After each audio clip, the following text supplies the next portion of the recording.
one, mic two.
Welcome to the Volusia County Council meeting.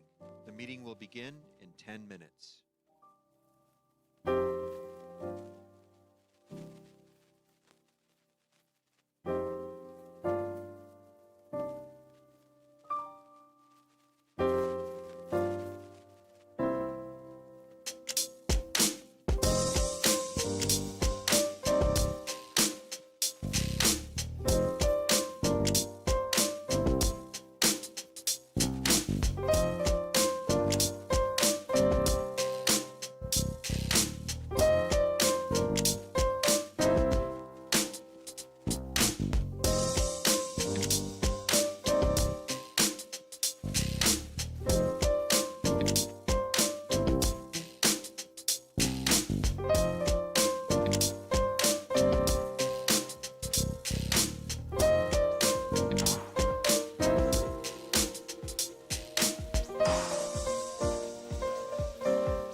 check 1 2.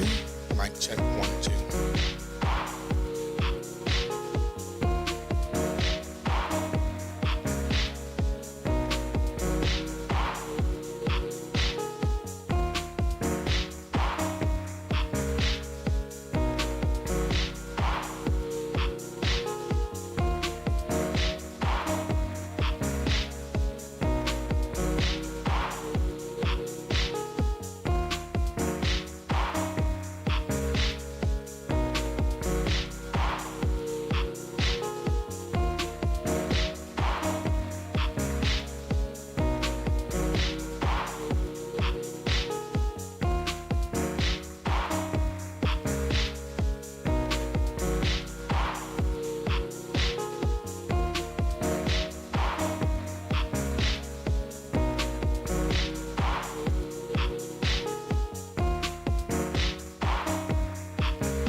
Welcome to the Volusia County Council meeting.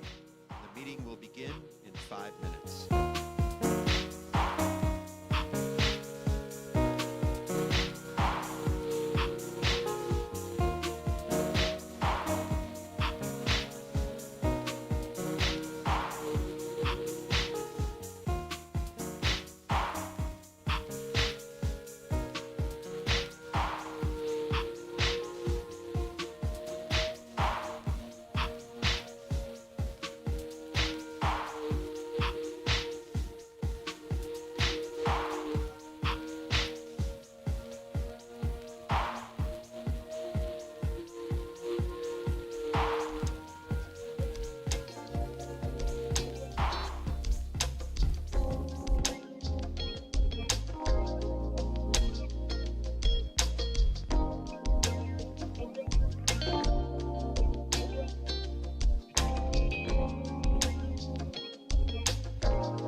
to the Volusia County Council meeting. The meeting will begin in 2 minutes.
Okay, give everybody a 60-second warning.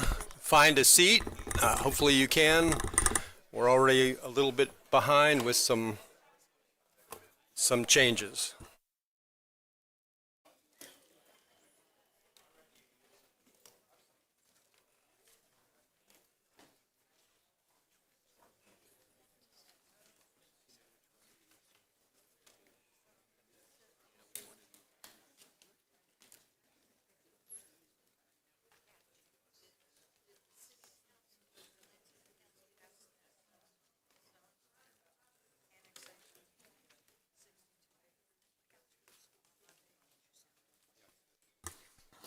Okay, welcome everybody to the November 18th, 2025 Volusia County Council meeting. It's It's good to see a full house. If you have an empty seat beside you, raise your hand so maybe some of the people in the back would, if anybody wants to find a seat out here, most of them look pretty safe.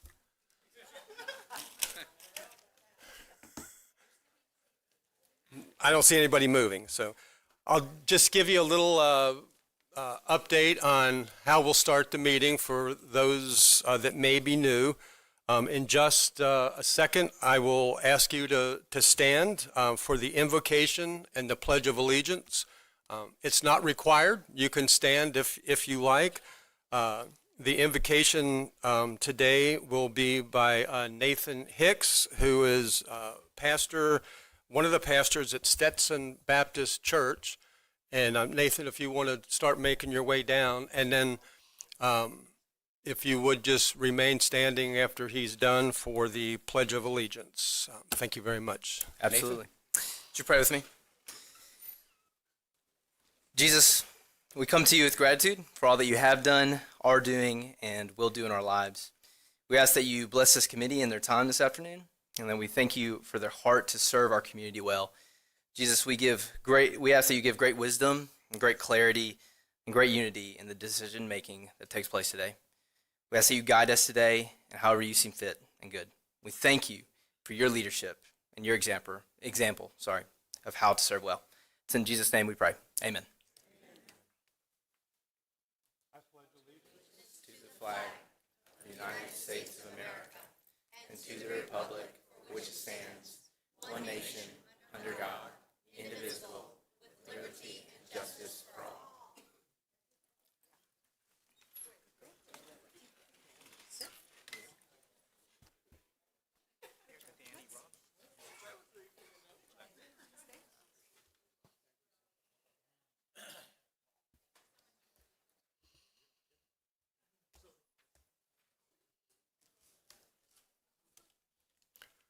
Carissa, would you call the roll, please? Mr. Kent, Here. Mr. Reinhardt, Mr. Robbins, Here. Mr. Santiago, Here. Mr. Dempsey, Mr. Johansson. Here. And? I'm still here. Chair Brower. Here. Hope that's not an omen.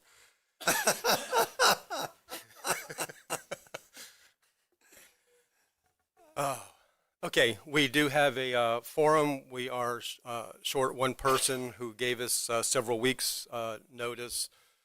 Matt Reinhardt, our vice chair, who was not able to make this meeting. We will start off our meeting as we always do with public participation. Do we have any? Okay. I have them. So I'll tell you, we have 1 hour for public participation at the beginning of the meeting. You can also choose to speak on an item if you would like to. So when I call your name, if you would come down here, we want to be able to hear you, so please make sure there's this microphone near your mouth. The podium actually goes up and down for those of you that are too tall. And you will have 3 minutes to speak to the council about anything that pertains to Volusia County. We just ask, as I do every meeting, that you would just be respectful of those that are listening online and in the chambers here. And you don't have to give your full address if you don't care to for safety reasons, but I would like to know where you're from so that your representative up here knows what part of the county, Deltona, wherever that you live in.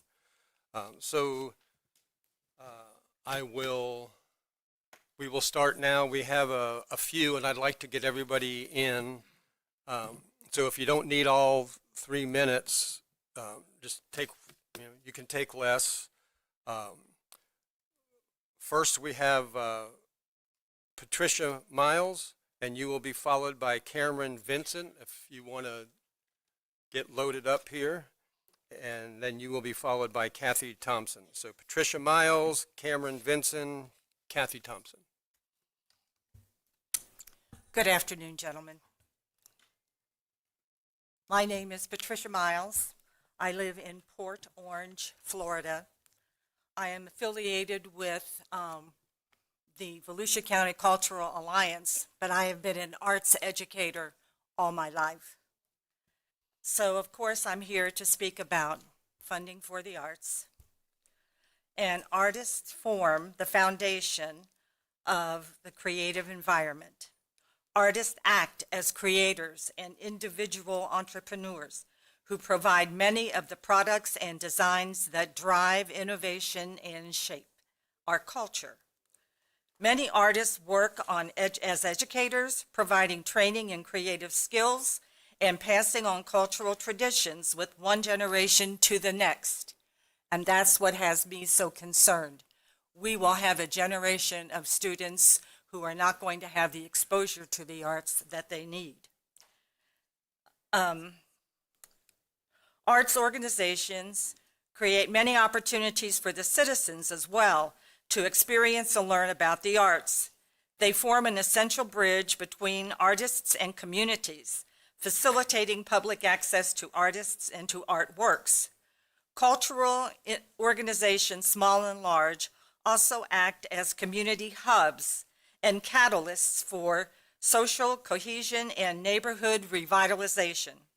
Like other enterprises, they employ workers, purchase goods and services, and create to our economic development. So, gentlemen, I wish that you would consider, we've tried working with you many different ways. We still feel this sincere need for the funding of the arts. Thank you very much. Thank you for your comments. Cameron Vinson?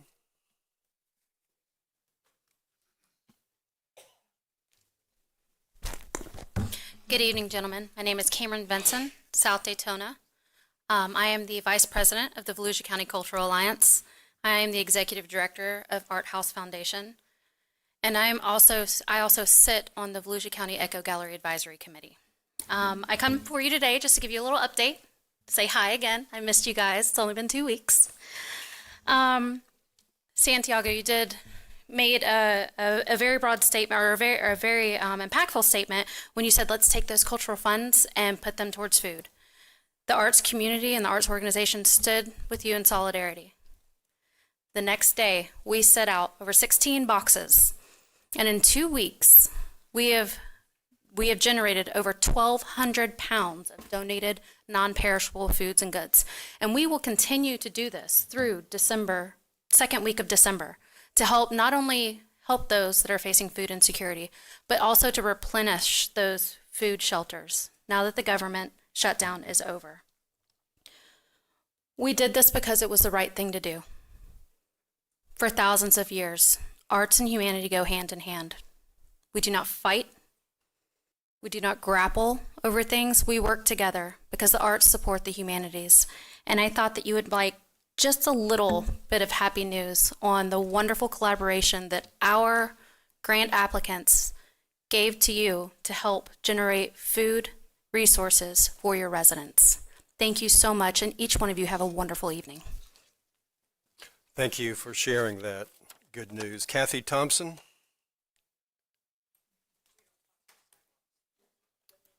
Good evening, gentlemen. Kathy Thompson. I live in Ormond Beach in Halifax Plantation. I represent Daytona Playhouse in Daytona Beach. I have a very simple request tonight, and that is I hope you will consider putting the cultural grants back on the agenda at a future meeting and allow all the residents of the county to know what your intent is. That's what we would appreciate very much. Thank you. Thank you very much. William Sanchez?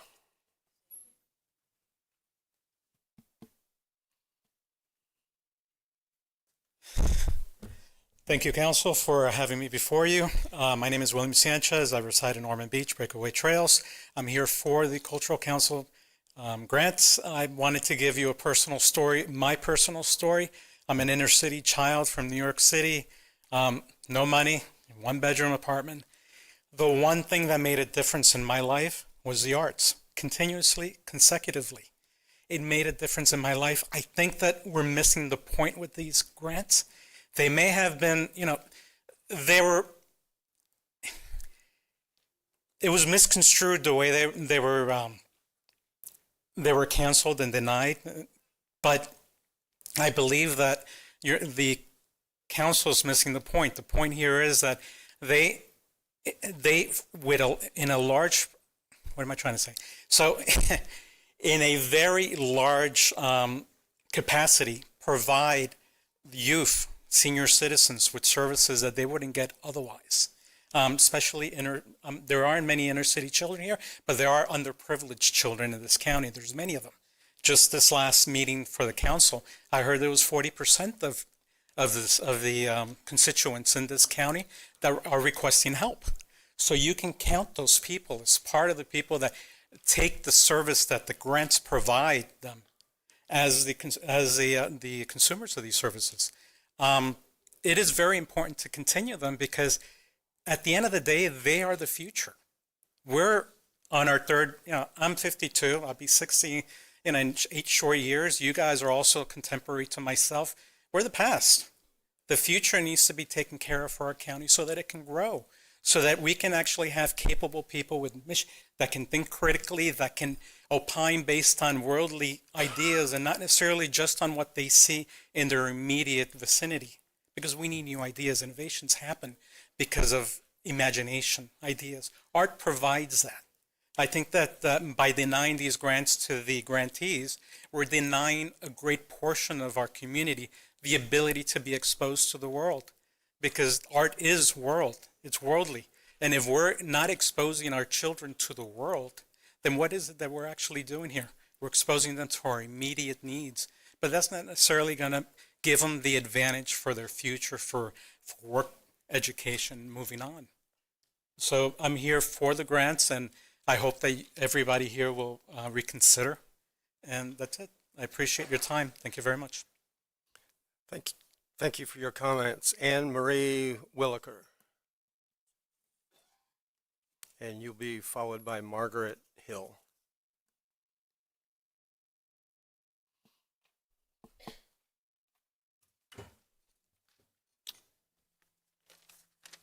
There you go. You're getting to be a pro at this. All right, good evening. My name is Anne Marie Williker. I live here in DeLand. I'm the president of Volusia Pride. And I'm here again because what has happened with the arts and cultural grants in Volusia County has caused a chilling effect to what looks like discriminatory funding practices.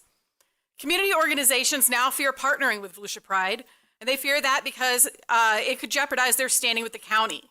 This is a fear shaped in no small part by guidance and behavior from county representatives. This is not accountability, this is intimidation. I know that today you cite infrastructure needs as the reason for pulling funding, but we all remember what was said in the beginning. The quiet part was said out loud.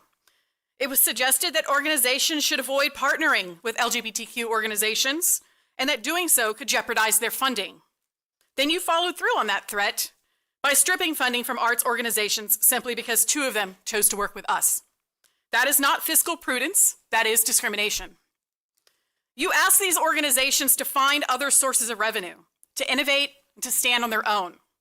And when they did exactly what you asked, when they diversified their funding, built partnerships, and expanded their reach, you punished them for it. You didn't reward good stewardship. You punished collaboration. These chambers sit in the heart of the Arts District, a place that exists because artists, advocates, and community members believed in the power of creativity to transform a city. How ironic that in the very center of that district, this council would choose to devalue and undermine the people who built it. Art has always been meant to challenge. It pushes boundaries, sparks dialogue, and invites reflection. Sometimes that means walking the line between what some people consider moral and immoral. That discomfort is how progress happens, and it's what changes the world.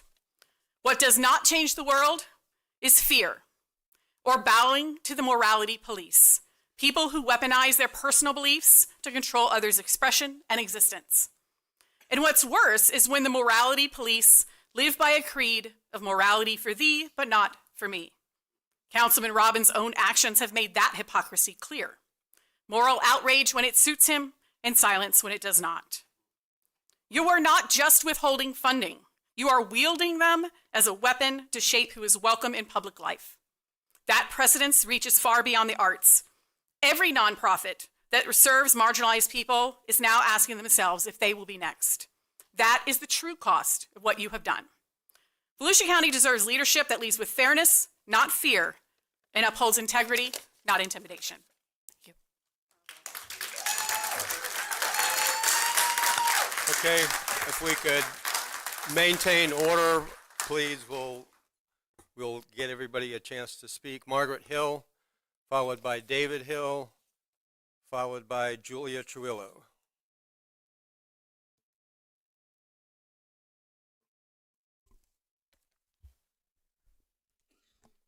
Good afternoon.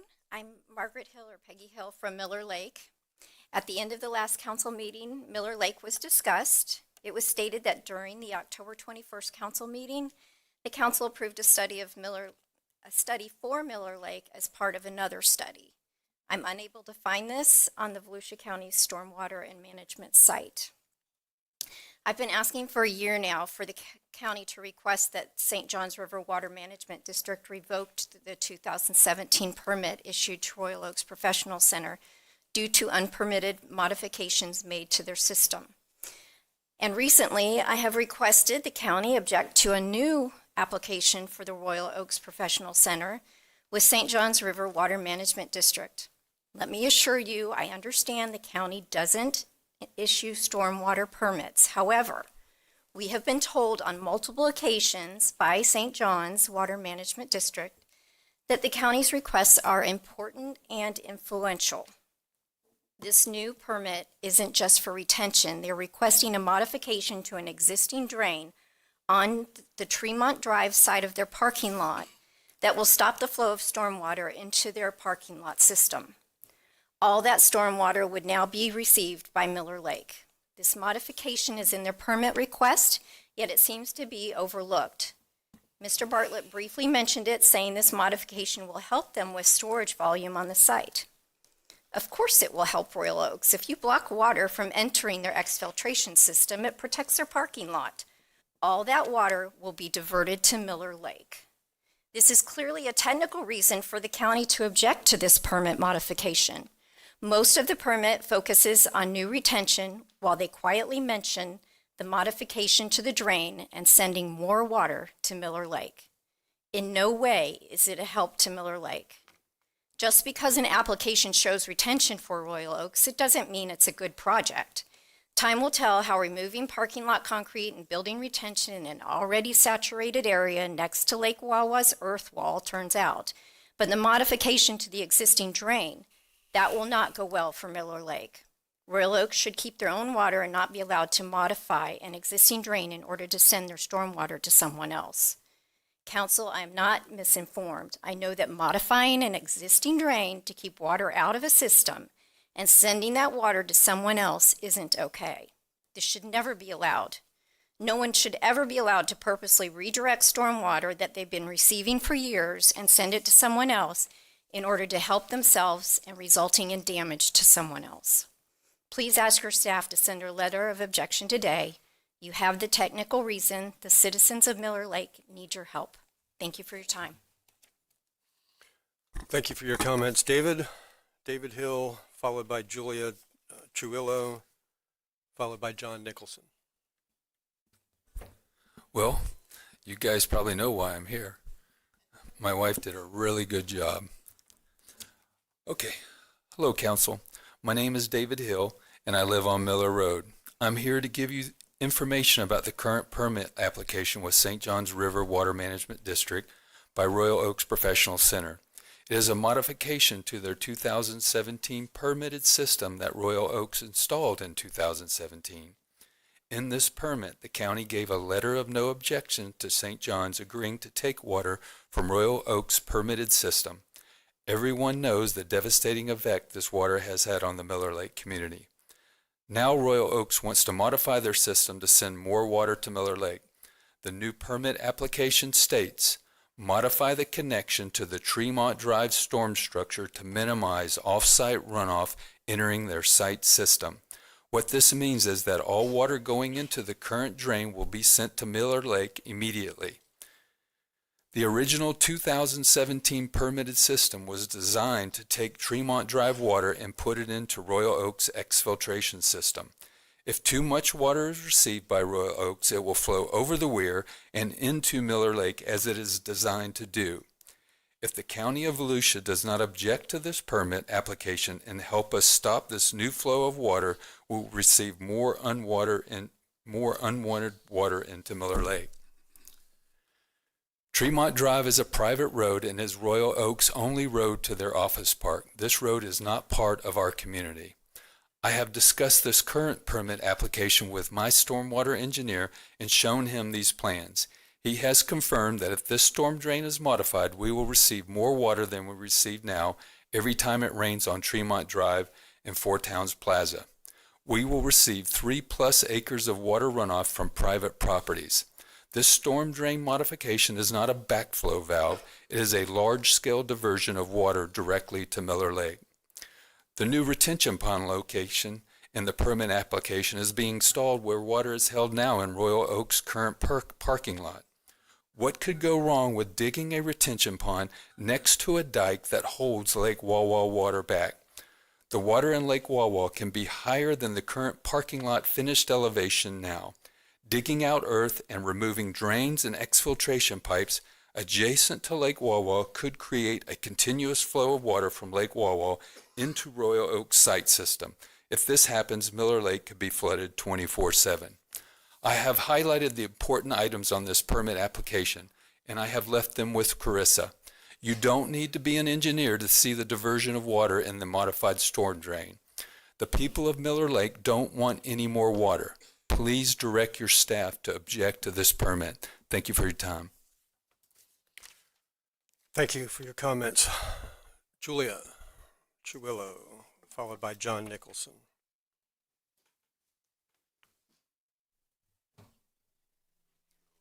Short people. Good afternoon, gentlemen. Julia Truillo, Daytona Beach.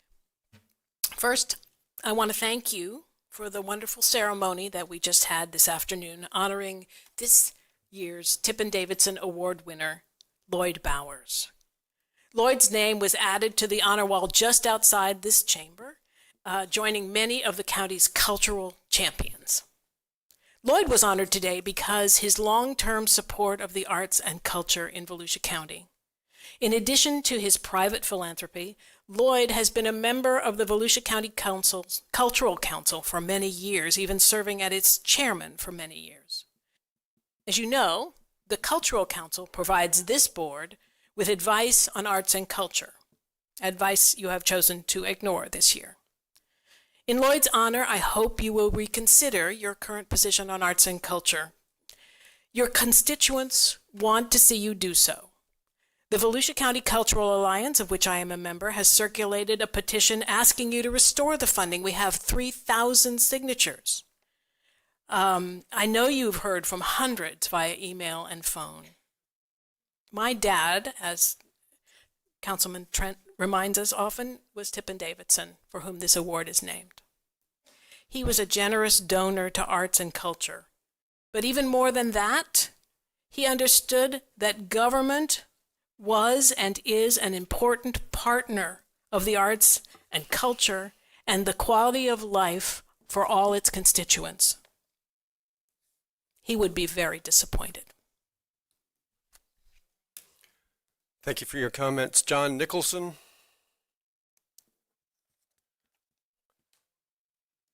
You will be followed by Angela Para. And Angela will be followed by Carly Burke.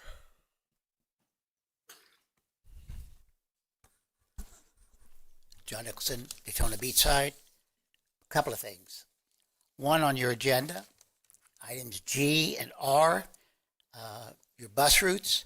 If we don't get to it, I would ask you to look at it carefully. I went to a meeting, and there were a lot of things that popped up that slipped through the crack. It would hurt a lot of people, so I'm asking you to look at it very carefully, because it would put people out somewhere and they can't get back home. They pay for cards that they cannot use. So I would ask you to look at that. And then last parking, I would absolutely look into last parking. I live in that area. If they are there, I don't see them. Now, with regard to Main Street, they're having a meeting in a couple of minutes. I'm asking you again to look into what's happening on Main Street. I mentioned A1A a long time ago. It went through, nobody paid attention, and as soon as it went in, everybody went up the wazoo. It was terrible. The chicanes and whatnot, they had to go back and redo it. So I don't want to go through the same thing with Main Street. So I ask you to pay attention because it is the economic engine of the county, and if we screw it up, there's no fixing it. The ACLU lawsuit, it's coming up. I ask you to pay attention to that. It means a great deal to the people of Daytona Beach that they have fair and honest representation. We don't have it now, so hopefully the lawsuit will go through. P cards, I want to let the public know that's Tempest in a Teapot. She's doing it because she's running for office. She needs the variety. She needs the notoriety. There is no problem with the P cards. With anything, there's always going to be some problems, but there's no major problem with the P cards. And lastly, cultural arts. You know I was going to have to talk about it. This is the season for Christmas. Most of you have heard of the Christmas Carol. There is a character in the Christmas Carol that is an ogre, and I think you guys are happy to be that ogre. I don't know which one of you decides to be Ebenezer Scrooge, but basically, that's what you've made yourselves. You, in this Christmas season, have decided that even though our community has spent, 75% backing ECHO, backing the cultural arts, you're penny wise, pound foolish. You're not paying attention to what your constituents want. I know that you all are, what do they call those? Conservative, fiscal conservatives. But not everybody's a fiscal conservative.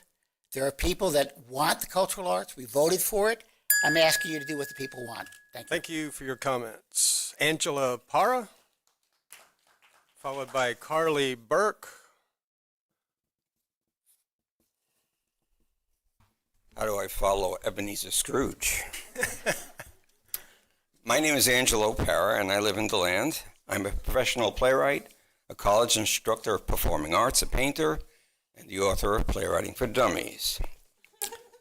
Really? Call me naive, but Thomas Jefferson, author of the Declaration of Independence and our third president, considered the arts essential for an educated citizenry. He linked creativity and openness in the arts and literature with a free society, noting that the arts often are targets of tyranny. If that's a bit retro, President Eisenhower said, "Arts is the universal language, and through it, each nation makes its own unique contribution to the culture of mankind." Eisenhower took up painting after his presidency. Albert Einstein famously stated if he weren't a physicist, he would likely have been a musician. Quote, "The arts and humanities teach us who we are and what we can be. They lie at the very core of the culture of which we are part." Ronald Reagan. If it weren't for the art of film, who would know of Ronald Reagan? From music and dance to painting and sculpting, the arts allow us to view life from another perspective. The arts and humanities serve as both the underlying force in society and as a vehicle for individual expression. George W. Bush. Arts and literature, Bush said, are often the first targets of tyranny because they are the most prominent features of a free, creative, and open society. Bush took up painting after his presidency.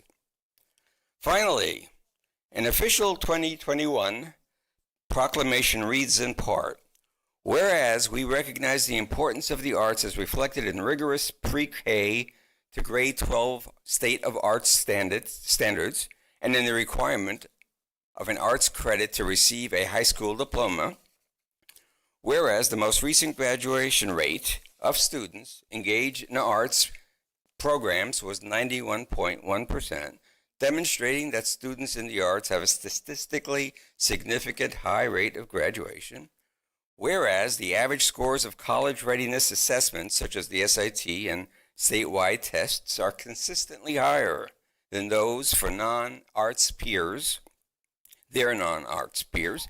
Therefore, I do hereby and extend greetings to all observing Arts Education Month. Ron DeSantis. I'm here again to urge you, men of goodwill, to consider release of Volusia's budgeted arts funding. As the leaders I've cited emphasized, the arts are an essential part of American life. Thank you for your comments. Carly Burke. Followed by Amy Munizzi, followed by Michael Capano. Hello, council members. My name is Carly Burke, and I'm a resident of DeLeon Springs. I wanted to come today and speak. Hold? Yeah, nobody can hear. Now, if you see that, hold her time, please. See that button?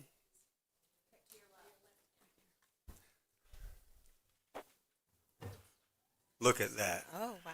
That's fancy. Can we all hear me now? Thank you. Okay, thank you.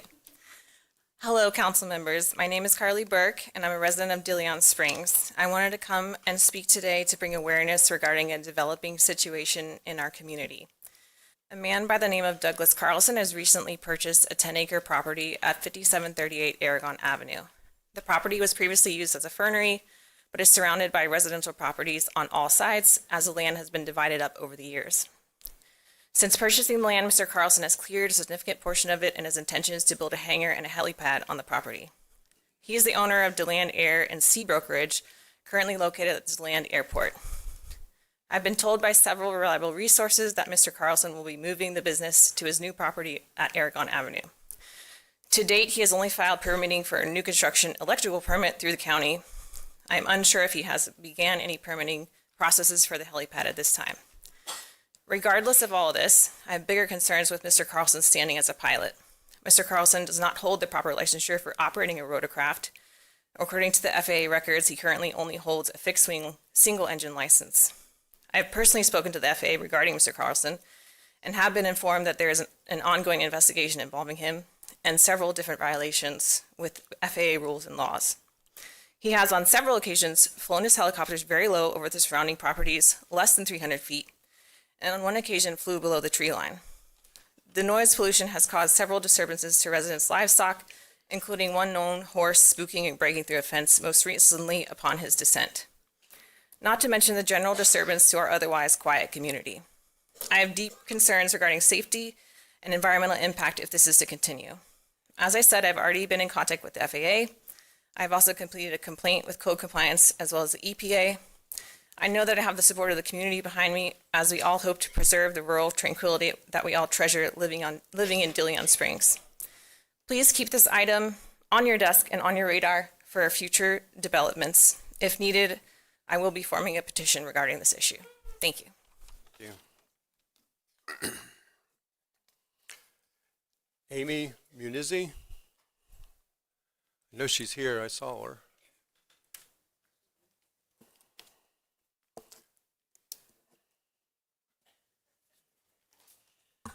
Good afternoon, Amy Munizzi, DeLeon Springs Community Association. We would like to thank y'all for the work that you did on Chapter 72 and the Code of Ordinances. We know that was very difficult and you received a lot of criticism over it, but we appreciated the changes that you made, particularly to property owners and small business owners who now don't have to jump through a lot of hoops and spend a lot of extra money to do what their property's already zoned for.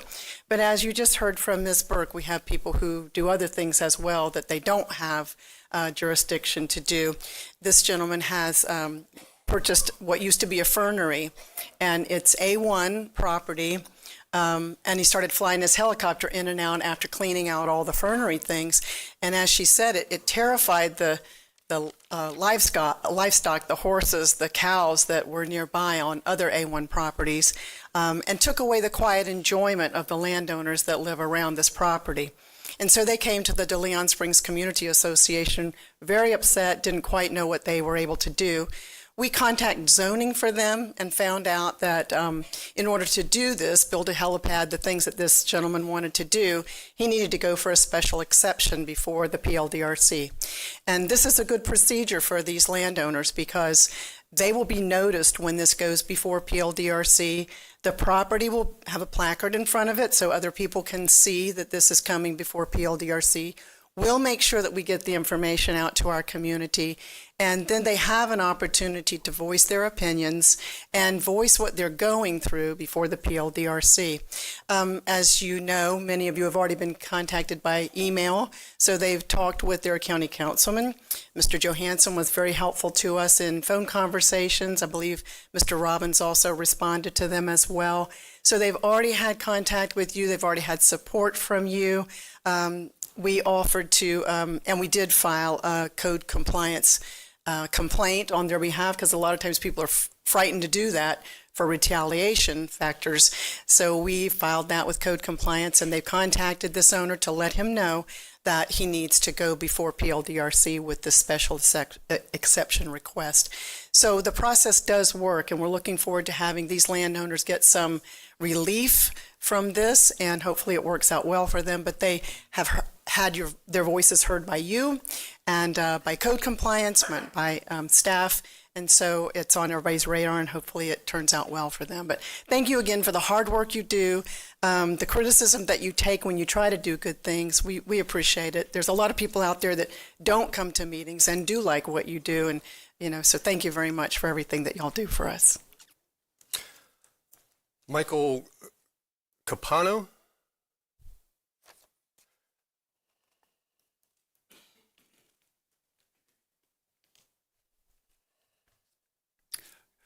Good morning, Commissioners. My name is Michael Capuano. I'm a resident of Ormond Beach. I'm here for one reason today, and that's because property taxes in Volusia County are out of control, and you've all let them get out of control. People's incomes aren't rising at the rates you're taxing them, and everyone in this room knows it. Getting straight to the point, a homeowner who must keep paying the government every year just to hold on to a home they've already bought isn't a property owner at all. They're a tenant of the county. You've turned ownership into a yearly permission slip paid under the threat of losing everything. That is opposite of what this country was founded on. Thomas Jefferson made it crystal clear that liberty depends on secure property rights, rights that don't vanish just because government wants more money. Yet today, property taxes in Volusia act as a constant threat hanging over every homeowner's head. While residents are struggling to keep up, the county spends money like the burden doesn't matter. A $4.6 million motocross track, nearly $1 million pumped into a tax office, top county executives making 3 and 4 times what the average Volusia County resident earns. We're always told there's nothing that can be done, but there can be something can be done. You guys can lower the millage rate. You can cut unnecessary spending, you can rein in bloated salaries, and you can align government growth with what residents can afford. But you'd rather grow government first and make taxpayers figure it out later. People who spend their lives paying off their homes are now worried that rising taxes could potentially take those homes away. That's government failure, period. So let's stop dancing around it. This tax burden is not an accident. It's the result of deliberate choices that you guys have all made. Now you have a decision to make. Keep pushing homeowners until more of us break, or finally do something and give people relief. Cut the waste, cut the excess, cut the tax burden that's punishing people you were elected to represent. Because I promise the public is fed up, we're paying attention, and we're going to remember. Thank you. Thank you for your comments.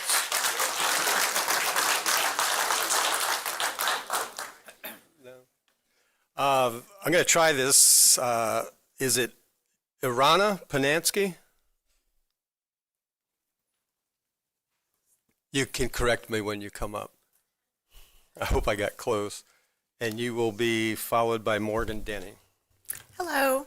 So it's actually, you were really close. So it's actually ITANA. So it's IT. I wondered You just if it saw was a T. that it was an R, but it's a T.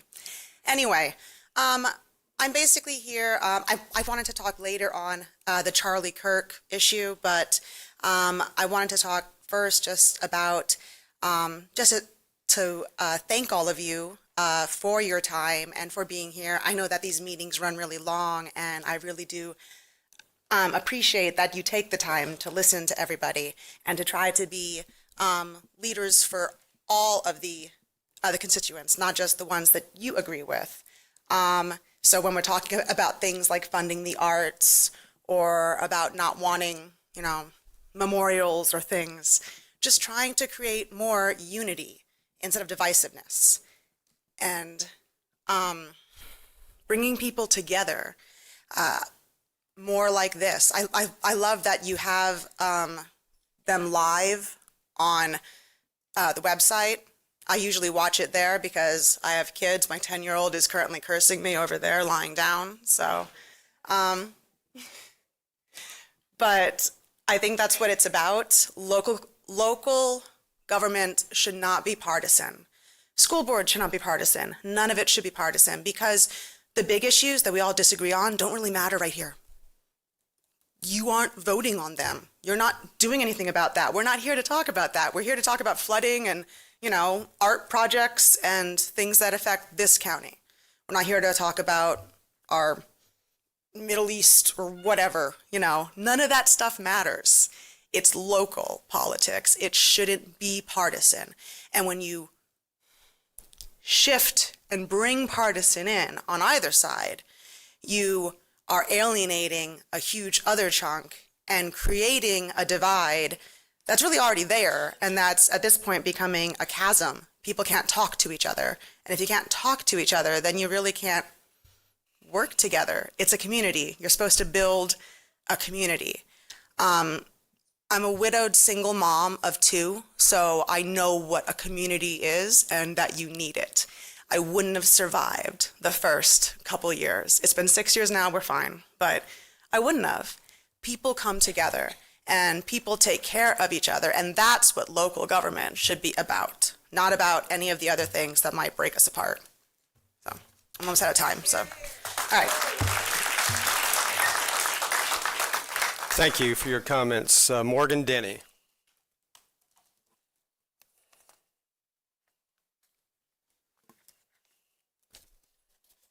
Good afternoon, Morgan Denny, 7 generations in New Smyrna Beach, 310 Roth Avenue at historic Mission City. I wish Mr. Rechtenwald was here to hear this. It's January will be 3 years that we've been trying to get anybody that has any authority over Ben Bartlett to get in the same room and make him explain what in the heck he is doing in our neighborhood. What he's done so far, just here recently, the first people adjacent to him, a couple inches of rain, they're already flooding. Mr. Bartlett just lets him continue. Code enforcement, it was 3 years before they ever finally brought him to put any fines on him. And the day that they were putting fines on this man, he's out there putting brand new windows and doors in a building with no permits or anything. But the reason I'm here is Mr. Robbins called a meeting here a while back with Ms. Conchant and Mr. Rechtenwald and Ben Bartlett. We all showed up at the meeting. 0 of you 3 showed up. Nobody. And we called one with you one day. You were ill. I understand it. But what we want is for you and Ms. Conchant and Mr. Rechtenwald and Ben Bartlett and a few other people all get in the same room so we can't point the finger over here and over there and reel Mr. Bartlett in a little bit. He's gone rogue. It's personal with him against our neighborhood, and that's all we're asking. And right now here today, can you say that you guys will have a meeting with us and Ben Bartlett all in the same room, same time? Yes? No? Yeah, I'll be glad to ask for it. Beg your pardon? I will be glad to ask for that. All right, well, I mean, you're their boss, right? No, I'm not. They wish I was boss, but no, I'm 1 vote of 7. Well, I mean, Ms. Conchant, are you willing to go? You need to ask your questions to the council. Can you guys ask her if she's willing to go? I just told you I will ask. All right, well, I mean, in this, once again, we went to the town meeting you had a couple of months ago at the library, brought this back up, and you stood there for 15 minutes talking about you got to have communication. I've called your office 10 times since then. No communication. Haven't heard. She says, well, he'll call you back. Haven't heard a word. And Mr. Bartlett stood up there talking about got to have land for retention. He's intending on giving an acre of land away to one man that doesn't live there. The guy that's coming in and flooding our whole neighborhood out. This guy comes in and puts pipe in and restricts the water flow in the public right of way. And Mr. Bartlett had no idea he put it there. After the fact, goes in there and gives it and brings equipment from the county in there because he keeps washing in and digs it out and puts rock there. You guys will be voting on it pretty soon. Thank you. I guess that's my time. That's your time. Thank you very much for coming Call in. your secretary. And that, We'll make it Okay. we'll make it a day. your time is up. I already answered you. You're in.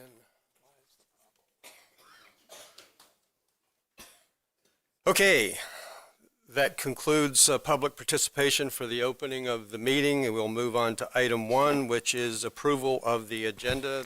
Can I have a motion to approve? Second. I didn't hear the motion. Move to Danny? approve. Okay. Motion to approve by Councilman Robbins, second by Councilman Santiago.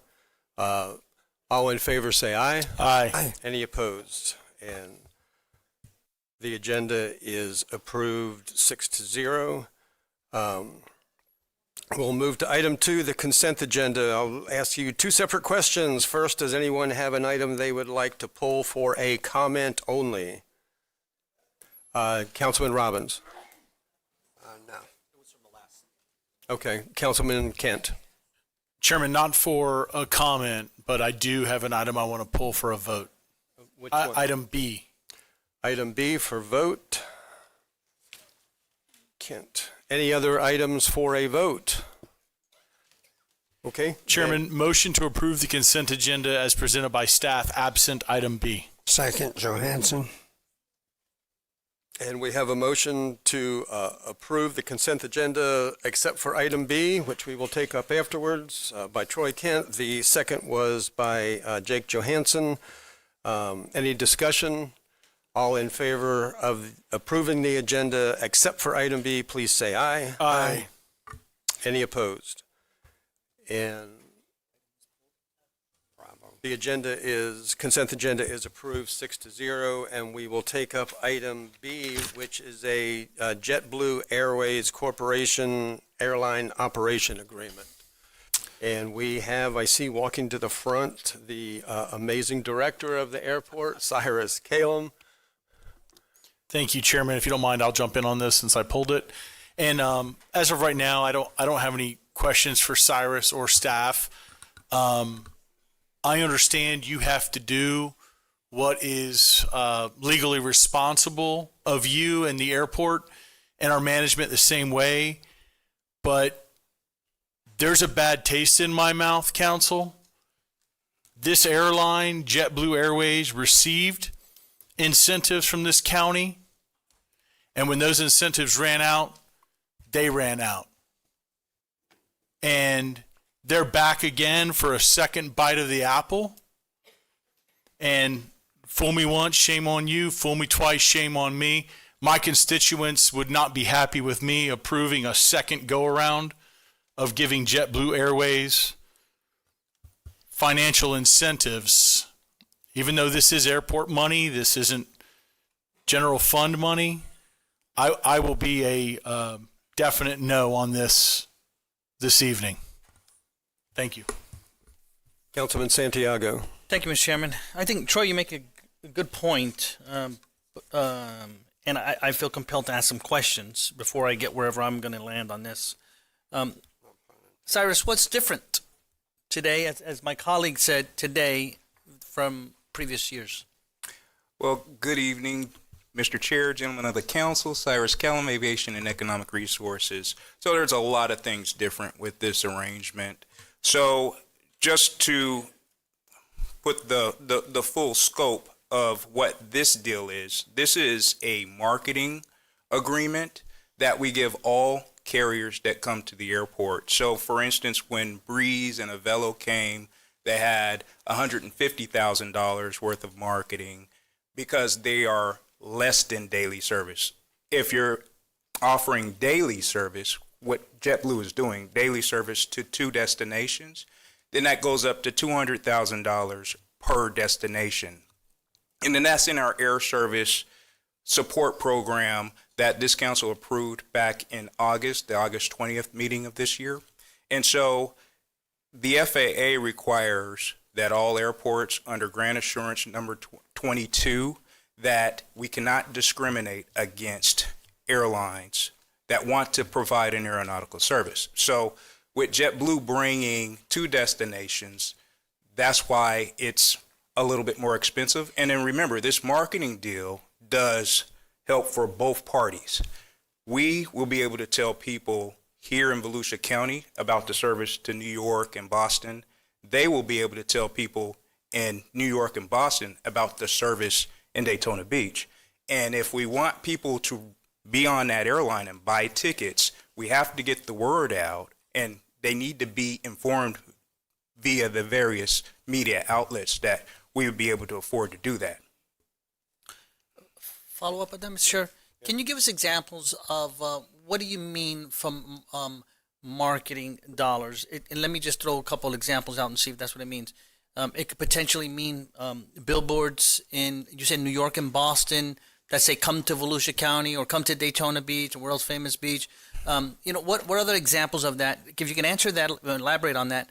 And also, as my colleague said, I think you said airport dollars, and I'm glad you point that out. Can you clarify the funding source for this and how those funds are allocated for utilization in your current budget? Right. So these are enterprise funds from the airport. So everything that we receive from people that fly into the airport or people that are using Daytona Beach International Airport, let's say they're parking, let's say they're spending money on concessions, they're going to the cafe, they're renting rent-a-cars, how we are able to collect money from our aeronautical service providers, the fixed base operators all over the airport.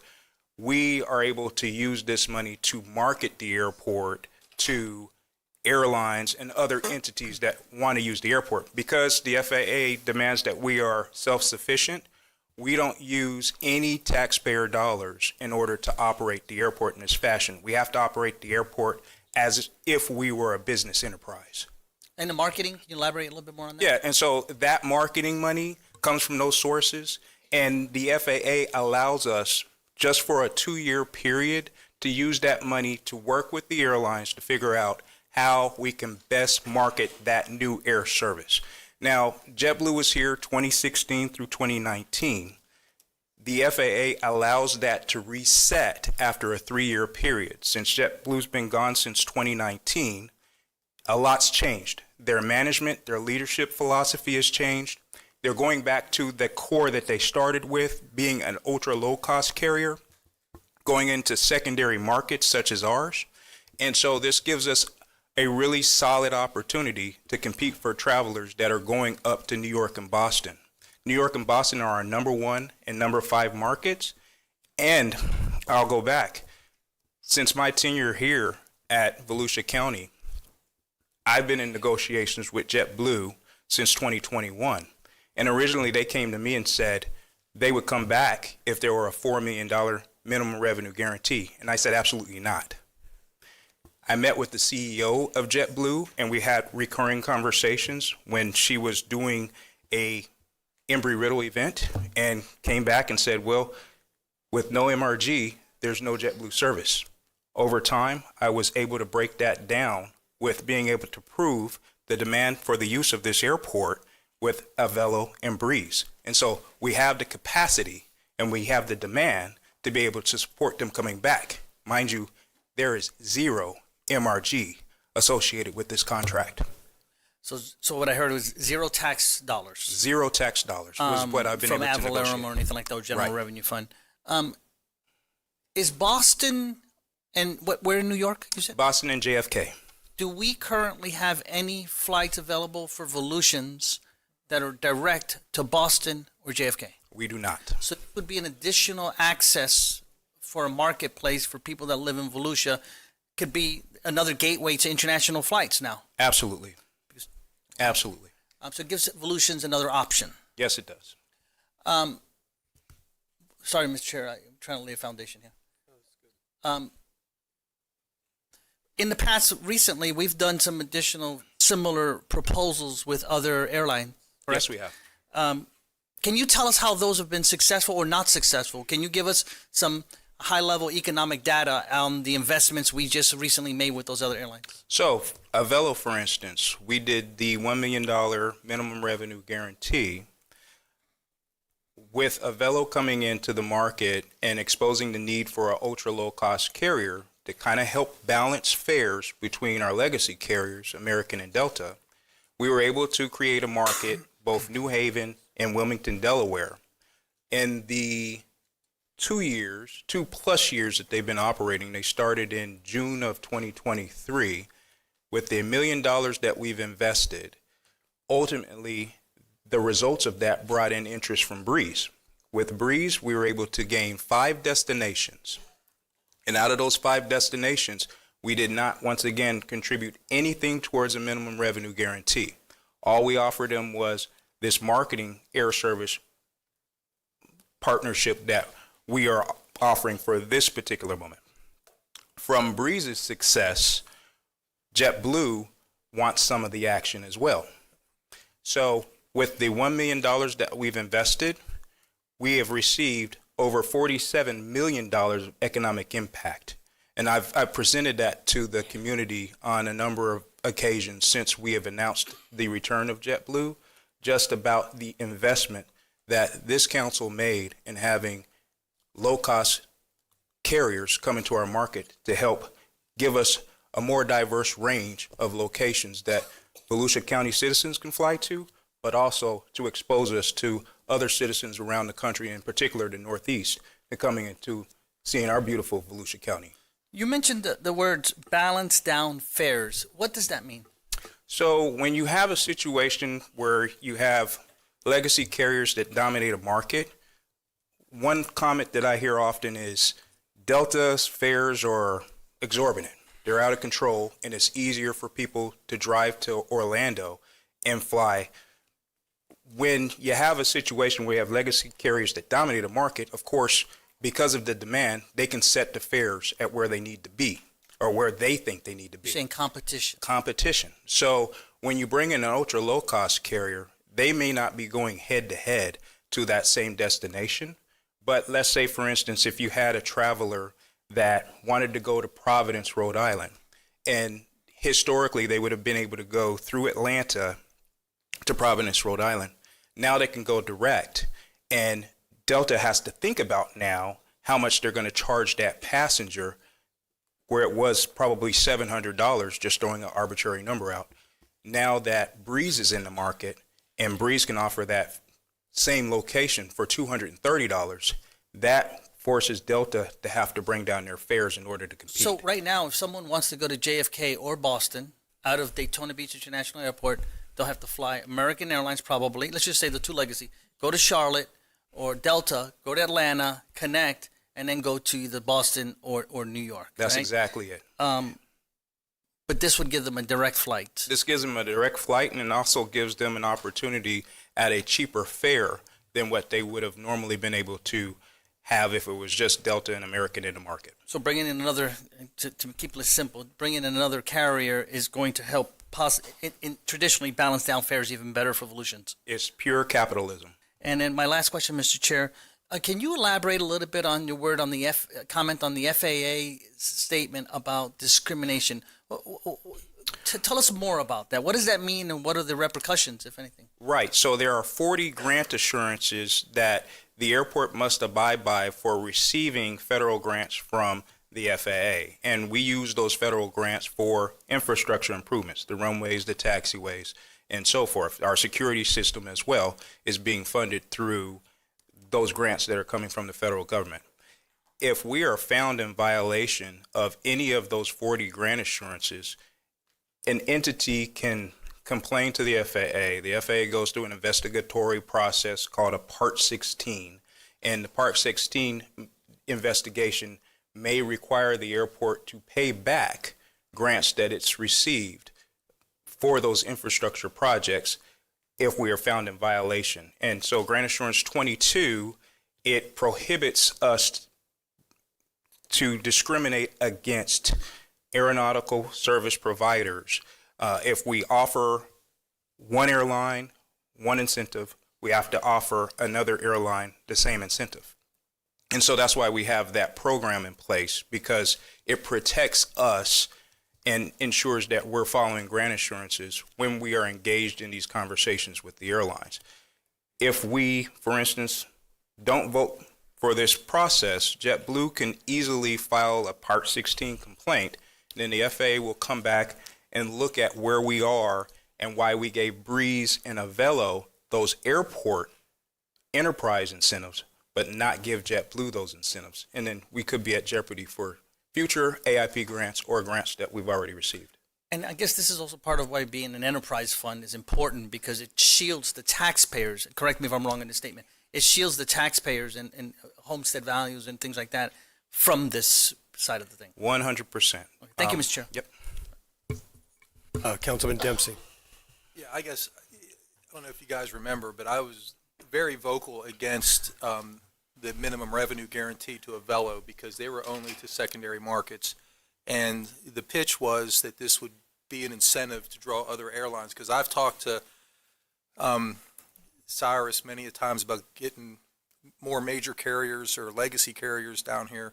And, you know, I was very cynical of the $1 million guarantee, but this is a huge win in my opinion. I mean, getting JetBlue here is incredible because one, we're just offering them the same thing that every airline. Avelo got the $1 million guarantee and all this other stuff. That's correct. And Breeze got all this other stuff. And those are just secondary markets. But now what we've got is a daily route, not a couple times a week, dailies to Boston and to JFK. And think about it. I mean, if you have people in England wanting to come to Disney World, this gives them a whole nother option. Now, instead of going JFK to MCO, Orlando, and dealing with all the traffic and all that stuff, well, you know what? Daytona's not that far away. Maybe we go New York, Daytona, stay in one of those hotels, go hang out on the beach, and then a day or two go to Disney. I mean, this opens so much more. Or we've got a lot of travelers local who like to go to Europe. Well, now, instead of dealing with MCO and all that nonsense down there in the traffic, we just go to Daytona, park, get in our flight, go to JFK, and go to England. I mean, this is huge. And as much as I was a cynic of Avelo getting the $1 million minimum revenue, if this is what we got out of it, I got to eat crow because it was spot on. That was a good call. And I'd have to say I was probably wrong, because I think that minimum revenue guarantee of $1 million to get JetBlue for daily flights to two of the biggest destinations in our country, that's huge, Cyrus. And so I applaud you for your efforts. Thank you. And I remember talking to you 23 years ago or whatever it was about getting JetBlue type airlines down here, and you said you were on it. I told you that was a priority of mine, to get JetBlue back, but to get them at a significant discount than what we have in the past. And the fact that you've given them you gave Avelo a bigger incentive to the tune of $1 million, I guess, over what JetBlue's getting, and JetBlue's a much bigger get. Yep. So congratulations.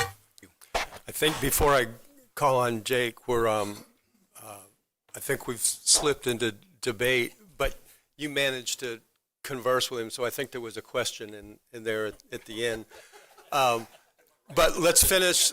Anybody else have questions? Jake, Troy, Danny, are you ready to debate the issue? No questions? Okay. Then you kicked it off, Don. Thank you. So we'll go to, I do have one question. Refresh our memory. You said that JetBlue left in 2019? Yes, sir. And they had already used up the money? So their situation was a different philosophy that was used. They used a travel bank, and so that was a conglomerate of businesses that were in the community that came together, that was orchestrated by the chamber, and everyone put money into the pot to help sustain JetBlue at the time. So typically those deals last in between 2 and 3 years. Unfortunately, yes, they left in 3 years. The reasons why they left, of course, were they needed those aircraft in other markets. Now, that airline was run by a completely different leadership team. They were operating under a completely different philosophy. With everything that's been happening with the economy, the airlines are starting to figure out, especially the ultra low-cost carriers and the low-cost carriers themselves, that it's better to go into secondary markets. So you'll see that JetBlue was in Miami. They pulled out of Miami, and they've reallocated resources to airports such as Vero Beach and Daytona. We benefit from that. But with that, and me knowing that change in their philosophy gave me leverage to not offer them any money to come in that would be related to taxpayers, and only giving them what our basic incentive program for any airline that comes into our market would be. Right. I remember that. I remember the public was mad. Yep. So I understand Mr. Kent's concern. One more quick question. Enterprise funds, you mentioned the cash that the airport itself generates.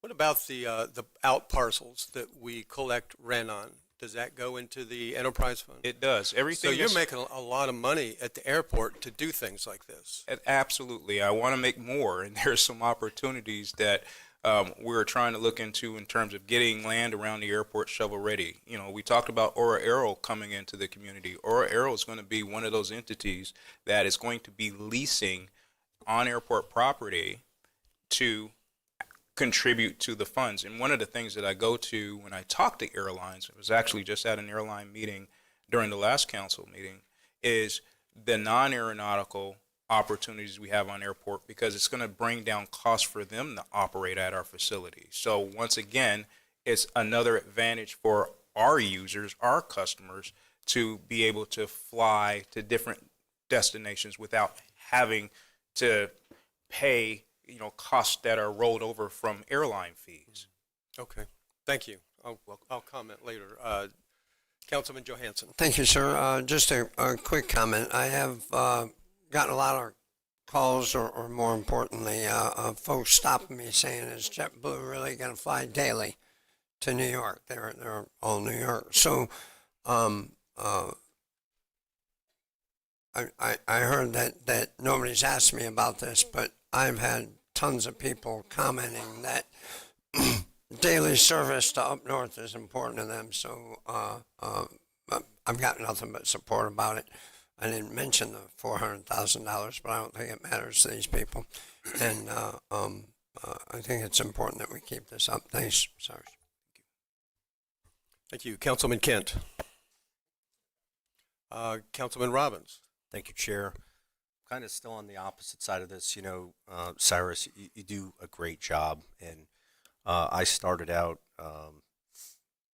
in holding to probably my current position with this, because I've had an issue with it since day one. But what was an eye opener for me, Council, was after COVID. If we go back a couple years, we've had thousands of local and small businesses, so you know where I'm coming from, struggling and going out of business, right? With no government guarantees, essentially. To me, I think that's kind of a little discriminatory, in my opinion, because here we are, we're helping out multi-million or billion-dollar companies, but our backbones of the community, our mom and pops, our blue-collar workers, they get more taxes, more regulation, and more bureaucracy.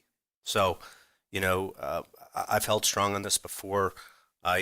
Cyrus, I take your word for it. I do see some changes in there, but I got to hold firm on this, and not kind of getting into anything. But just a few weeks ago, we took away some revenue guarantees from the arts community as well. So, it puts us in a little bit of a spot to pick a direction and kind of stick with it. So that's where I'm at. I don't think I can support it. So. Councilman Kent. Thank you, Chairman. And council members, the comments I've heard from all of you, I don't disagree with. Don, I appreciate you talking about eating crow, because you were strong against that. And I got to tell you, if Avello packs up and runs when the money runs out, I'm going to be the same guy sitting here saying, how dare you come back in here and ask for more money because you're pulling a, dare I say, JetBlue too soon. But, and David, Councilman Santiago, you're masterful at this, and your questions were spot on. And it makes me want to change my thought process on it. It really does. And Cyrus, I don't need to sit here and brag about how not only I, but this council thinks of you and your leadership at the airport. Listen, I'm not a world traveler. I'm a public paid employee. My family and I go on very few trips. But when we do, we always try to leave out of Daytona. Always. And it's usually Delta or American. It just is what it is. And now there's a few more other options that we have. And you talk about this Park 16 with the FAA. Well, tell them I want Park 17. Add one for Kent, which is my hand is still burning from touching that stove when it hurt when this company packed up and ran when the money ran out. And my constituents, they don't forget easily. And I get 3 years have gone by and, they get another bite at this apple and all of that. I get the number 1 and number 5, markets, destinations. Those are all wonderful things.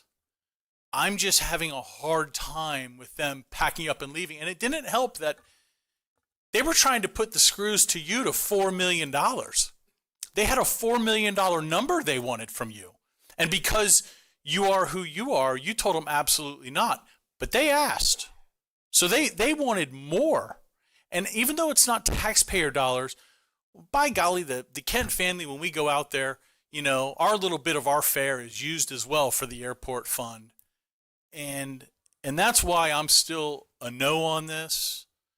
And any of these other new airlines, Avello and Breeze, well, Avello, who got the $1 million, you play that same game, and I'm going to do the same thing. And if I'm not in this rented seat and someone else is, I'm going to be emailing them and asking them to please vote the way that I would vote here, which is I'm not going to give it to you 2 times in a row. I honestly feel like JetBlue should come back and just be apologizing. I'm sorry, Volusia County. We would like to come back. Let us show you what a good partner we're going to be. We're going to make money for your community because, golly, you sure did take care of us X number of years ago. But am I dreaming now? Is that what I'm doing? You all know where I am on this. Thanks. Councilman Santiago. Are you saying I have a chance? Thanks, Ken. Thank you, Mr. Chair.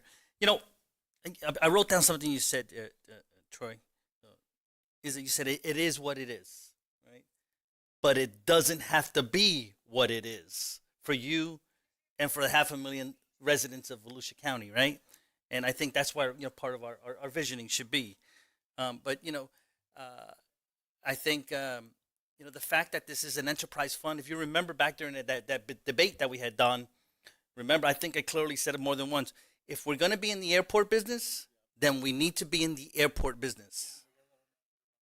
He's doing a fantastic job.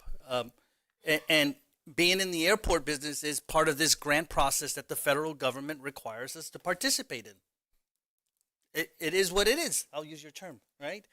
And I'll tell you, even to the Avello thing, if I'm going to say, even if your numbers are halved, I think you said the $42 million, $47 million economic return for the $1 million investment in Avello, I'll say it's $10 million. I'll spend $1 million for $10 million any day. Any day.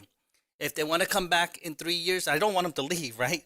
But a good business sense If I'm gonna invest $1 million to get $47 million, I'll do it any day.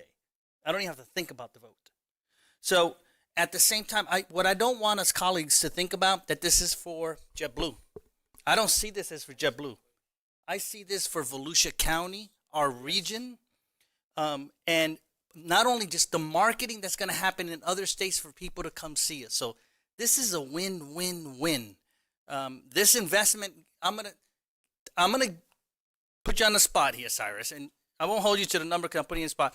This $400,000 investment, how long do you think it's going to take us to recover it? So I will tell you this, and there's a caveat to support us with how this $400,000 is going to be paid. Of course, it's $200,000 for each market. They're not going to get it all at once. Yeah. They need to complete 1 year, and then they'll get $100,000 and complete the next year, and then they'll get $100,000. So I am going to make sure that there are strings attached to this. So if they do pull out of the market, they don't get the $400,000 in totality. But in terms of the passenger traffic that's going to be generated as a result of this, this airport has not touched 1 million passengers since 1992, when General Electric was a figment of this community. By the end of 2026, 2027, first quarter, this airport will hit 1 million passengers if the current carriers that we have and the setup that we have right now remains in place. And that's been a goal of mine since I've come to Volusia County. So it's not going to take us long to get that investment back. About 18 months. And I'll just wrap with this to our colleagues. I'm happy we need to do this. We got in my lifespan of meeting airport directors, when I served in the legislature, I worked on a committee that I got to meet with. We got the best. And I'm not just saying it because you're here. I really genuinely feel that. And we have to support him. He's done every single thing we've asked him to do and more. I never thought we'd be here today in this time frame. Remember I told you, I said, help us get till we build another terminal. I want you to come here and say, I need another terminal. That's where I want you to That's my personal goal. Monorail to DeLand. Careful, my heart. And I just want to, at my last minute, Mr. Chair, I'd like for, if this passes, that we have clear direction to our tourism authorities, right? This is a big deal, so I would certainly like for them to sharpen their pencils. I recommend it, Suzanne, George, for them to sharpen their pencils to support this effort if it passes. They need to be 100% behind this and increase the efforts behind that. And Troy, join us. We'll go to a New York Mets game. I'll buy the tickets for the Mets game. Direct. That's not a bribe. You're here, my friend. Thank you. Thank you, Cyrus. Okay. First of all, I want to say, Troy, write this down because I'm going to agree with Councilman Santiago.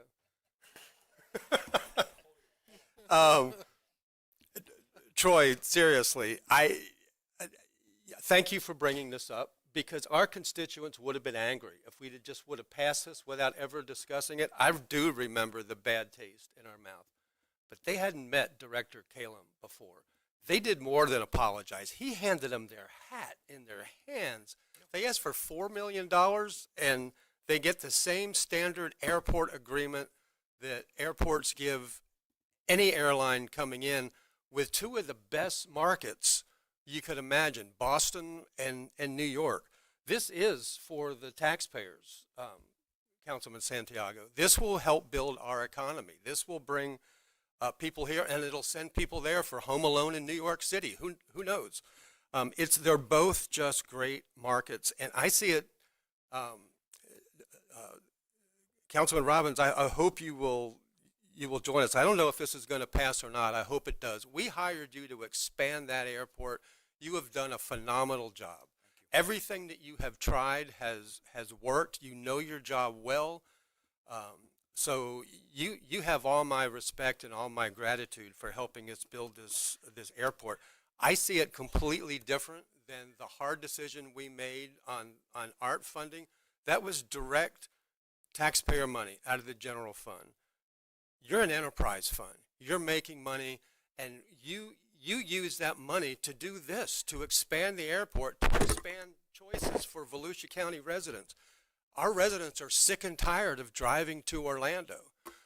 So this gets us, this gets us way down the road. I'm just going to say thank you before I vote for it, and I hope that you get the 4 votes that you need. Councilman Dempsey. I'm sorry, Russ was just Was trying he to borrow telling you money. how to vote? He's just trying to borrow $20 from me. I'm not. Doggone lawyers. No, I just again want to reiterate that when we were here a couple years ago, I was adamantly against a Velo because for the same exact reasons you're talking about, Troy, I didn't want them taking the money and just running. I think they left Melbourne prior to that, came here, and I do think they've dipped into the minimum guarantee. I think they may have exhausted it, for all I know. Actually, we have probably about $100,000 remaining that will go back to the general fund. Okay, so they took 900,000, 9/10 of the million. So I was right. So, okay, about that at least. So I won't eat crow on that because I assumed they were going to take the money. Now, whether they run or not, I hope they don't run. But like I said, we're talking about a Velo, which was they're doing 2 times a week to New Haven, Connecticut. Now, unless you're from New Haven, Connecticut, you're not going to New Haven, Connecticut. There's no connecting flights, are there, to No, London they're not. or France? No, sir. Right. Okay, and Avelo was going 2 times a week to Wilmington, Delaware. And unless you're a Biden or from Wilmington, you're not going to be going to Delaware. So, I mean, there's no connection. There was nothing. And then Breeze, we gave the same incentive package. We didn't give the minimum revenue. We just gave the same incentive package that we're giving JetBlue, basically, right? Yep, that's correct. And that was, again, 2 times a week to Westchester County, New York, 2 times a week to Hartford, 2 times a week to Akron.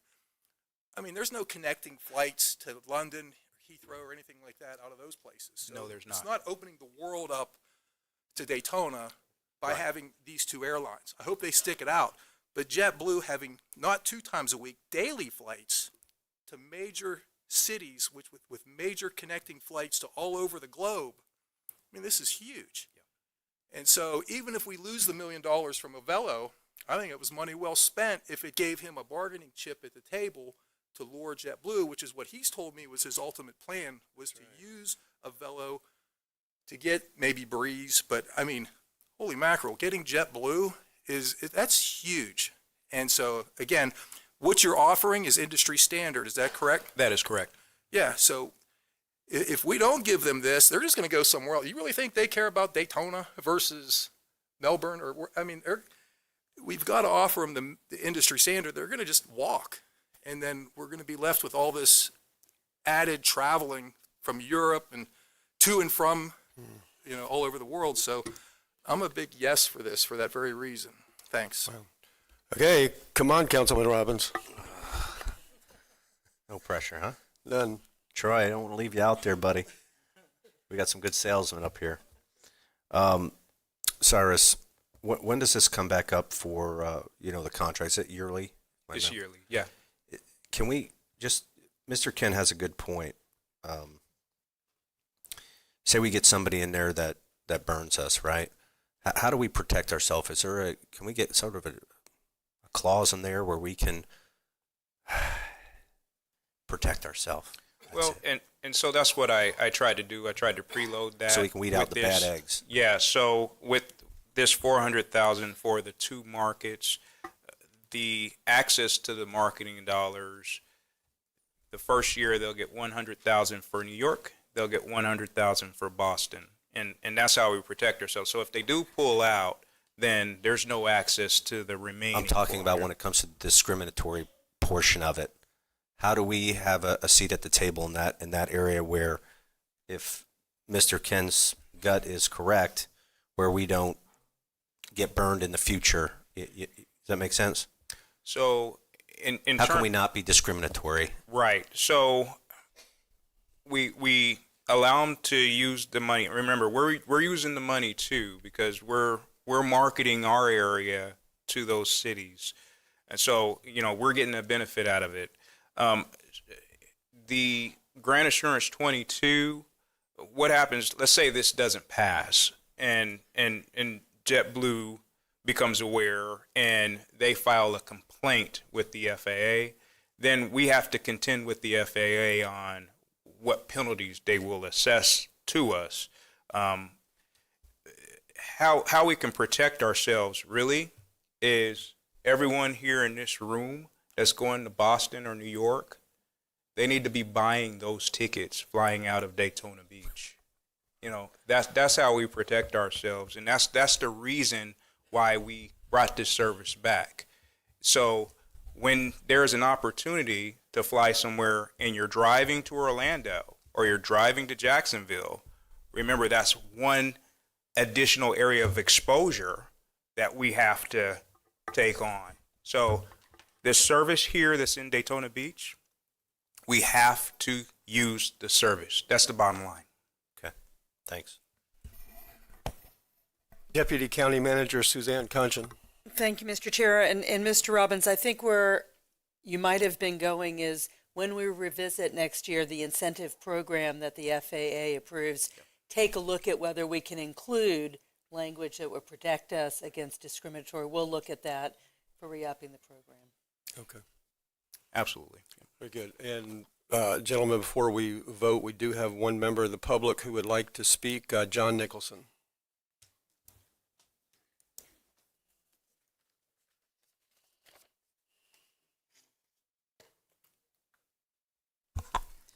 John Nicholson, Daytona Beach side. I don't know if you remember when we first started talking about this years ago. I made the comment, it takes money to make money. All right, it takes money to make money. If you put in $400,000 and we go to, let's say, New York or Boston, some of you recall having been to Charlotte. How much bigger is Charlotte than New York? How much bigger is Charlotte than Boston? So New York has 12 million plus another 20 million people.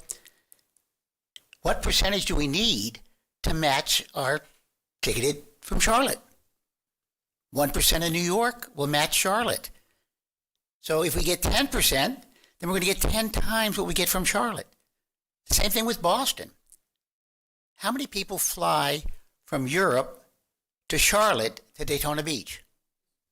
The market is like 0. How many people fly from Europe to Boston or Europe to New York? Will any of them make the connection to Daytona Beach so they can be at the beach, Don, which they did when Disney opened? They stayed at our hotels and drove to Orlando. Those two markets are huge, all right? How many people have you heard that griped about having to fly through Atlanta to get to anywhere? All right? So now you have 3 options. New York and Boston are huge. The number of flights they have to get to wherever you want to go when there's a problem is huge. It's not us going to New York. It's those 30, 50, 60 million people, plus whatever we get from Europe, coming to Daytona Beach. And I'm guessing, I'm often said that I'm wrong, but I'm guessing that our airport is going to need that terminal in the next couple of years. There's also something coming down the pike that you don't know about, that if it comes to fruition, we will need that terminal in 2 years. So, gentlemen, please send the message that we're open for business. Send the message to the airlines, because I wouldn't mind another airline coming to Daytona Beach. Thank you. Thank you. Troy, you're going to have to write down that David and I both agree with John. Carissa, would you call the roll, please, on this? Do we have a motion on the floor? No, but I moved. Can I get a motion? I move that we approve the agenda item consent B as proposed by staff. Second, Johansson. Okay, we have a motion to approve by David Santiago and a second by Jake Johansson. You can call the roll, please. Mr. Kent? For the record, out of principle and feeling like we got burned in the past, I'm a no. No Mets game. Mr. Robbins?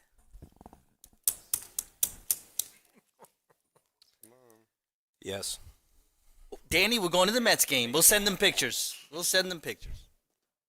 Mr. Santiago, Yes. Mr. Dempsey, Yes, if I can go to the game with you. Okay, that's fine.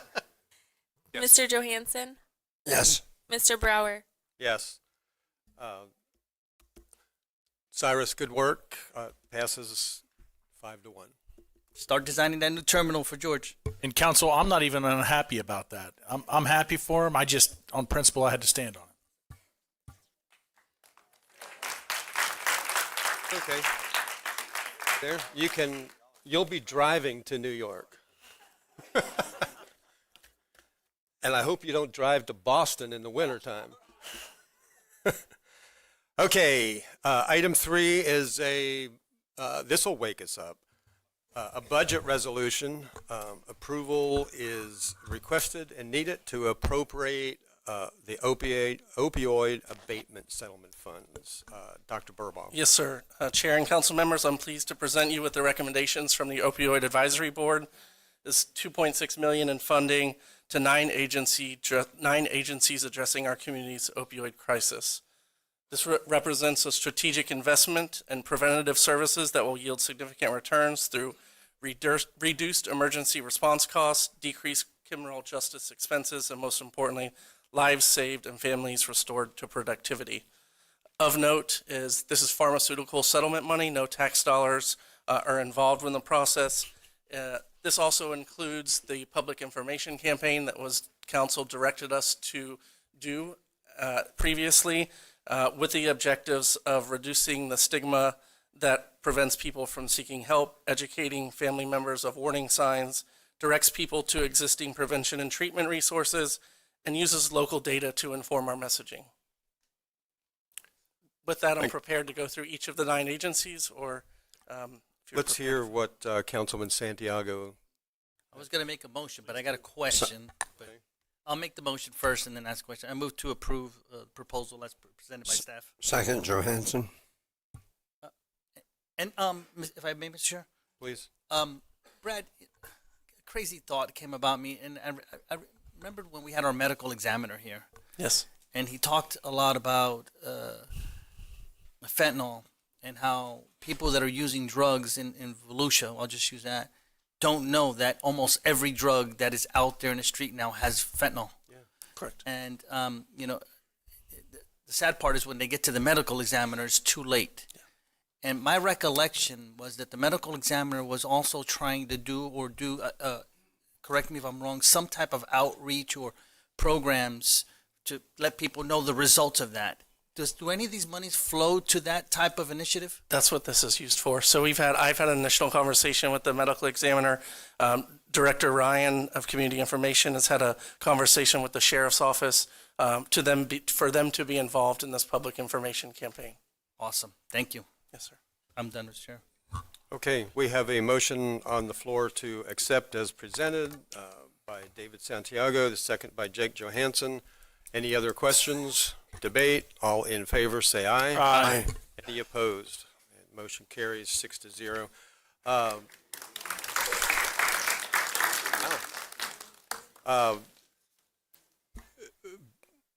Before I get to item 4, I want to ask the council to consider an audible, and nobody knows about this yet, but I think I saw Dr. Anderson here.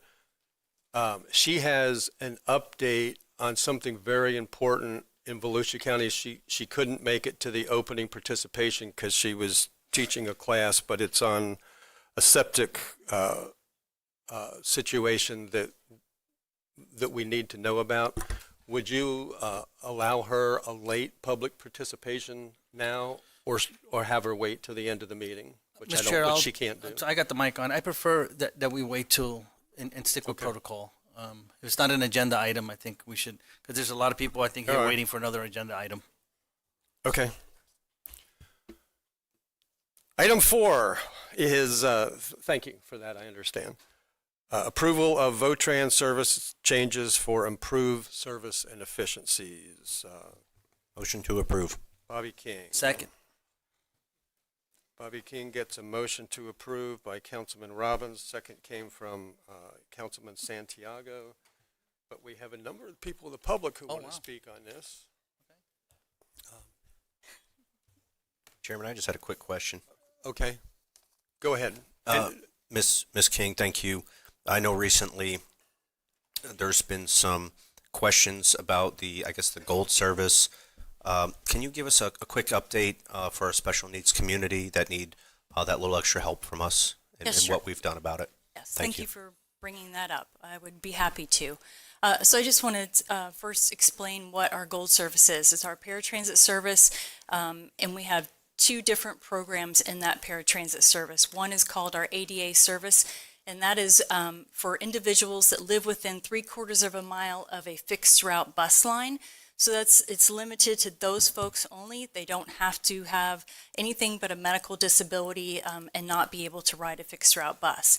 Then our other program is our Transit Disadvantage program, and that's a state-run program. We're provided funds to operate that program, and that's really outside of that 3/4 of an area boundary. So really the rest of the county falls into the Transit Disadvantage program. And that program requires you not to have access to a vehicle. So you either can't drive a vehicle, you don't have a vehicle in your family. The only mode of transportation that you can do is a paratransit service. And so I just wanted to share that with you. Recently, we just instituted a brand new software system. It's actually going to be a saving grace for us. It's already showing that we have almost 100% on-time performance for our trips just in the last 2 weeks. And in doing so, the few weeks before implementing that, we started uploading the old software data into the system and realized that we had a lot of individuals that maybe don't qualify for one of those two programs anymore, or we're getting trips that don't fall within the parameters of those programs. And so we need to try to stay within those parameters. We've done our best to try to reinstate as many individuals that had standing trip requests for dialysis and medical and disabled children going to school. We've worked very diligently to put all those back into place. But going forward, we need to be cognizant of how we're going to continue to operate a large number of people that fall into the need of paratransit. And so we're looking at all kinds of ways to accomplish that, whether it's additional grant funding. Again, the software will help us provide more trips for less. It's supposed to keep us as efficient as possible. So I think improvements have already been made, and we expect more to come. Will you bring us a list? I know dialysis was one of them. You know, council, if it's or Ms. King, if it's a necessity, obviously if they don't have dialysis, there's serious risk of harm or death. If there's any other conditions that we can help out with, just please let us know so we can get that information Right, yes, sir. out to our community. We're definitely prioritizing all medical need trips and all disabled children trips to school. Thank you. Councilman Santiago is not here. Councilman Dempsey, did you have a question for her? Yes. Ms. King. Bobby King. I'm sorry. Well, go ahead, David. Want me to go ahead of you? All right. Ms. King, so basically, as far as the VO ride goes, this is basically expanding just the west side test market now throughout the entire county? So some portions of the east side will actually get the VO-Ride microtransit service implemented as a part of these changes. Okay. And with VO-Ride, it's not income dependent or disability dependent. It's open to anybody.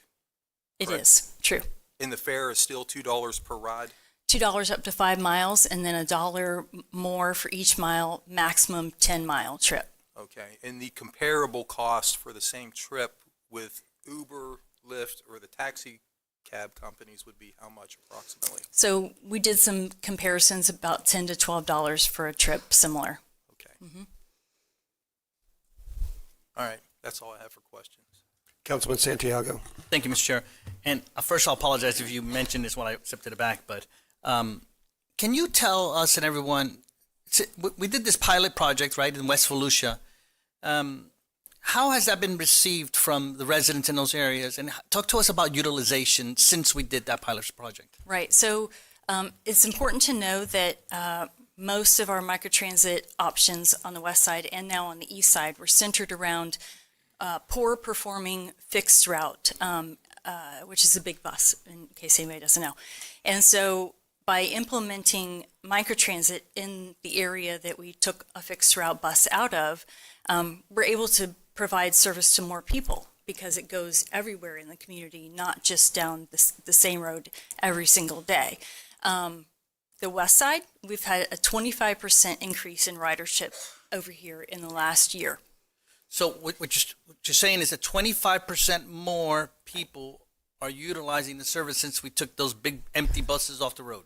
Well, I'd like to say that, but it's really more 25% more people are getting rides than ever before. Right, So okay. it may not be 25%. Gotcha. Okay, but the utilization went up, number of trips. Yes, sir. Okay, and now we don't have those empty buses driving up and down the road that a lot of people used to complain about. Exactly. Thank you. Good job with the pilot program. I'm ready to support this. Okay, thank you, Bobby. Let's hear from the public. Martha Rutland.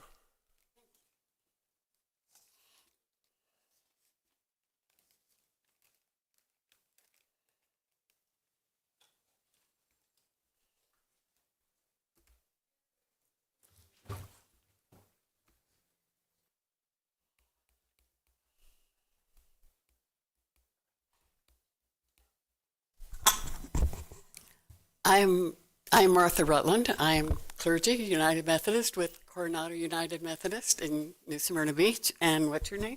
Randy. And this is my nephew, Randy. And what are you here to talk about? Voltran. He rides Voltran Gold. And how long have you ridden Voltran Gold? A long time. A long time. 23 years he's been riding back and forth to WORC and now to the Sunrise Developmental Center.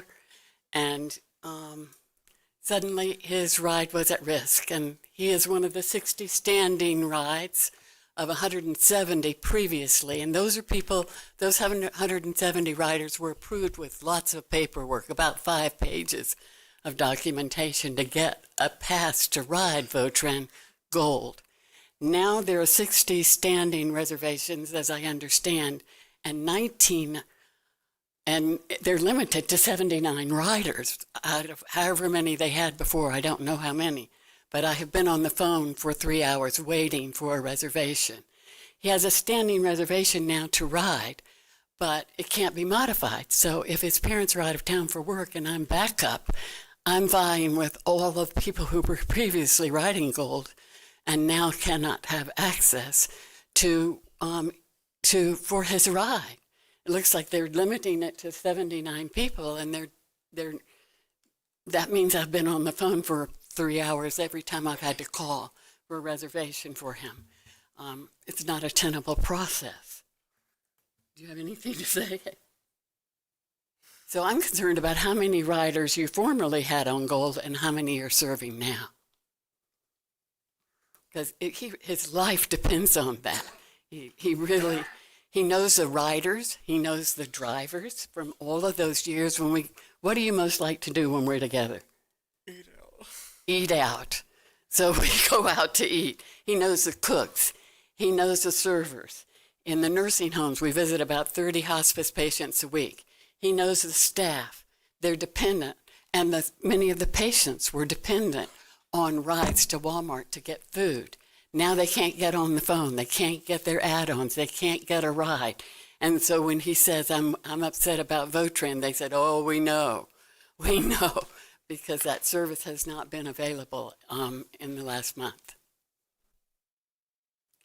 So I would be interested in how much the service has diminished since you've changed, how many people are riding, fewer people are riding Voltran Gold. Okay. Thank you.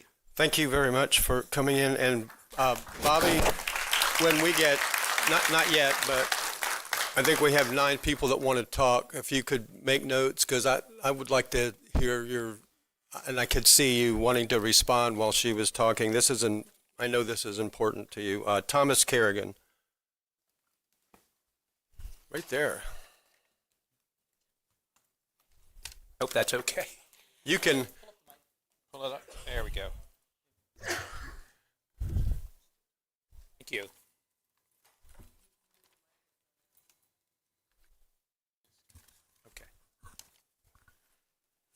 Okay. Thank you, council members. My name's Tom Kerrigan. I live in New Smyrna Beach, Volusia County.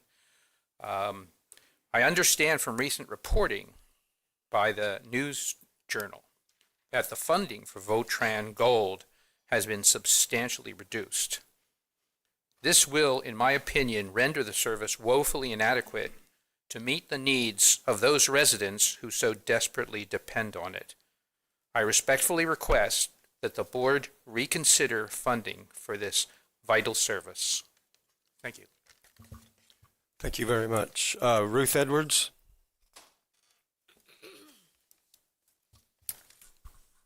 Hello, I'm Ruth Edwards. I live in New Smyrna Beach as well. Public transportation is the only option for many of our Volusia County residents who are living with disabilities or are elderly. Many of these folks do not have smartphones, computers, or tech skills to deal with complex arrangements. Some are blind, some cannot speak. All have issues making everyday living challenging. Uber is unaffordable, and some of the populations requires wheelchair accessible vehicles, which are in small supply. It is heartbreaking to see the amount of additional stress that it has created for families that depend upon this service when they cannot get rides to the doctor's appointments. In the old system, there was no limit to the number of trips that could be booked on Votran Gold, and everyone needing this service that met the requirements could get a reservation. The new company has decided that one of the best ways to save money is to drastically reduce services. They tout the Reliable Al-based service plan that will provide savings to the county and the state. Did the council really intend to save money by denying transportation to those that need it? It's morally wrong to tell persons with disabilities and the elderly that there are too many of them needing transportation, and so they are denied rides. Anyone able to use the fixed route or flex is able to get a reservation, but only a small limited number of reservations are allowed for those with greater disabilities. Now only 20 slots countywide are available 3 days in advance. I would like to challenge the council to ask RATP to provide the number of persons now available to receive transportation on Gold as compared to the number prior to their takeover. We in Volusia County are better than this. Thank you very much. Thank you. John Davidson. Is John Davidson still in the house? Hey, John. You'll be followed by Caitlin Swan.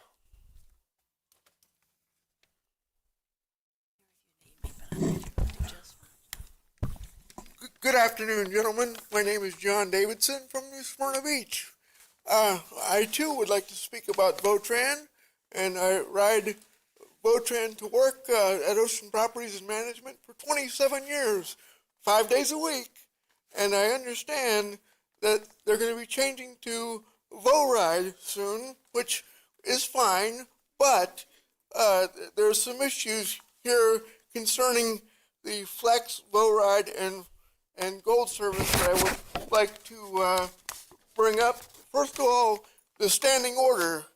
They were talking about how many people how long they have to wait on the phone to get a call, like Martha and Randy said earlier. I waited an hour and 4 minutes the other day just for a simple call. For the last time I ended up calling, and they finally answered, and then I missed the very first day of work because I didn't know that the service had changed. That's number one. Number two is I would like to suggest using cash or token or bus pass. I've used the bus pass all my life for 27 years. And also I have a suggestion for how we can automatically go. I know one is for the, you use one to see the scheduled trip and 3 to cancel on the phone. I could suggest an option 4 to make an automatic schedule for the following day with the exact same trip.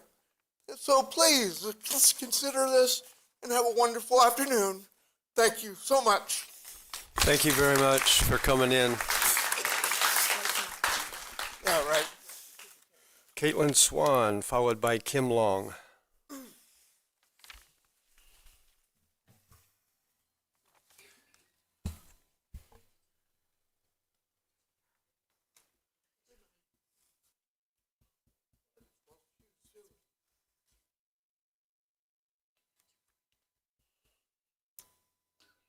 All right. Good afternoon, council members. My name is Reverend Caitlin Swan. I live at East Rich Avenue in DeLand. I'm an educator, small business owner, and a United Methodist pastor here in Volusia County. And in that role, I work with 8 churches on a regular basis and about 30 more throughout the year. Now, 4 weeks ago, I stood at this podium asking you to restore funding for 32 arts and cultures organizations. Since then, instead of reversing course, I've seen a pattern deepen. You have discussed cutting $2.6 million from the very social services that keep children safe and support seniors and strengthen families. At the same time, Votran, especially Votran Gold, has deteriorated so drastically that disabled residents are waking up every day unsure if they'll be allowed to get to work or to the doctor or simply to get out of their homes. Before the switch to the new provider, over 170 wheelchair users per day were transported reliably with appointments. Now the new contractor limits the service to, I've heard 65 people a day, maybe 79. It's the highest number I've heard. Handicapped residents are sitting on the phone for hours every morning like they're trying to win a radio contest, hoping that they'll be one of the lucky ones allowed to go to work or a medical appointment that day. One man with a standing reservation to get to work was simply told recently that the bus wouldn't be coming that day. He was hours late by the time someone got him there. These are people who already face daily barriers most of us will never encounter, and we have made their lives harder. These are not isolated problems. They are symptoms of a deeper misunderstanding of the purpose of government. Over and over, I hear the argument that the core function of government is to save taxpayers money. But government is not a business, and we are not shareholders expecting quarterly returns. Government exists, and grown-ups know that taxes exist to do the things that we cannot do alone, to build roads, fund schools, and provide the services that create safety, stability, and dignity for all of us, and to do so with financial responsibility and appropriate oversight. My family might not need the Boys and Girls Club for our child, but I certainly want to live in a community where those kids are off the street and doing something productive with their time. I may not need to send my kids to a free swim class, but in this economy, many families cannot. Should I accept them drowning because they are poor? My husband and I don't currently need wheelchair transportation, but after a medical emergency just last week in my family, I can tell you that our health and mobility can change in an instant. And here's the thing, this council is not actually saving people money. You're not proposing to refund each of us $1 for the arts, 75 cents for Votran, or $4.30 for the social services. But even if you were, I believe the majority of Volusia County residents would decline all 6 of those dollars for a safer, healthier, and more accessible community. Thank you. Thank you, Caitlin. Kim Long. Kim Long? Okay. Beverly Richardson.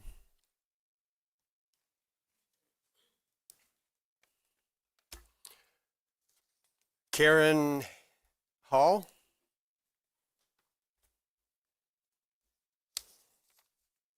And Steve Tonjes. You're next.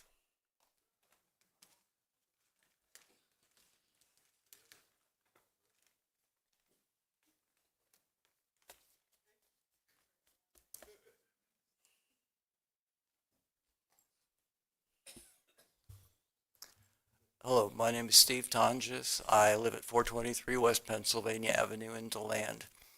As I keep saying, it's your district. I just kind of have a general comment. Well, no, I have a story. My son, before he worked at Publix, had a job in Port Orange at the Goodwill store there. He was living in a new set of apartments with no bus stop. The closest bus stop was 2 miles away, the fixed route. So he was stuck with Votran Gold, and unfortunately, it was stuck. He had to give them an hour window so that he would not know if he would be picked up at the beginning of an hour or at the end of an hour, or as it turned out, at all, because he was just plain left several times. And this was before the service was switched over. I'm thinking probably it's because they just don't have enough money. And we just don't give enough money to that form of public transportation. I don't know why we distinguish it from the roads. That's public transportation too. We put in general fund money. The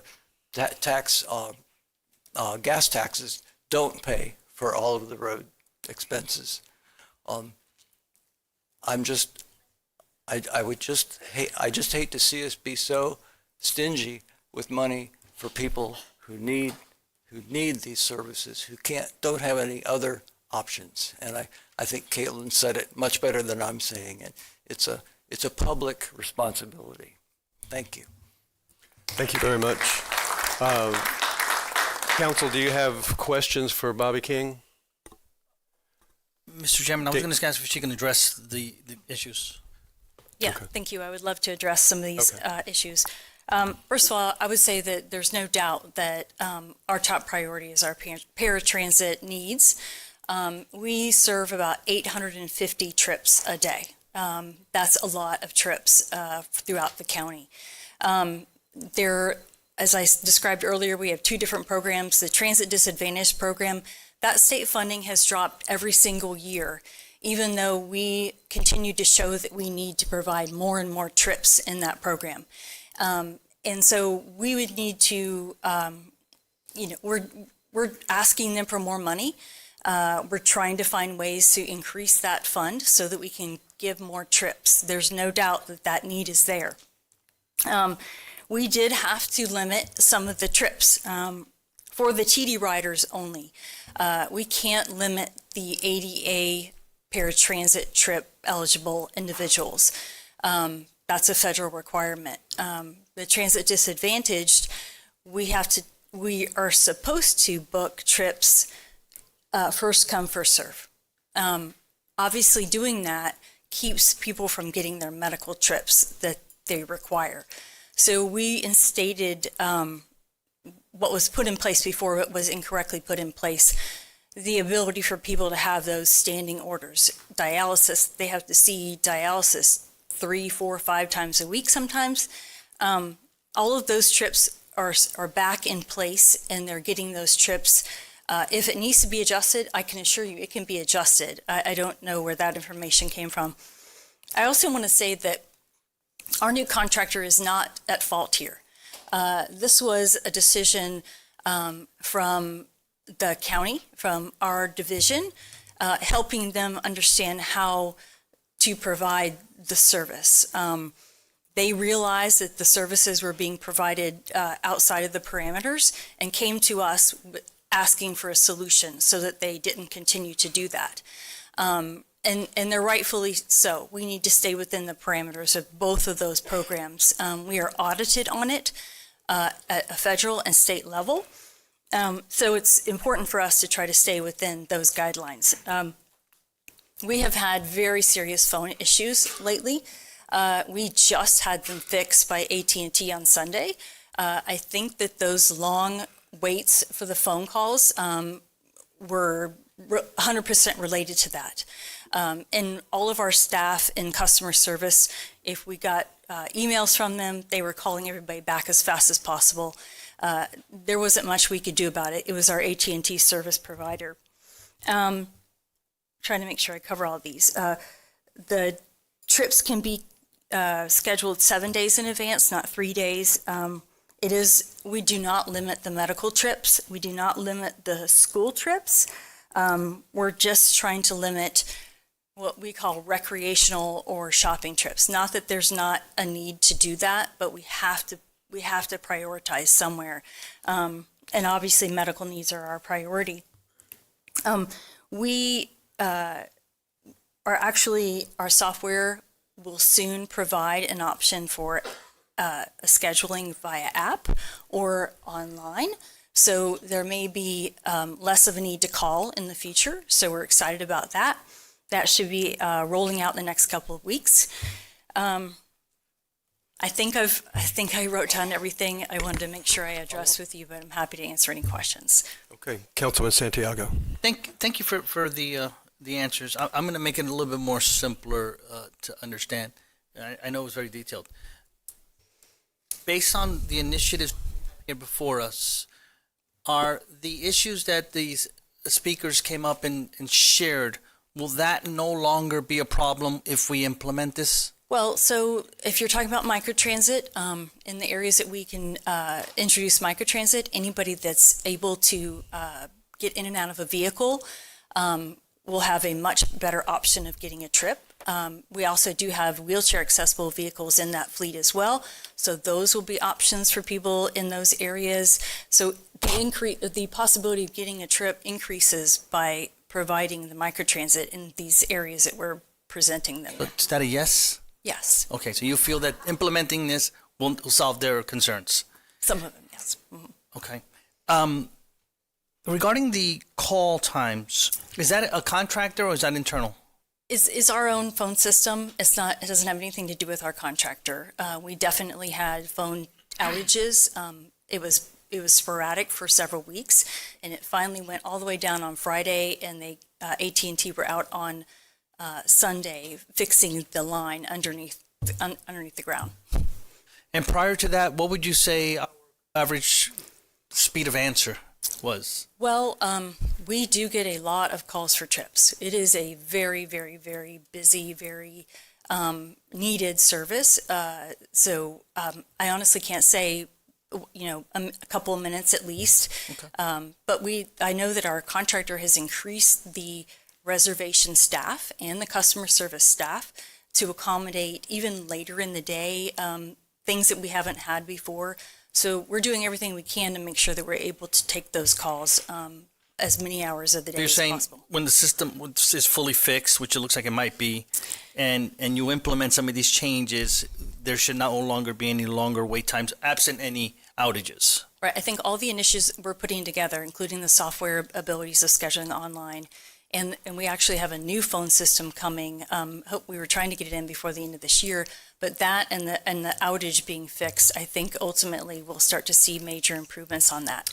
And I think in our personal meeting also, you had shared that this launch of this program is going to go in tandem with the existing program, that you're going to have a double period so that people can learn to utilize the new system, right? Is that correct? Right, exactly. And you can figure out the bugs? We like to do like a February to March timeframe where we introduce a new service so that people can get used to it. We'll be out riding buses. We'll be out visiting the people, doing community meetings on how to utilize the new services before everything changes on March 1st. So we have months of PR-related work, media-related work, on-site, in front of people, work to help people understand how to use these new services. My last point of clarification, if provided that everything goes according to what you have planned, then we will potentially have, given if history repeats itself, we will potentially have increased ridership, and the concerns that the folks that spoke should not be a problem going forward if we implement this right. I think paratransit will always have a limit. It has to be a limit to the But we number can of address trips. that in the future. But all these other services that we're providing will definitely ease the burden on the paratransit trip demand, and then ultimately be able to help people get more of what they need. The paratransit service is a hands-on, door-to-door service provided by us, and so that's something that we want to make sure that the individuals that still need that type of service can still utilize our services. But if anybody is ambulatory and able to get in and out of a vehicle, BoRide will be a good option for them. Thank you, Mr. Chair. Councilman Robbins. Thank you, Chair.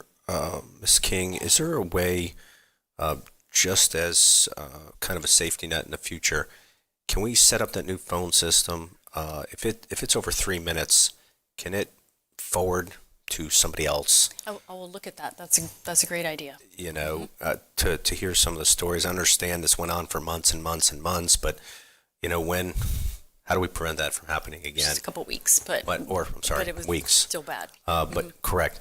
I just need some clarification on the riders limited at 79. What was that being referred to? Trying to keep us within our transit disadvantage funding availability. We had to try to determine a number of how many trips that would be every single day. We do have some funding that we've been utilizing for Council on Aging. Council on Aging has just gotten a new contract, and so we will no longer have to provide those trips for them, and we've decided we would move those funds into this program temporarily while we helped our transit disadvantaged people find ways to use our services, while we applied for different funds that maybe we can get to increase the ability to provide more of these services. We're trying everything we can to keep things rolling at a higher level, a trip level, until we can figure out how best to do this. What do you say the actual demand is north of 79? Do you think it's 100? Well, yes, north of 100 for sure, for transit disadvantaged trips, yes. But the more we provide, there's a limit of how many paratransit trips we can really provide based on the resources that we have. Right. Vehicles, drivers, dollars, all of it. And so we have to balance that between the ADA rider need and the TD rider need. And so we've got both, people wanting to get trips, and we can only provide so many of those trips a day. And if we can set up a special program, like a gentleman here that's been an employee down there in my district for almost 30 years, where they can even give their monthly calendar, because my mom was a teacher, in that community for a long time, and one little deviation throws off. I mean, it's just magnified 1,000 times. So if we can set up, how like we have the calendars on their phone, where they can say, "Oh, this is recurring," just hit a button, and that way they're locked in and they don't have no worries, But whatever we can do, thank you. Sure. Councilman Dempsey. Ms. King, I think I heard you say earlier that or maybe I think it was from you, ridership is up 25%. We've been able, our ridership on this west side of the county has grown by 25% since the BoRide's been. But we don't know what the makeup is of that 25%. Right. Are those indigent, disabled? I can only tell you age, because we do capture age and disability, but I don't know what their income is. And the Ms. Reverend back here, I forget her name, I apologize. The lady from DeLand on Rich Avenue. What is it again? Swan? Swan, Miss Swan, Reverend Swan, sorry. She threw out a number that previously there were 170 riders able to use the paratransits back in the day, and now it's down to about 69. Is that right? She's talking about the Transit Disadvantage Program. There were probably right now we're capping it somewhere around 100 a day, and we're really not capping it. We're just trying to make sure that we provide the medical and the school disabled school children's trips first, and then opening that up to the rest of the need. But But yeah, I think she's talking about that program. There was quite a bit. When was that 170 rider a day figure from? Is that recent, or was that from 10 years ago? Or Don't know. It would have been prior to us implementing our new software and our new. So I'm going to propose something to my fellow councilman up here, and I just want to hear your thoughts on it, if it's a good idea or you think it's not so good. But I've consistently been against this program solely because it competes with private industry. I don't like the fact that the county now is in not much competition because we're given $2 rides, but we are competing directly with Uber, Lyft, and the private cab companies. Okay? And now you have made statements up here that we can't do more paratransit rides because of budget limitations. And my thought, I think I can kill two birds with one stone here. I do not like the fact that the government is competing with private industry, Lyft, Uber, and taxi cabs. So, if we have limited funds and our need is much greater than our ability to fulfill it with the paratransit, then why don't we stop giving rides, subsidized rides, to people who can afford it and give it to people who need it? Why can't, after council, we could go out and for $14 go get pizza. With Uber, it would have cost us $100 or more to take the same trip. Why should the government subsidize our trip to get pizza when we could very well afford to hire Lyft or Uber, but we're just too cheap to do it, so we're going to go do VoRide? Why do we even have to offer that to people who are not disabled, who are not income disadvantaged? Why are we subsidizing those people for cab rides at the cost of these guys who really need it? So I'm, at some point, if not now, but I'm proposing that we quit giving $2 cab rides to everybody who wants it and limit it to people who are disabled or economically disadvantaged and who can't afford Uber or Lyft, and free up that money and put it towards more paratransit transportation. So these people, these 170 riders, get their needs met as opposed to meeting the needs of people who could really afford taxi cabs and Lyft and Uber. So unfortunately, we follow federal regulations related to transit, and fixed route bus there's no eligibility to ride fixed route. And so when we've historically here on the west side, and what we're planning to do on the east side, when we take away a fixed route line, we bring in microtransit to take its place so that those people can still continue to have an option for transit.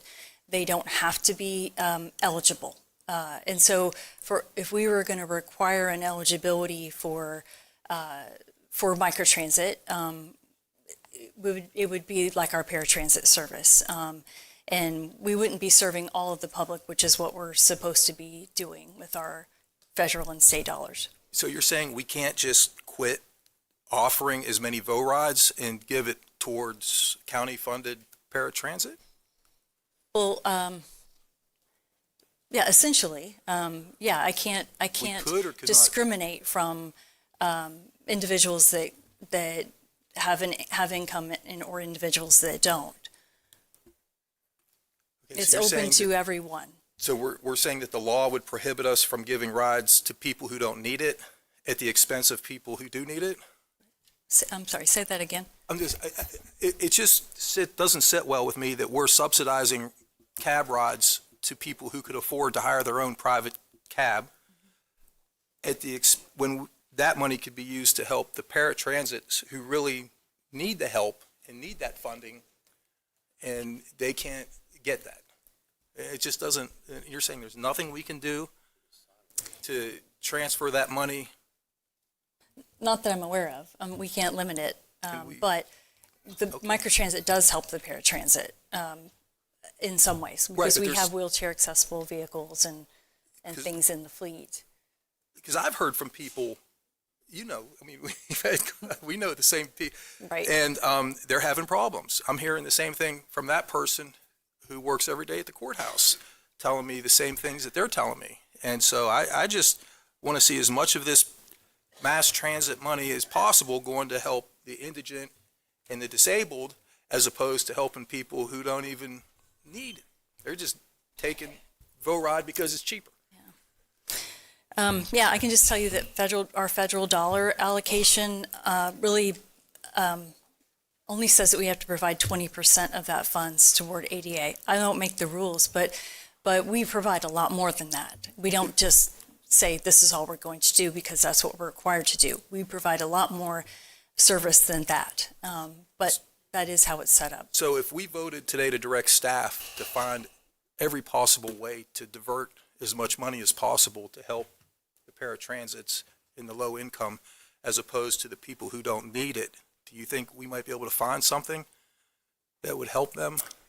I would definitely have to seek federal transit assistant, administration assistance on how to do that if that was doable. That's all I have. Thank you, Bobby. Don, let me,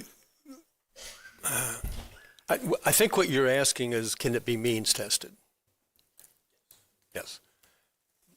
Can anybody answer that, if that's legal with federal dollars, or you, the deputy county Well, manager? Mr. Chair, Bobby, let me try to help and then correct me when I step afar from what we can do. I hear what the council is saying. Let's look at every possible option to provide more resources to the transit disadvantaged service. And what I'd like to find a way to do is to grow the pie so we don't have to take from one group to provide to the other. So I think I can work with Bobby and Janine and our contractor to try to look at ways of finding resources, and if it's possible, to further restrict some of our other services so that the general fund is not further burdened by providing VOTRAN services.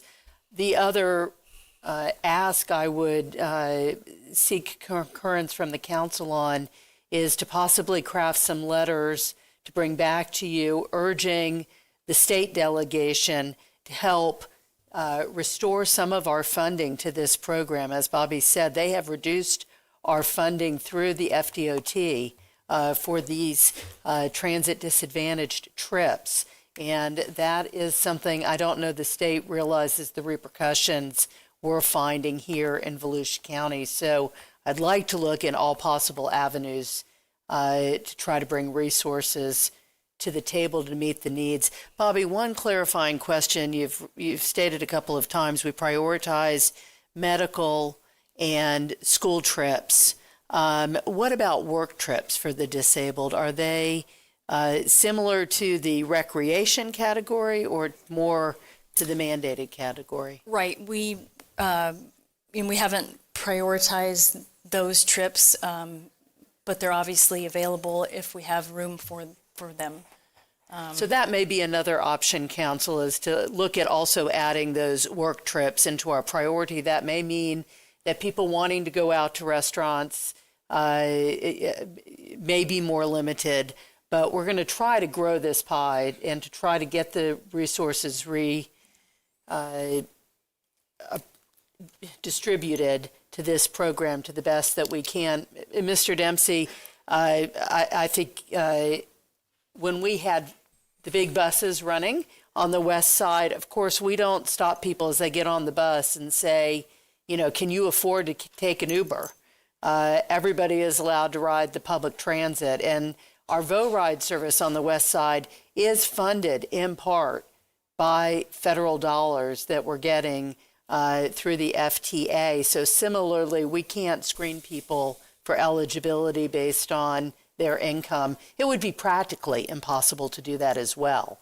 So we'd either be providing no service except for the disabled or continuing to try to provide public transit throughout the community. And we'll look at ways to see if other public transit can be scaled back, but it'll come with the scaled back revenue from the federal government. So it may not, at the end of the day, improve our local funding situation. That's what we have to take a closer look at.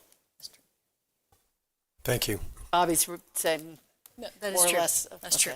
Right. Councilman Kent. Thank you.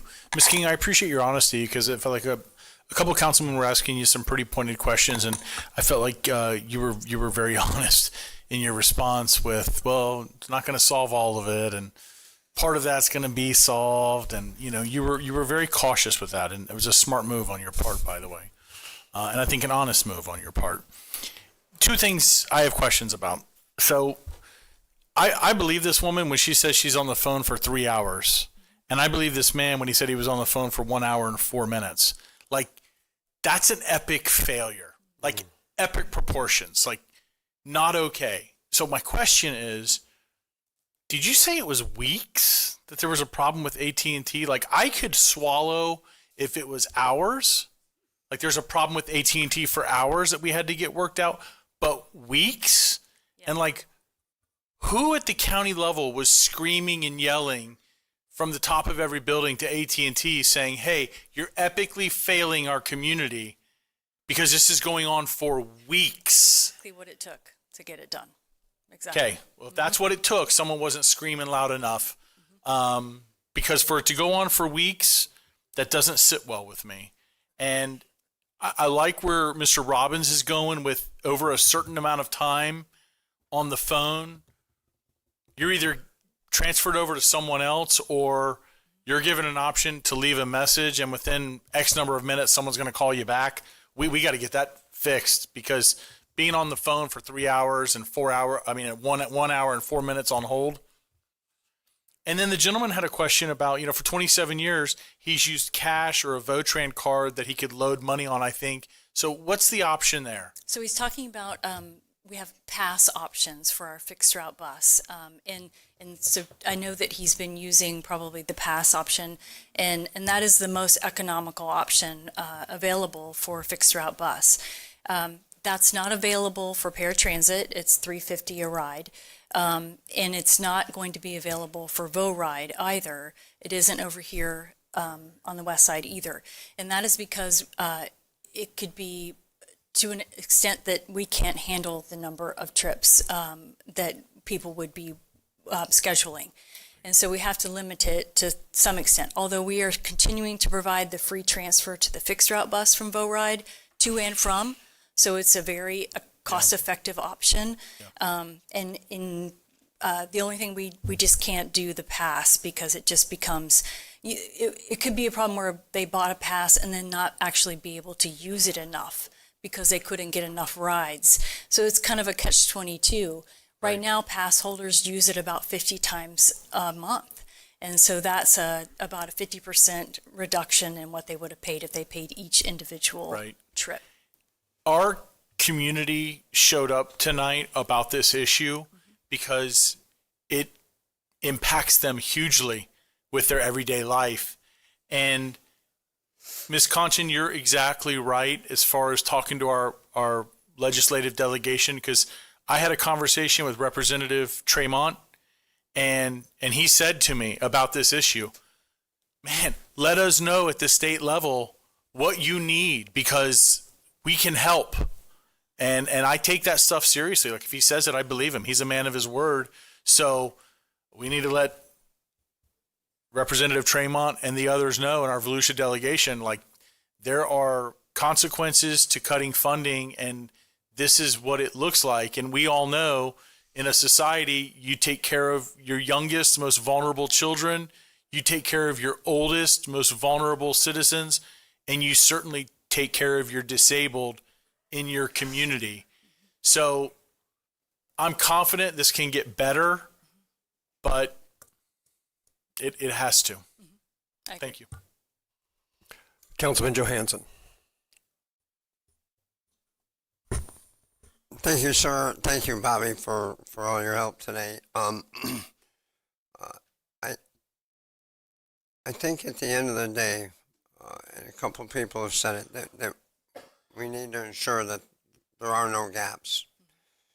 I know right now you have a gap between the 79 and the over 100 requests. We got to figure out how to manage that gap correctly. My question is, are there other people out there performing the service in the nonprofit world. You talked about the Council on Aging for the elderly. Who else is out there? Do we have churches that do stuff like that? Yeah, I'm there's a not few, sure. There are a few organizations that work with the state of Florida, and they actually get funding from the state to help provide trips for certain individuals' disabilities or disabled children Yeah. and things like that. Is there some association group, ad hoc group that gets these people all together and discusses? One of the biggest things that bothers me during a hurricane, during any catastrophe, is if you don't come to the EOC, it's a very fragmented, valiant effort to get the right thing to the right people at the right time. And here we have a bunch of maybe organizations that are trying to meet the needs. You might have 79 trips. The Council on Aging might have 20 trips. Sunrise might have a bus and have 10 trips. ARC might have a bus.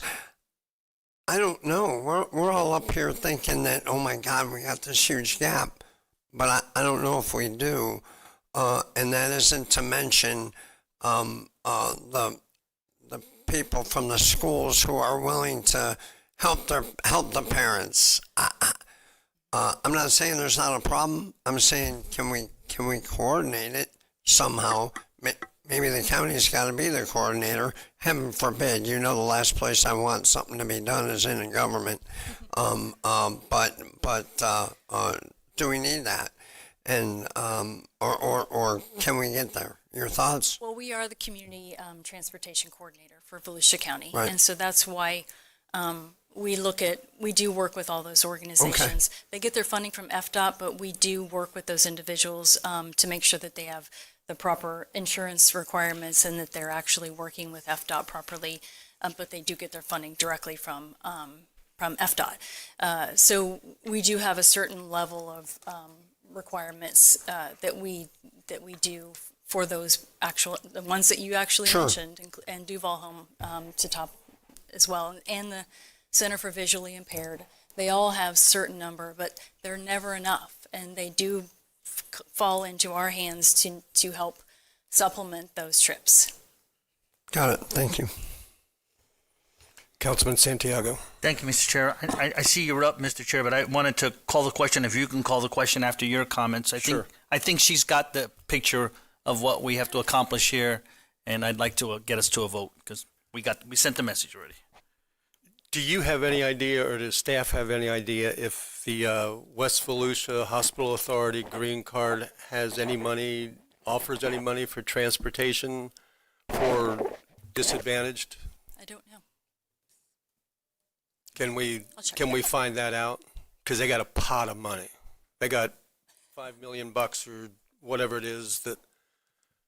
And then I was just going to ask, since the Deputy County Manager brought it up, would you recommend to us? You don't have to do it right now, but how you said sending a letter to the state. Tell us how much money we need to ask for, and then let's also look at money that we've just recently withheld. Do we have any other money that we can put into this for people that are trying to get to work and to the doctor? I do want to make it very please. clear that any money that we've offered as savings for these service changes, that they would be top priority for moving into paratransit service. Okay. You know, so that's always our goal, is to increase Okay. that paratransit budget. Okay. Thank you. Thank you all for coming out, every one of you that spoke. I think we all understand it a little better now. I think Bobby probably already understood it. You've been working on this a long time. Right.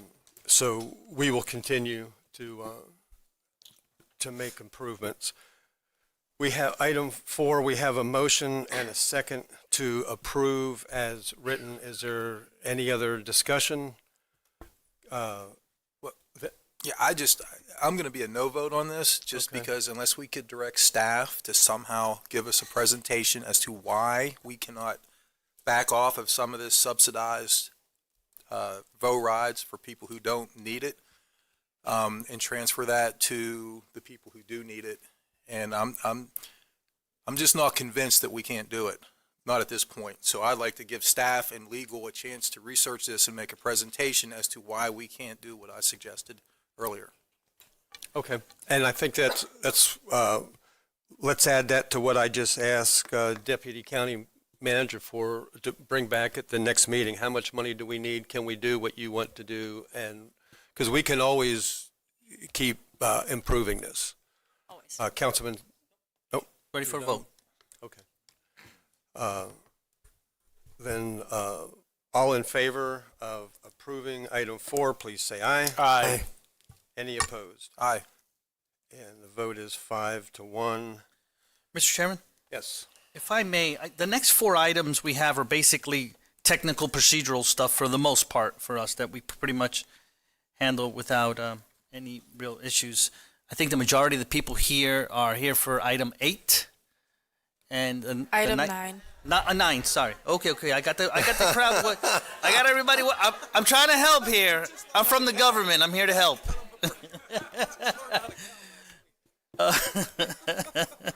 You need what? 5 to go with 4? Yes. Oh, okay. Just do 5 because it has to go with 4. Okay, so we'll just vote on that next one, and then I'll motion to bring up the next item, number 9. Okay.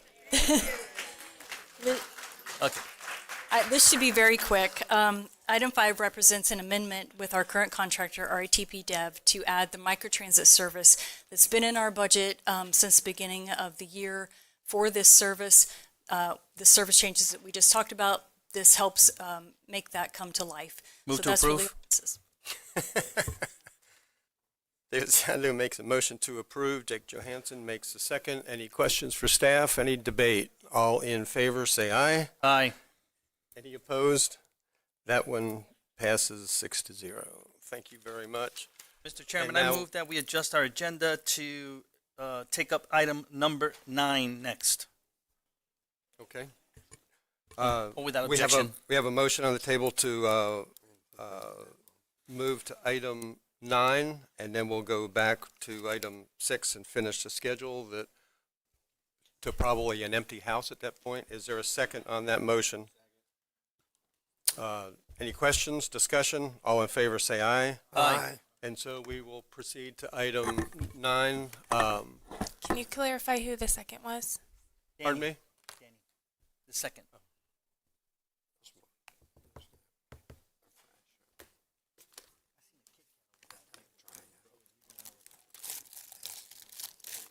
Going to give everybody a second to the people that are clearing the room, and then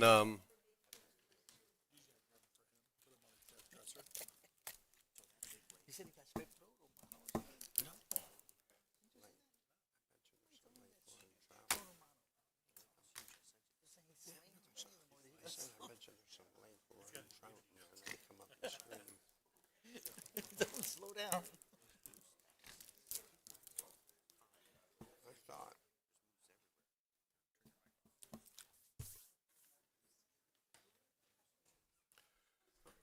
Okay, Carissa, do you have the video ready? Okay, let me just kind of lay out the, we're going to be here a while, to lay out a scenario of what we're going to do. I wanted, just by way of introduction of this item, have a brief video. You can't hear me? Can you hear me now? Thank you. Okay, and then we'll see if I'll tell you why I brought this item up, see if the council has any questions. And then before we debate it, we're going to hear from you first. And because there's a few of you that want to speak, and I appreciate you sitting through this meeting that's actually pretty short for a county council meeting, but you can roll the video anytime.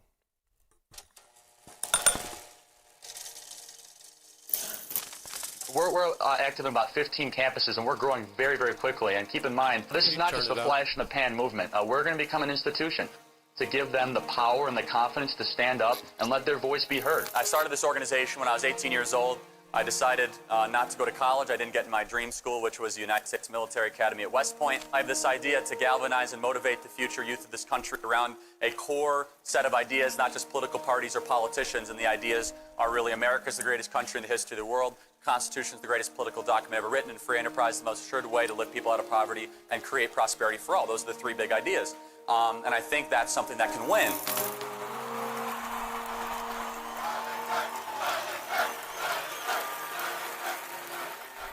We as Christians are called to go into the public arena to correct error with truth. So I go to college campuses and there's a lot of error. We're all sinners. We are all live in error.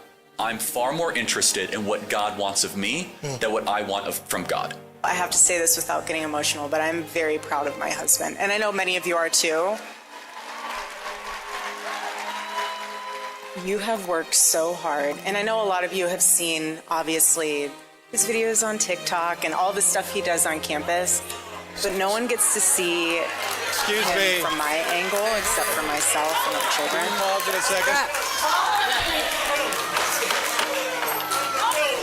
We will have order in the house, and or we'll have to clear the house. He made this year. No. He's a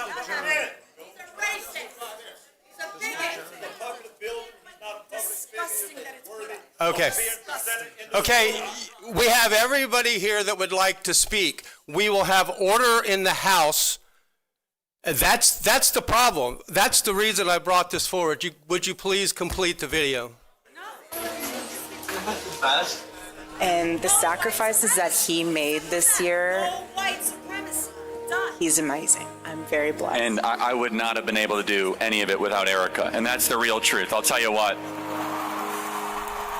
You are here as a grassroots response to the top-down revolution happening in this country. I want our Turning Point USA students to receive a round of applause. These are the freedom fighters of America. The media said that Turning Point could never run a ground game. They weren't experienced. They didn't know Charlie, right? This is the greatest generational realignment since Woodstock. This generation is the most conservative generation that we have seen in well over 50 years, and the numbers show it. What young people especially are screaming at is they say, give me a structure that I can live my life by. And especially with young men, more challenging of them, more saying, you know what, honestly, I'm not gonna talk down to you.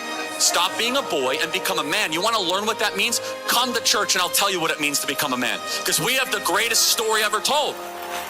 What can I do to save the country? You answer that question every single day. Because you are doing the work to save this beautiful republic. You are doing something that is bigger than you.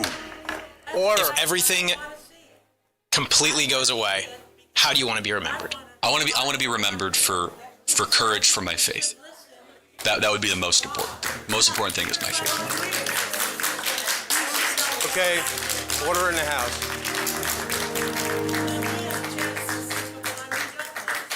Okay. This is fun. All right, I don't know if anybody wants to listen to me or not. I'm going to tell you why I brought this up. And the reason... But you just demonstrated why I brought this up here. Charlie Kirk promoted three big ideas. He just tried to say it. One is that America is the greatest country in the history of the world. The second one was that the Constitution was the greatest political document ever written, and the third one was that free enterprise and capitalism was the best economic system to raise people out of poverty. Who would have thought that those would be controversial issues?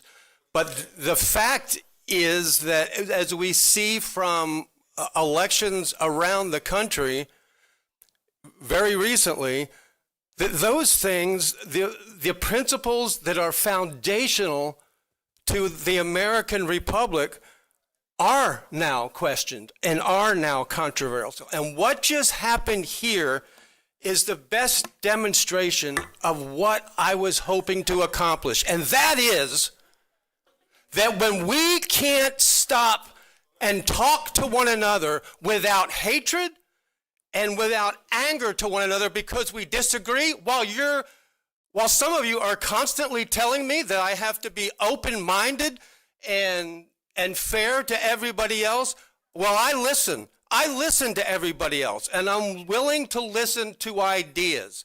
And when we stop that, and when we actually murder somebody in public because we disagree with the fact that he serves Jesus Christ or loves America, means that we're in a very, very dangerous place, and our children won't be safe, and America is a different country than what our founders gave us.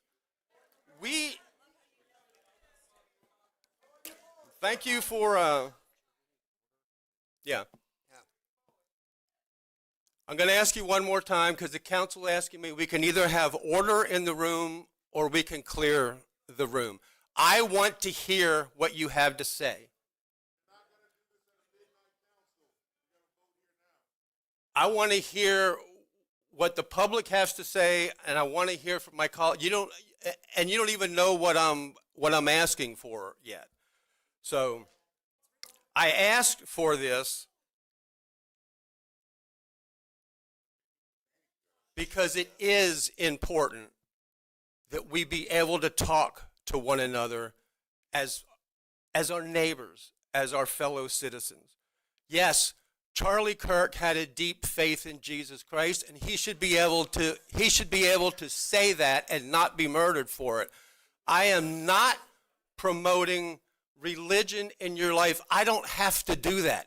God's in control of it, and after the death of Charlie Kirk, he's done a fine job of turning hearts to him and drawing them. I don't want the government involved in religion.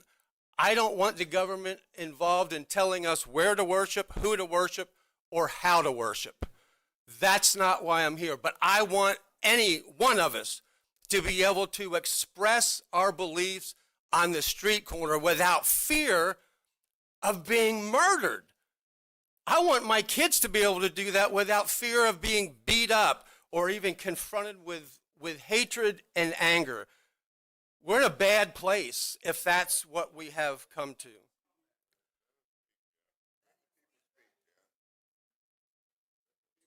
What I am hoping for with this memorial, and I'm going to tell you in a minute what I'm going to suggest, what I'm suggesting. What I'm hoping for with this memorial is that it will remind us of the necessity to treat each other civilly and to be able to talk with one another. We need reminders. That's why people go to church. That's why we build memorials and all over this country to remind us of history. You don't have to like the history, but we need those reminders of how we got here and who we are. Charlie Kirk advocated the most foundational principles of a free republic. And that's why we need that reminder. So here's what I'm going to ask the council to do, and then we're going to hear from you. I have put 2 roads on this item. One is part of Maytown Road. We have a section of Maytown Road that's already been memorialized for Charlie Clark. And I want to mention him because he's an important local person. And I don't think anybody opposed that. Charlie Kirk was an outstanding citizen, and in 2017, I see your sign. In 2017, he was memorialized. What I'm suggesting doesn't touch that, doesn't alter it in any way. It's a completely different section of Maytown Road. Then there's also County Road 3, which is in my neighborhood, in DeLeon Springs. You're gonna have to let the council talk, or you're gonna have to go somewhere else. Lastly, and this isn't on the agenda, I asked staff today, I haven't heard from it. I don't even know if it's possible. This came from a member of the public today, and I thought it was a brilliant idea. We have an amphitheater in Deltona, and the purpose of the amphitheater is for public debate, for music, for various things. And the idea was to name that amphitheater in, I'm going to call for order one more time. Please stop pointing. Did somebody really say that? Okay. So the third option that the council could ask staff to act on was to tell us, is it possible, and how would we it doesn't have a name yet, could we name the amphitheater the Charlie Kirk Memorial Amphitheater and use it for public debate at election time when there's candidates running against each other or whatever, at a fee. So those are the three things I'm putting before the council this morning. And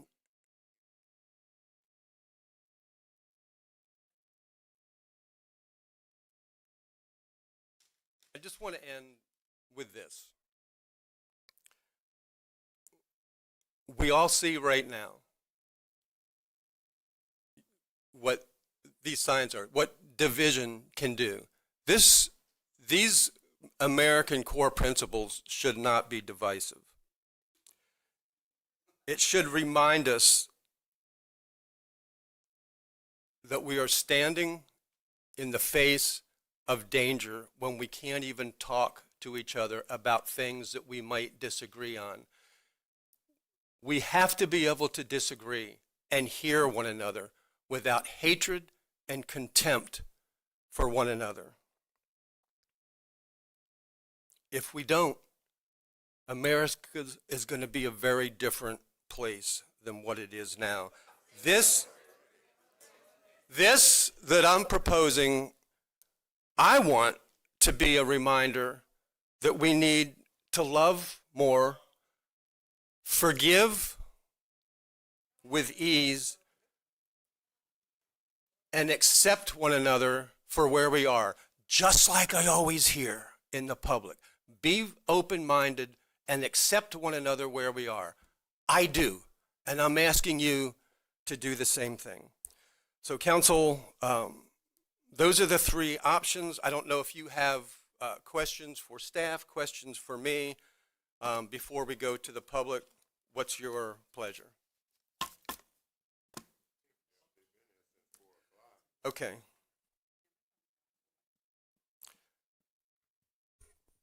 Okay, I'm going to call your name. Question, sir. Oh, I'm sorry, Jake. Very I didn't quickly. see it. You coordinated with staff. Staff, did you do, or chairman, I guess, did you do any coordination with the outside organizations and entities before making your recommendation on Maytown Road and the amphitheater? I haven't. I sent the staff a letter today about the amphitheater. Didn't give them much time to do it. I asked them several weeks ago. When we talked about this, if they could recommend a road. When I brought it up to the council, I invited all of you to recommend a road.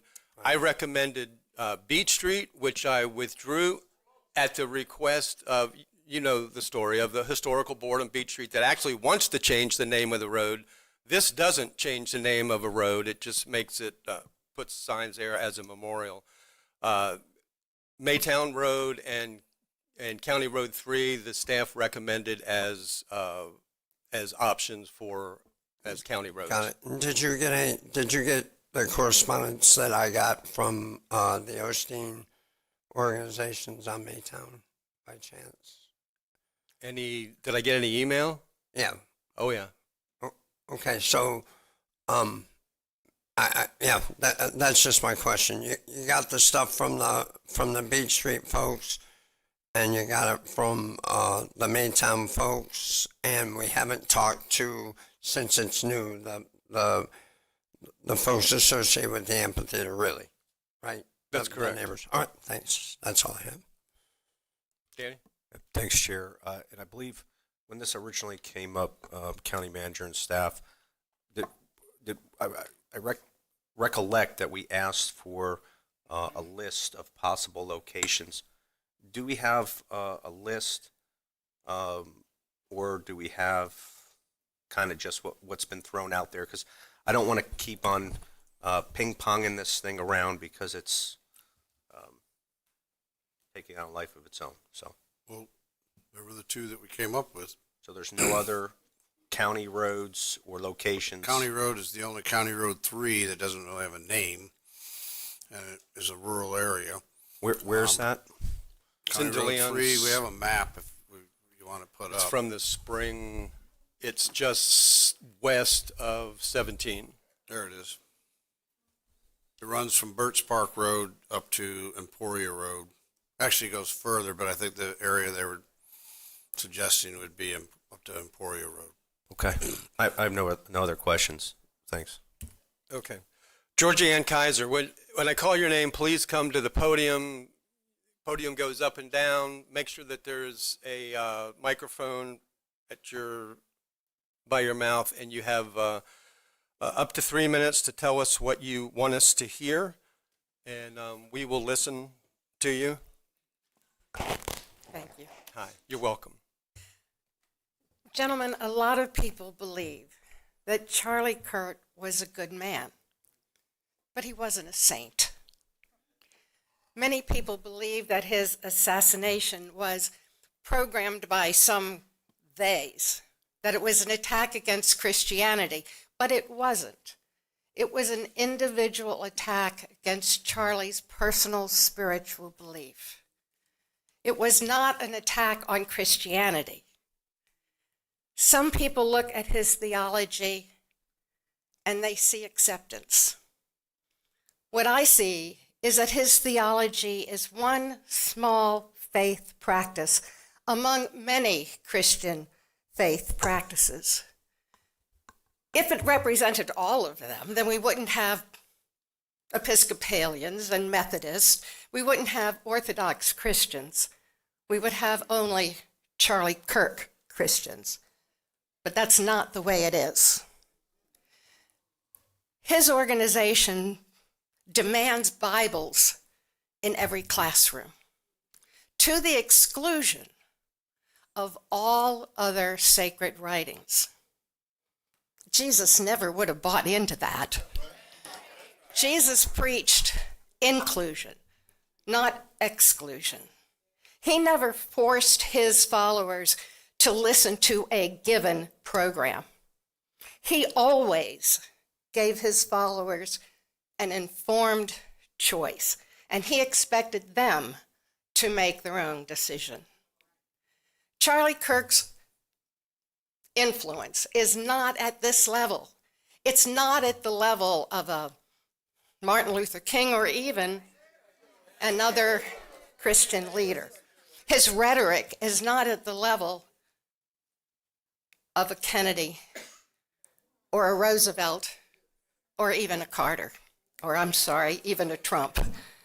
His rhetoric has not had an opportunity to be proven yet. It is one dimension of a whole. It is not the only dimension. Let's give Charlie Kirk's organization and his theology an opportunity to prove whether, in fact, it stands for and can move us towards unity. What is the rush? Why can't we give it time to prove itself? To let people even know what his theology is? Because remember, if you're honest with yourselves, you know that most people had never even heard of Charlie Kirk. So the question is, why rush? What are you afraid of? Are you afraid that in a few years we won't remember him? Thank you. Your time is up. Thank you.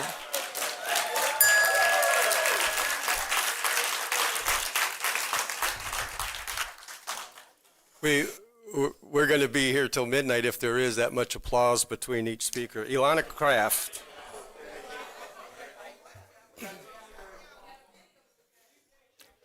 Can we have order, please, so the next person can speak? If you would just be respectful of everyone.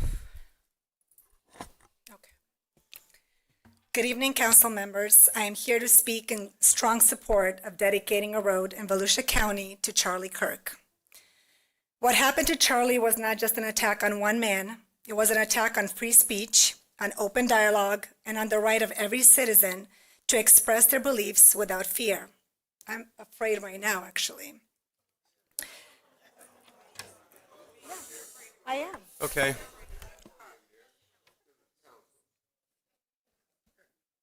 The day he was killed, millions of Americans who shared those values, and there are millions out there, felt that wound too. They felt the bullet. And for many conservatives, including myself, this was the first moment when the danger felt very real and personal. And I want to be absolutely clear about this. This dedication is more meaningful than just honoring a man. It is about honoring the values that he stood for, values that are not partisan, but foundational. Values like faith, freedom, and love for this country. These are the values families here in Volusia live by every single day. These are the same values that shaped our country. The growing hostility toward conservatives is part of a broader and deeply troubling national trend. The atmosphere has become so polarized that simply expressing long-standing American principles is met with outrage, name-calling, threats, and even violence. Some have tried to distort who Charlie Kirk was, twisting his words, calling him hateful names, underestimating the extent of his influence among young people, and even going as low as celebrating his murder. But the truth is undeniable. Charlie Kirk paid the ultimate price because he spoke openly about his conservative beliefs in a time when doing so has become dangerous. Dedicating this road is a way to cut through the lies and manipulation, to say clearly that the values that this man stood for are values that a large portion of Volusia County residents stand for. It is about standing for the core principles that unite us and sending a clear message that political violence has no place here. It tells the people of this county that we honor courage, we defend free speech, and we will not be intimidated out of our convictions. Thank you. Thank you. Markayla Oman.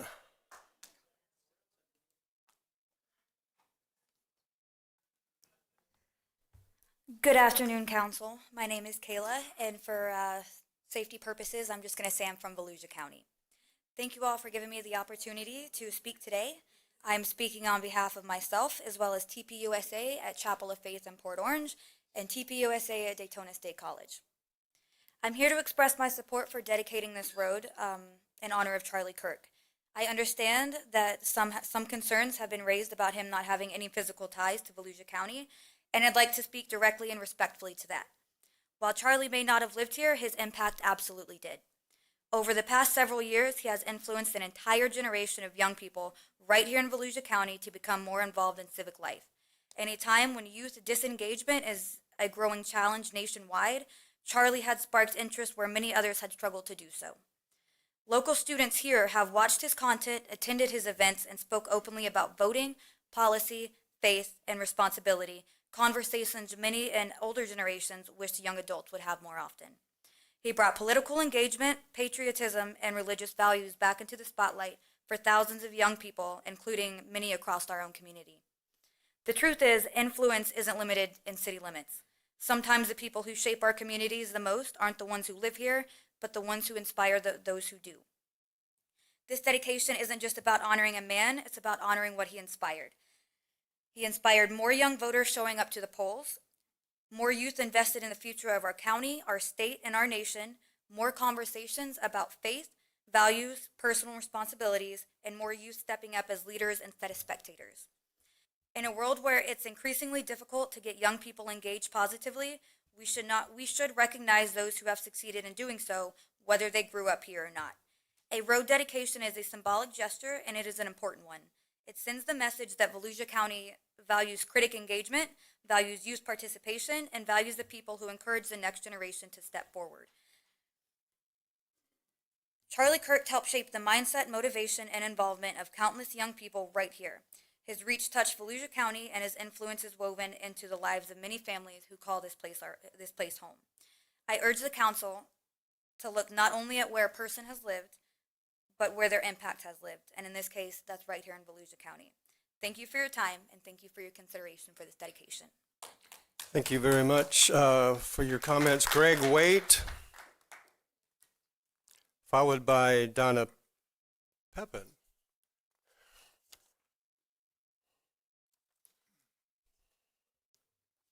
Good evening, Council. This is my third time up here. Talking about against renaming the highway or in memorial to Charlie Kirk. But everything has been said by the First Lady.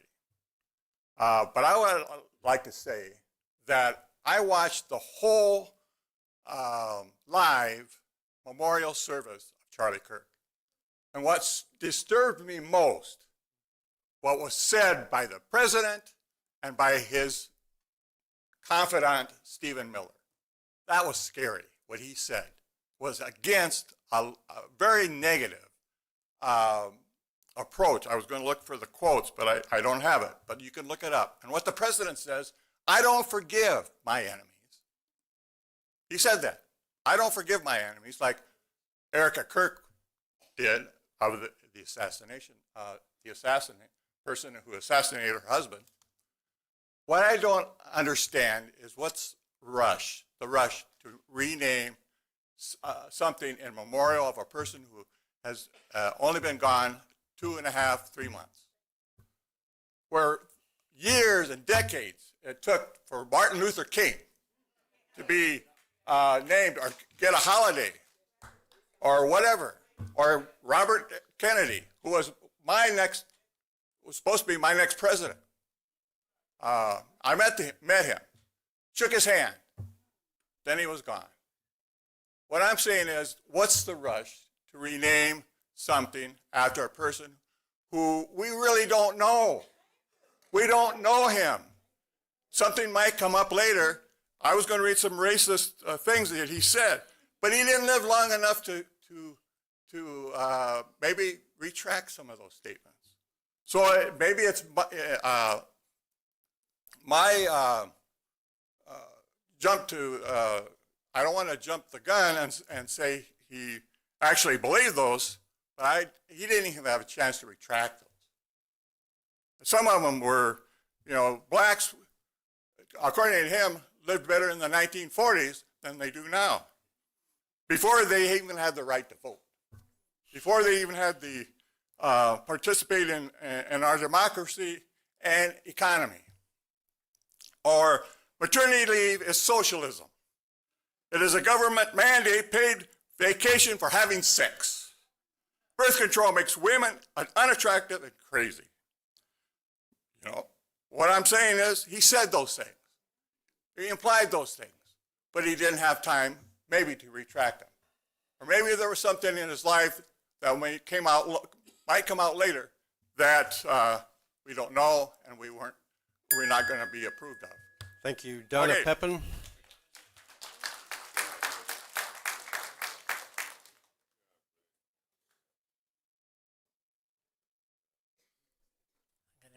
This is going to have to go as high as it can go. Are you vertically challenged? Yes, I am. In a good way.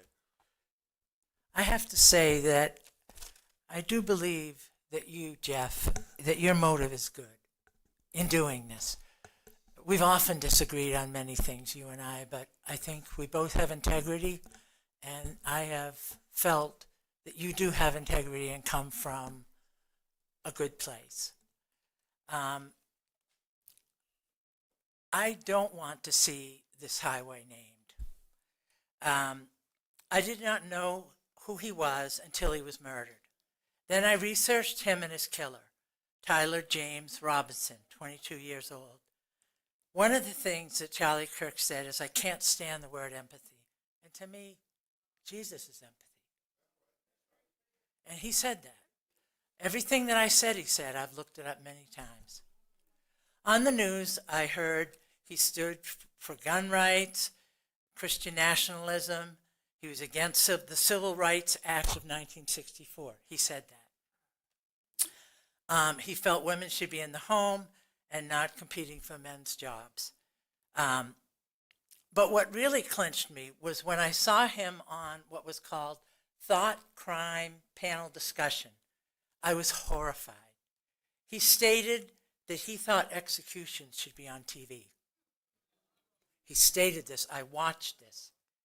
He mentioned someone who he would love to see executed. And then the three men discussed, well, what age should children be allowed to watch these executions? And would Coca-Cola be the sponsor? And one said 12 years old, one said 15 years old. It wasn't a discussion whether it should be. It was a discussion on when. And he thought this would be a deterrent to crime. For me, I'm very empathetic. I was a hospice nurse. I was a teacher. If I turned on the TV and saw an execution, that would traumatize me. So right there, I realized he and I don't see eye to eye. Although I know he did want freedom of discussion, and there were some things that I understand why you would want to have the highway named for him. His dissension about black people and about, I only have 32 seconds left. I feel that his spreading of hate in many ways caused his own death. Because the man that his killer fell in love with, and that he came from a house that voted for Trump and that advocated guns, but the man he fell in love with was transitioning to be a woman. And he felt, like many Republicans and people that are into guns, he felt, I got to defend the person I love. Up. Caesar Frazier. So.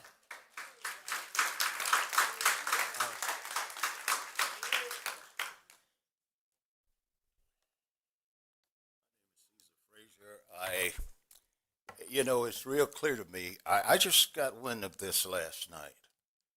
And it doesn't surprise me, and it does surprise me. It doesn't surprise me because I know a lot of people really like that rhetoric. But I'm going to read a few things to you, just like a couple of people have said already. See, I'm a humanitarian. I'm for everybody. On race, if I see a black pilot, I'm going to be like, boy, I hope he's qualified. He said that. If you're a WNBA pot-smoking black lesbian, do you get better treatment than United States Marines? He said that. Happening all the time in urban America, prowling blacks go around for fun to go target white people. That's a fact. It's happening more and more. He said that. The list is longer than I can stay here today and read to you. If we would have said that Joy Reid and Michelle Obama and Sheila Jackson Lee and Ketanji Brown Jackson were affirmative action picks, we would have been called racist. Now they're coming out and they're saying it for us. You do not have the brain processing power to otherwise be taken really seriously. You had to go steal a white person's slot to be taken somewhat seriously. And I can read until tomorrow. So it does surprise me. I know you must have a lot in common with him. To think that he in any way, like the lady said, he's no Martin Luther King. And I can mention a million people because I've traveled the world. If you're going to name something after, that would be far more worthy. But let me tell you something about that road out there in Osteen. In my almost 80 years, when I was a kid living with my grandfather, he was a minister in that little town on that road when we couldn't even go in the A&P and buy grocery. Now, I talk with people in Osteen today that lives on that road. And to put somebody, they know about Charlie Kirk. They know it ain't no la-la-la story. And to put a road in front of their house when they've been there for 150 years to represent somebody that sounds like this about us? And I can go on and on. You want me to continue to read? I can go on and on. And as far as anybody's religion, I don't flaunt religion. That's dangerous. That's dangerous. Everybody has the right to be spiritual in their own way. But you know, I know that road out there, you say it's near you, County Road 3. Okay, thank you. That would be a better choice than to insult my people.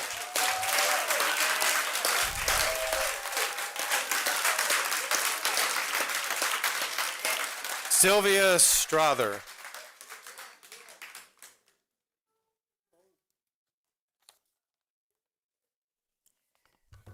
First of all, I do not consent to being recorded. Thank you. All right. Good evening, council members. My name is Sylvia Strother, retired Lieutenant Colonel, United States Army. And I'm here today as a concerned resident of Volusia County who work hard to value the steps toward inclusivity and unity in our community. I strongly oppose renaming any portion of a public street in honor of Charlie Kirk. Naming a public road or any kind of signage is not just a symbolic act. It is an endorsement of the values and legacy of the individual being honored. Mr. Kirk's public record quotes, rhetoric have been deeply divisive, and inconsistent with the values, respect, equality, and community that Volusia County should strive to uphold. Our public space should bring people together, not drive them apart. Roads, parks, buildings named by this council should reflect the best of who we are, individuals who have contributed to our local community through service, compassion, and unity. There are countless residents, educators, first responders, military veterans, volunteers who have made a real positive impact in Volusia County. Those are the people we should be honoring. Renaming a public road after an internet influencer. He was an internet influencer. He was not a politician. He was not an elected official. Particularly one known for inflammatory and exclusionary statements, would send the wrong message about who we are as a community. I urge the council to reject this proposal and to instead consider ways we can honor those who truly make Volusia County strong, those who bring us together rather than divide us. I would like to also add, I am not an old person, but I am the first person in my family. Excuse me, let me rephrase that. I said that wrong. My children are the first generation in our family born with full American rights. I had to go to segregated schools. Sir, thank you for your time, all of you. Fred Coulter. Fred, are you still here? It's all right. You thought they were clapping for you. Oh, the days when they clap for me is the day that we have to start looking at the heavens for the wrath to come down. Oops, blanked out for a second. I want to talk about some truths. Charlie Kirk was murdered. That's true. 25 people a year are murdered here in Volusia County, on average. It's hard to get the real numbers, 31 the last year I looked. Do we honor them? Do we put roads after them? Was Charlie Kirk murdered in Volusia County? No, he was not. There are many examples of cherry picking in your video. Yes, he said good things. He also said bad things. If you only look at the good things, you are not getting the whole man. He said things which can easily be justifications for racism, for misogyny, for many of the others. this is not a person that we want to honor unless we're already honoring all those who died in this county doing good things. Why is he more special than the chairman when you eventually, 40, 50, 60 years from now when you die? We could be naming roads after people who have done good things for the county. Charlie Kirk didn't. Charlie Kirk was not, he was a very divisive individual, as you can tell by the comments of half the people in this room.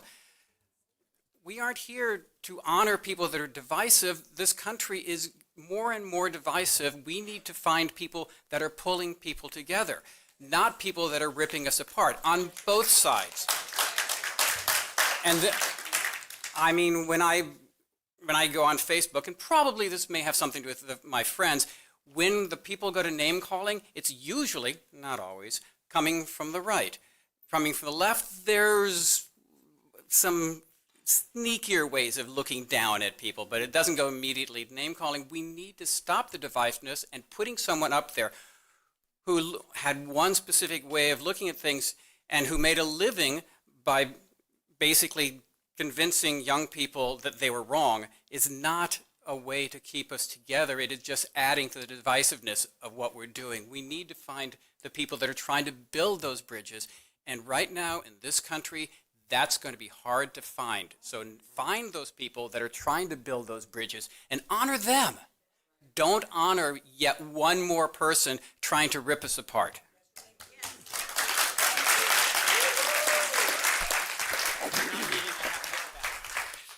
I'll be back. Karen Hall.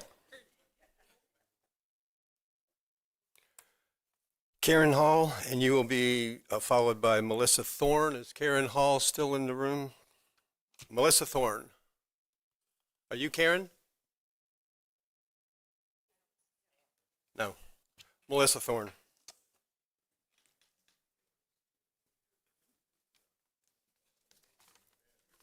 Good evening, Council. My name is Melissa Thorne. I'm speaking in support of honoring the life in Volusia County of Charlie Kirk. Although Volusia County is late to the punch honoring Kirk's life in Volusia, to honor him, because he was a moral man, is the right thing to do. Florida is already leading the way in this memorial effort, as Lake County was the first in the nation in early October to name a memorial highway after him. Collier County followed late October and has renamed a section of Immokalee Road in Charlie Kirk's honor. Commissioners followed that effort up and named October 14th as Charlie Kirk Remembrance Day, as did President Donald J. Trump, signing a proclamation of the honor to the nation. Lee County renamed a portion of Summerlin Boulevard in Kirk's honor, and Manatee, St. Lucie, and Miami-Dade are all following with similar initiatives. Why is it that Volusia doesn't have the finger on the pulse of not only the county, but the state or the nation? Why is Volusia County the follower and not the leader in Florida? Charlie Kirk was a profound influence on the youth of America and within the political realm. He was a true walk-the-line American and truth Christian who lived each day for his faith. And as a disciple of Christ, he spoke of his faith daily in hopes to soften hearts. Charlie exemplified the meaning of free speech and encouraged free dialogue with those of us opposing views, regardless of the verbal attacks. He never lost hope to change minds and hearts, and I believe even to this day he's looking down, encouraging us on. He did this so that he could lift the deep divide that has been created between political sides, trying at all costs to each side to speak and communicate with one another civilly. He tried to find common ground. He tried to sway and provide facts to open closed eyes. He shared his faith and made people believe. Revival is happening in this nation because of Charlie Kirk. He was and is a hero and should be honored as such. I am in support of County 3 Road being renamed in Charlie Kirk's honor. I pray that you will be in favor of this initiative as well. Thank you, and God bless. Velvet Samuel. And you will be followed by Robin King.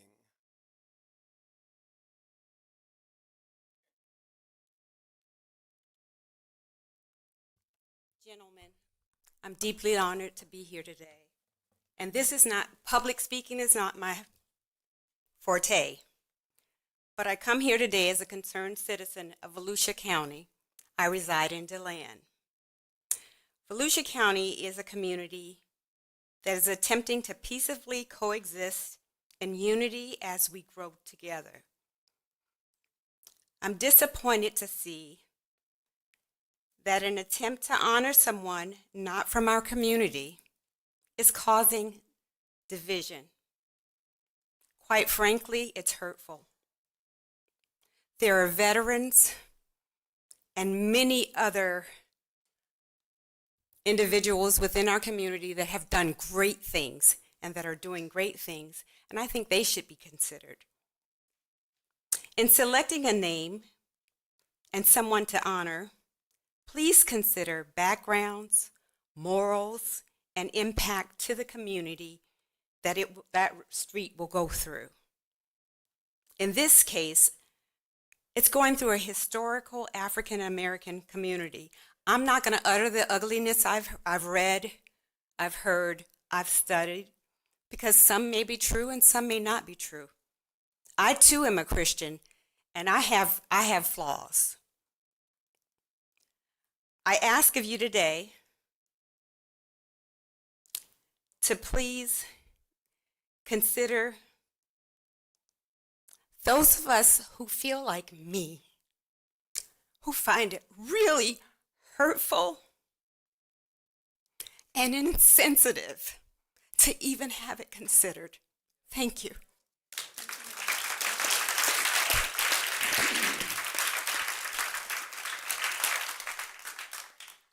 Mr. Chairman. You're Robin King. Mr. Chairman, can I just make a comment, if I may? I think might be helpful. I know it's normally not protocol. I just wanted to ask if it's okay. As our speakers come up, I think the chairman proposed 3 different locations. I just want to see if people can opine, give us your thoughts on the 3 locations. One you don't like, none you don't like. Okay. I'm trying to help you here. Robin. Okay, I think I get I'm just trying to get more information out of you. That's all it is. Okay, thank you. Sorry about that inappropriate interruption. Really, David? My name is Robin King. Thank you for allowing us to be here and to speak tonight. I live in Daytona Beach. Some of you I used to work with in my previous role, and you know that maybe I like data. And I also believe that when you're a leader, you listen to the people that you serve. And so I appreciate that we have this opportunity.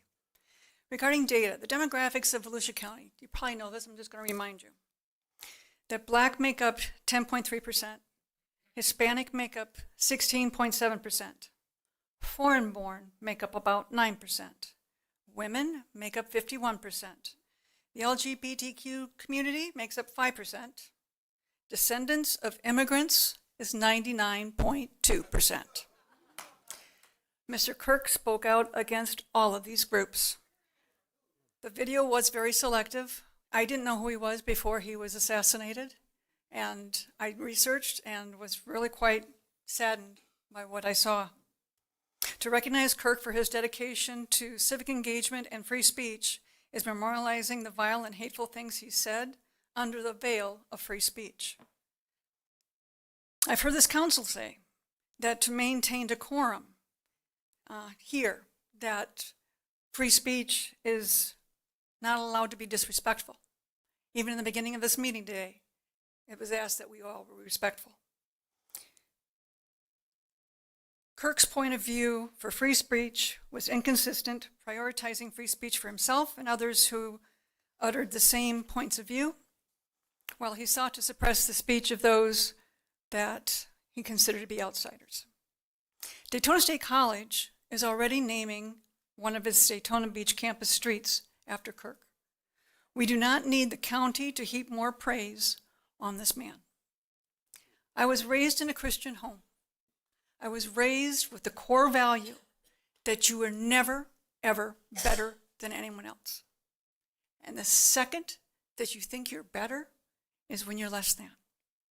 So my ask of you is to listen to all of us, to not listen tells us that you think that you're better than we are. Thank you.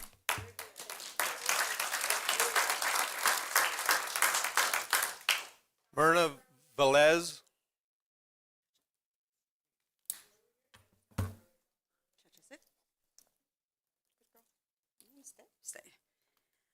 Good evening, ladies and gentlemen that are before me. My name is Myrna Arsenet Velez. I have a master's in education. I also hold a bachelor's degree in criminal justice.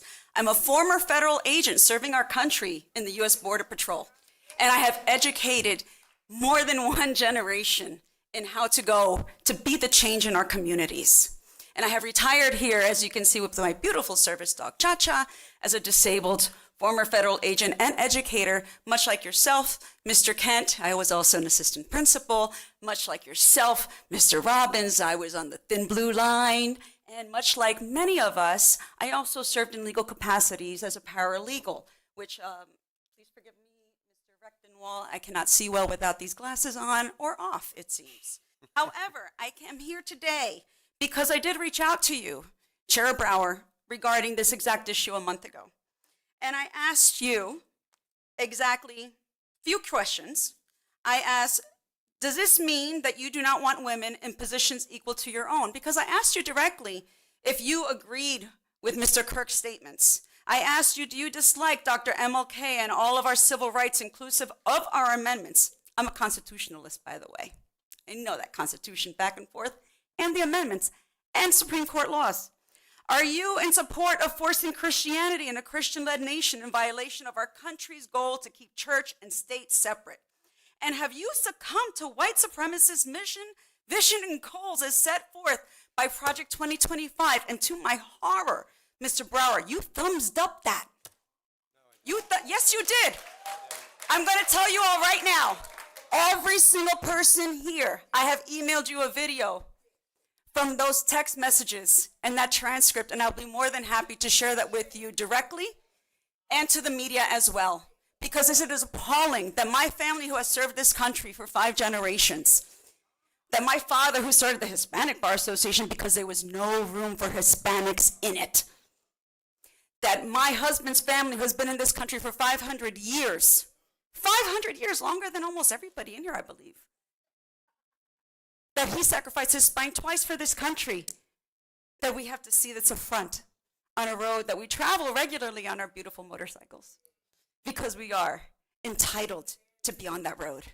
And an entitlement comes because we served, because we fought, and because we are doing the right thing by our people and our constituents. And what I ask is for all of you to please do the same, because, Mr. Santiago, you would not be sitting up there were it not for Dr. MLK. Because, ma'am, you would not be sitting there without DEI and civil rights being here. And because every single person in this community who is not a white Christian male would not have a voice in this room were it not for all of that. So I thank you. Have a great evening. Please vote against this. Power, honor first, always. Bishop Larry Shavers. Is Bishop Larry still here? Bishop Larry Shavers?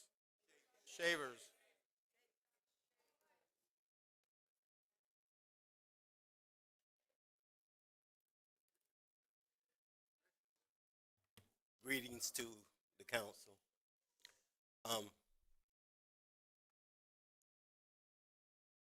I want to find out this: who serves Osteen as the city council? County council. You do. You do. Danny Roberts and Jake Johnson. I don't even know you. I pastor in Osteen, 530 St. Mary Street, and we don't even know who our representative is out in Osteen. We found out a few days ago that the proposal was to rename Maytown Road to Charlie Kirk's Parkway. I'm saying we found out. I ain't saying how long it's been out. Somebody told me in the newspaper. Well, it was out in the newspaper. You don't take the newspaper. We have to take the newspaper in order to find out stuff that we have representation in county council that we voted in to help us, that nobody tells us anything. My point is this. Charlie Kirk, they used the term assassinated. Assassinated is a terrible thing. I think that's a terrible thing to be assassinated for anybody. But on that road, Maytown Road, that's a blood road already. There was 2 gentlemen, black men, that was hung or hanged on that road. So what's the difference between getting shot with a bullet, getting hung, or ran over with a car? It's assassinated. The thing that I'm saying that sometimes we get reprisals, and because we get reprisals, somebody say, well, y'all should accept. It's a reprisal. It's an attack to our integrity to tell us or to impose on us what we should like and should not like. We don't like anybody to use rhetoric saying them uppity ends. I was in this council when a white gentleman said them uppity ends, and I don't use the word. That's why I'm using the deviation of it. And nobody, you guys didn't even reprimand, nor did you put him out the county council. I was here. I heard that. And Mr. Kirk said that Martin Luther King and what he did, the movement, was a mistake. Didn't mean a thing. And I think that that's such a tragedy. I'm old enough where I seen blacks and white water fountains. I'm old enough where I went to an all-black school and then was bussed uptown and we wasn't appreciated at all. I'm old enough to know that on those campuses, those young impressionable minds, some of them in those different organizations get drunk and take drugs and anybody can tell them anything. That's some of that rhetoric that he was doing. Oh, he's building their minds. He's preaching foolishness in them. One inclusive world. White. That's what being preached, you know what I mean? And you know, just like the county councilman, Mr. Barr said, you know what I mean, we have to be respectable. But sometimes we're saying stuff and we want folks to accept it, but we're not hearing other folks say anything. Thank you for your comments. Thank you. Margie Ardito. And you'll be followed by Mara Whitridge. I'm Marguerite Ardito, DeLand. I guess there's no question that we're divided. Sometimes I feel like I'm the only one trying to find the middle ground, but I'm happy to have heard from some people this evening who are also trying to find the middle ground. And I don't want to discuss whether the person we're talking about has contributed to that division, because I think other people have said that. So I'm not going to talk about the who, but I want to talk about the where. The Florida Scenic Byways are special and important stretches of road that promote economic benefits, raise awareness, and protect resources along the route, attracting visitors and residents and making everyone, and honey, I mean everyone, feel welcome and included. Scenic highway volunteers donate their time generously and their effort because byways provide a sustainable balance between conservation and land use. Byways' purpose is to protect and preserve and protect our resources, cultural, historic, archaeological, recreational, and natural, to promote tourism and economic development, and to enhance residents, and again I mean all residents, quality of life and community pride, and to educate residents and the traveling public by telling the stories about the value of Florida's history, lifestyles, and unique environment. These are all good things that bring value to Volusia County, and they bring it without costing the county a cent because it's all done by volunteers.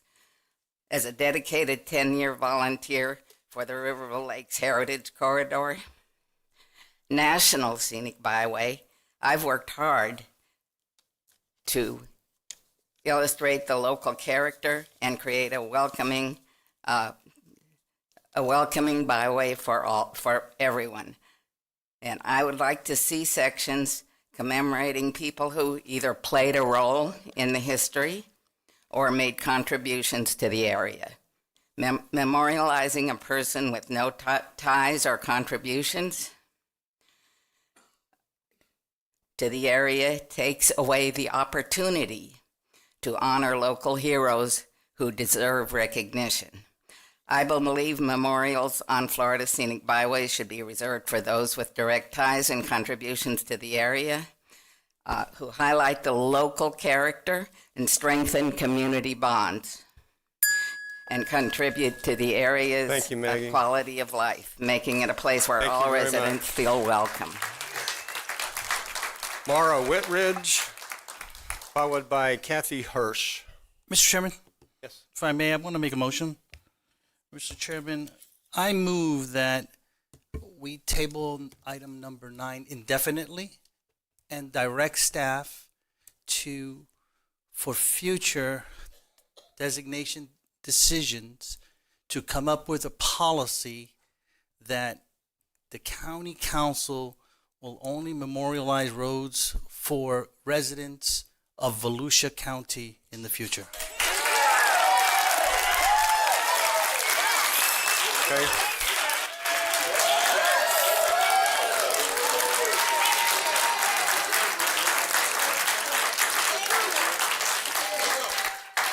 Okay, did everybody, the council hear the motion? Motion on the floor is to table this indefinitely and have the staff bring back a resolution or an ordinance that with a policy for memorializing roads only with Volusia County residents. Is that close enough? Yes, Mr. Chairman, if I can just add some commentary to help get the second to my colleagues. It's clear that this is a divisive issue for our community, and I feel that the best path going forward would to have a clear policy that we would debate and make a decision on in the future. Is there a second on his motion?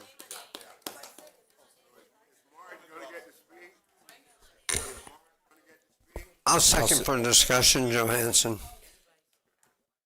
Okay, the motion was made by David Santiago, and the second was made by Jake Johansson.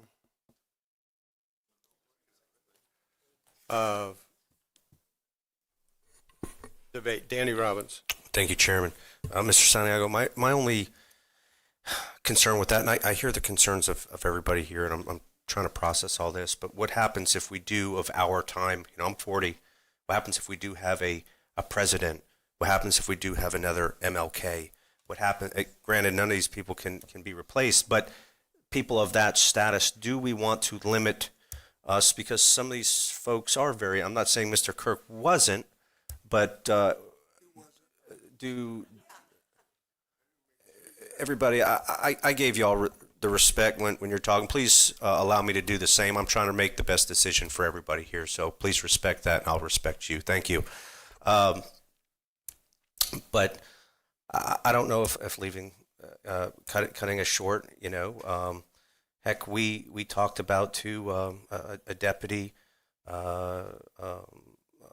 on Tomoka Farms Road that we just dedicated. We have the ag community. I understand this, but I think there's a way to possibly navigate this, and that we do represent also close to 600,000 people total, and their voices matter as well. So that's where I'm at, David. I'll wait my turn. Councilman Johansson. And David, were you going to amend? Because that's the conversation I'm going to take. Can I respond to him, and then we'll see where it goes? Yeah, let's go. Okay. Danny, I thought about that before I made the motion. I thought long and hard. I think that the example that you gave, whether it's a president or a senator or someone of that magnitude, a governor, I think that's certainly something the legislature can take on the legislative level, federal or federal. That's something that they can address because they do designations all the time. Road designations, I have my opinions of Charlie Kirk, but I don't think it's going to help this conversation, right? But road designations or memorializing something should be something of a unity and recognition. And it's clear we don't have that. And I'm not pointing to anyone, but it's clear that we don't have that. and it shouldn't be a contentious thing to memorialize, right? Regardless of what side you're on, right? And it shouldn't be, but we're there. And I don't think it's fair to put Volusia County through that right now. And I think I do like the idea of letting county council recognize county figures is probably a good basis to have anyway, and letting the legislature deal with more national or statewide figures. I think that's just a clean position to be, but we're not there. And again, I have my opinions, and it's not going to make a difference here, but I don't think it's healthy where we're at right now to continue down this road.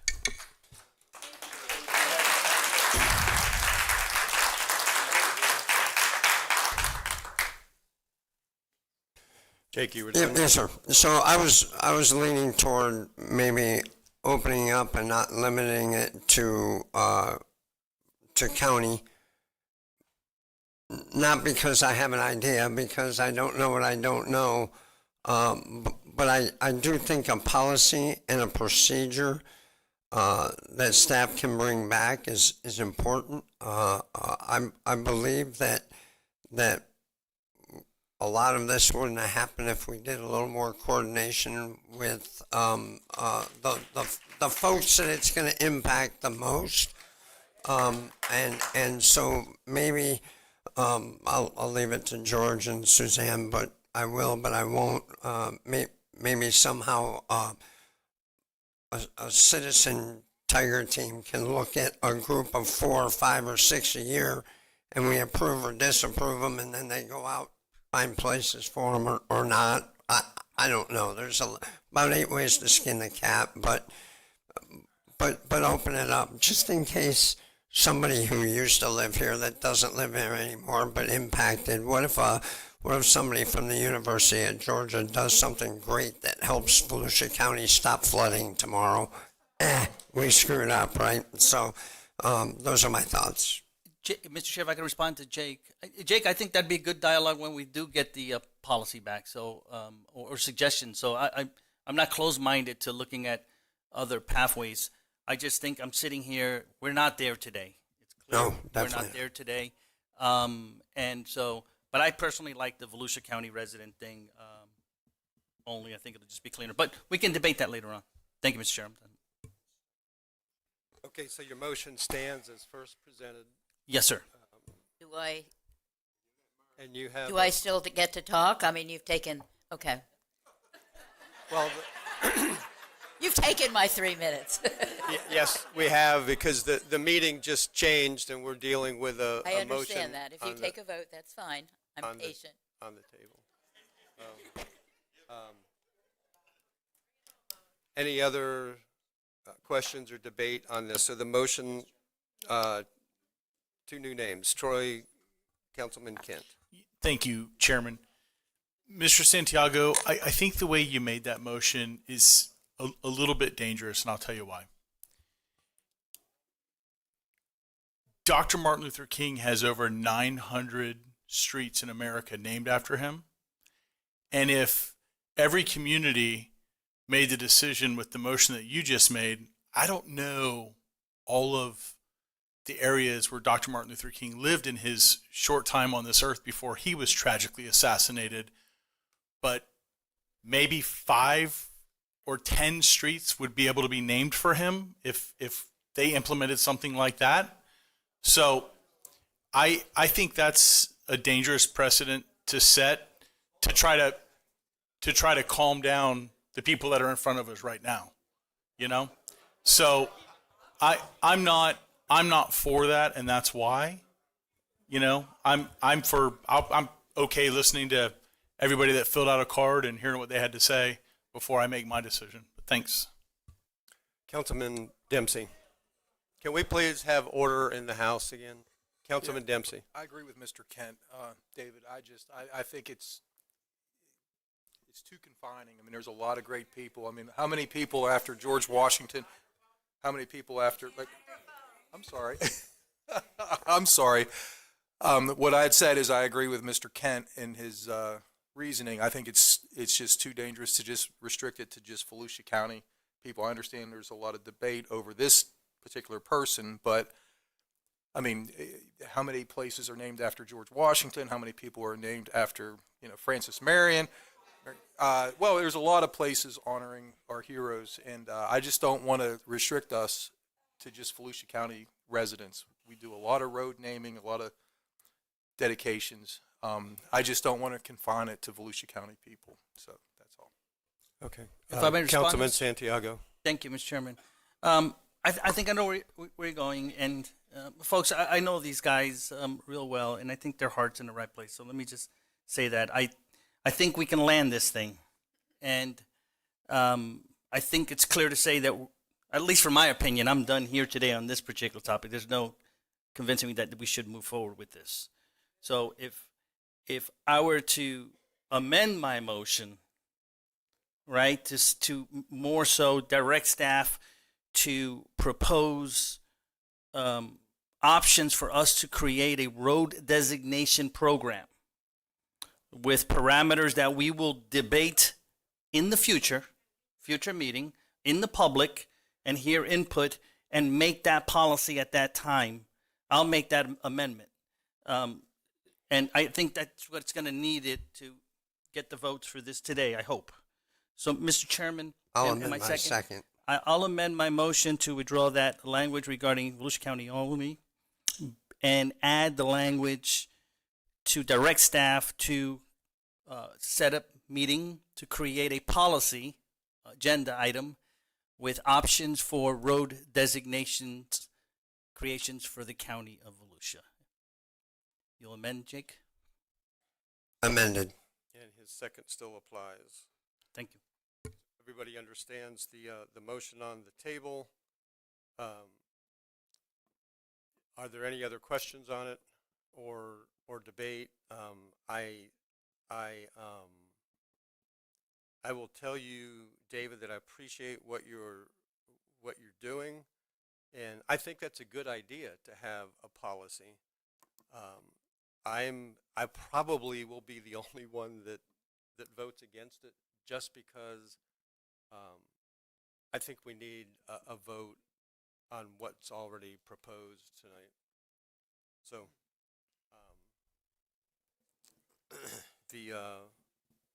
Michael Dyer.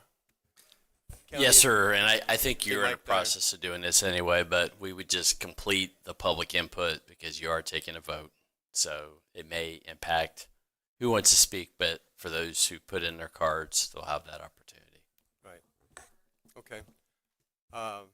There was another name up. It's gone now. Okay. So we have a new motion on the floor to dispose of the original motion and ask for a county procedures for road naming. Okay, Mara. Yes. So have you voted on your? We're not going to vote till you speak. My goodness. Well, so many people said a lot of what I was going to say, and I was surprised that you even brought this up. I never liked you when you first started running. You were obviously too conservative for me, but then you started, being nice to the arts and culture, and then it all turned around. But I was kind of shocked when I read that you were doing this. And I think it's really interesting that the people that were for this are all the younger people. They were not adults, over 40, and his people were young people. And it's almost like a Magna thing. It was just like a charisma that he brought on that is unfair. And I think the things that he said about black people, that Joyce Reed and Michelle Obama were affirmative action votes. That's ridiculous. Where does he come off with that? And that actually black people weren't smart enough to run in high offices. They didn't have the brain power. Those are not nice things. If you talk about someone who is compassionate and kind, I don't think those are kind things. He said, that he really didn't mind the people dying from death because then it proves the Second Amendment. I mean, things like that are like weird. So, I don't know. I hope all of you vote no, that you do not want this. And especially you, David.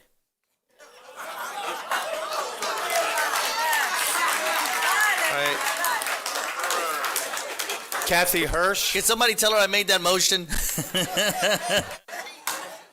Kathy Hirsch still in the room? Lynn Peterson?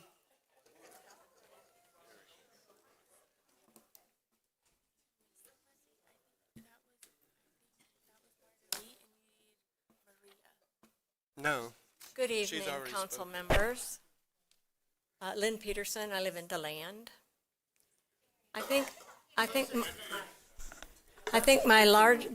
Should I start over? Just make sure you speak into the mic so that Okay. everybody wants to hear you. What I have taken away from tonight is we are definitely reading different news. When you think he's a wonderful man and I think he's despicable, we are not reading the same thing, and that's a very frightening thing to me for our country.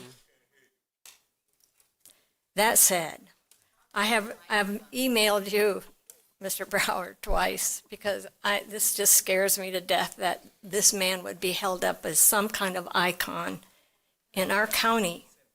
I would like to ask you today to concentrate on representing all Volusia County residents and what we need to perpetuate what's good here and reach for continued improvements in education, health services, infrastructure, the environment, the arts. Naming a road after a white man who scorns so many of us of Volusia County is insulting to the lives of the rest of us in the county. The hate, well, I want to say that I read that he said all Democrats hate their country. I'm a lifelong Democrat. I have worked hard for the good of this county and for the country for all of my life. And it's insulting that he thinks I hate my country. He doesn't even know me. It's a blatant lie that all Democrats hate their country, and it only further polarizes this country. It is offensive. The hate that he espoused, because of the news that I read, should have no place in our country. He is dismissive of all except white men, and think that, and those white men need to think like him and worship as he sees fit. I implore you to think on a broad and an inclusive scale that helps our county to prosper. I see no good to come from naming a road after that man. Thank you. Sean King.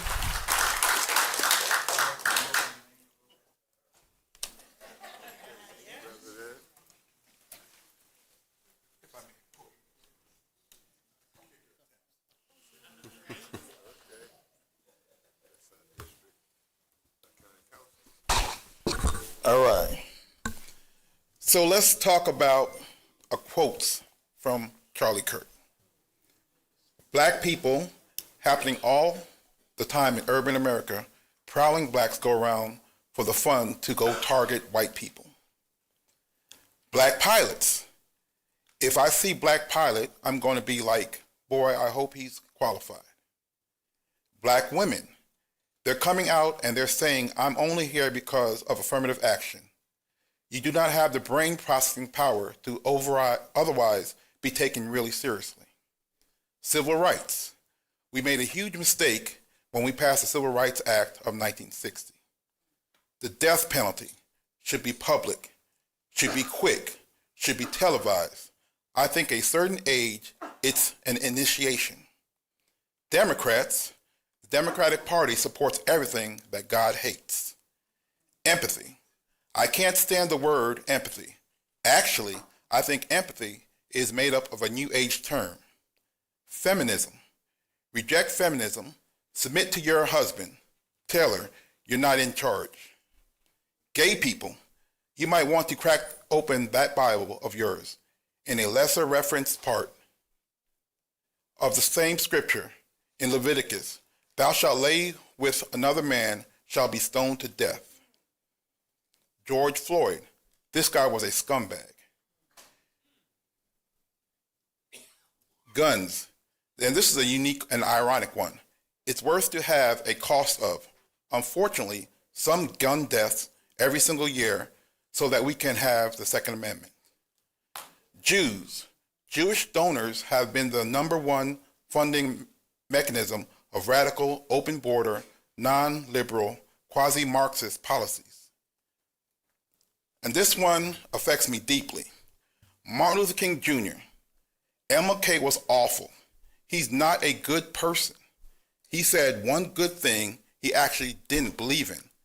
So when it comes down to MLK Day, which some of you will attend, think about Martin Luther King. Martin Luther King Jr., one of the most influential leaders of the 20th century, devoted his life to justice, equality, and moral courage. As a powerful voice of the American Civil Rights Movement, he inspired millions through his words and his actions. His speeches, filled with compassion and conviction, to continue to guide the world, not just Volusia County. Even decades after his passing, King believed deeply in the responsibility of individuals to uphold dignity, fairness, and truth, not only for themselves, but for all humanity.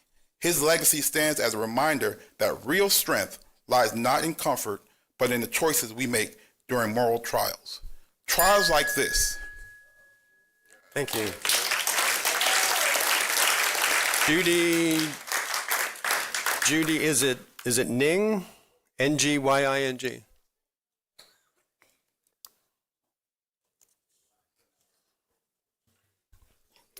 Judy Nying, Deltona, Florida. I was happy to be reminded by Lynn Peterson about what was said concerning Democrats not loving their country. In 1944, my father signed up to be in the Army Air Corps. He flew a B-17 that got shot down in Germany. He was a POW in a German camp for 4 months. He died a card-carrying Democrat. For someone to say that my father didn't love this country. Charlie Kirk has no capital. He was not elected. He did not have a majority vote in any election. He was not a public servant. He was polarizing regardless of which side of ideological thought you're on. We cannot believe that driving a deeper wedge between conservatives and progressives is helpful. Most cities have streets, we've talked about this, named after presidents that one side does not like, but those men represented the highest elected office in our country. Charlie Kirk was a celebrity. That's what he was, a celebrity. We can't be naming our streets after celebrities. That's nonsense.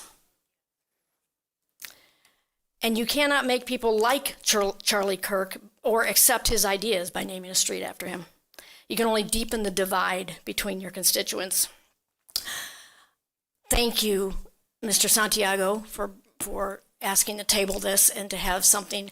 I don't understand any of the your other people on your council having a problem with this, because if there's just some connection to Volusia County, just have some connection, to name a street after them. If they helped us in some way, I don't see anything wrong with that. But you just can't be somebody that puts the divide, and we saw a big divide today. So thank you. Donna Cochran.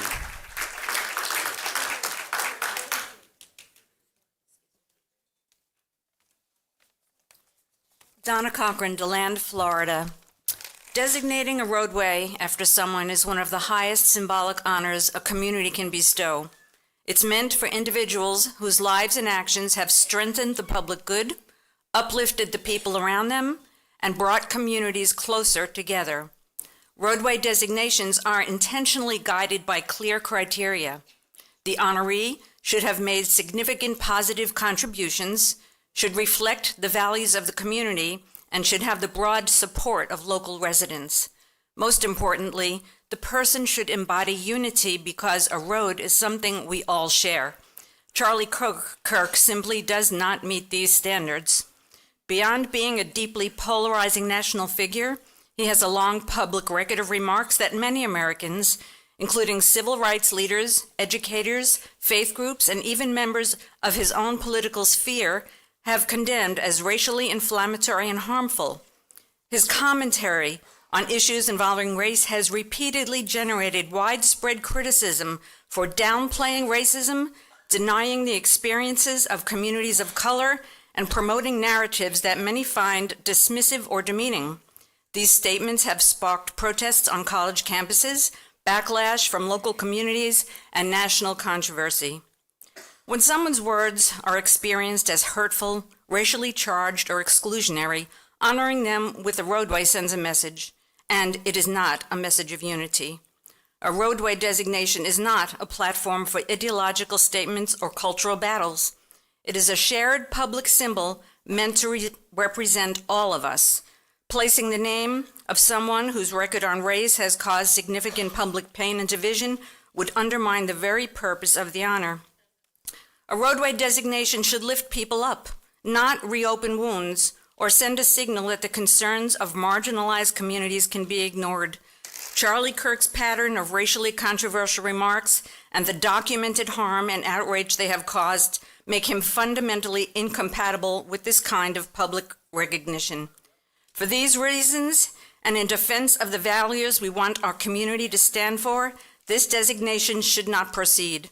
A public honor should reflect the best of who we are. Charlie Kirk's record does not. Dr. Booker T. Williams.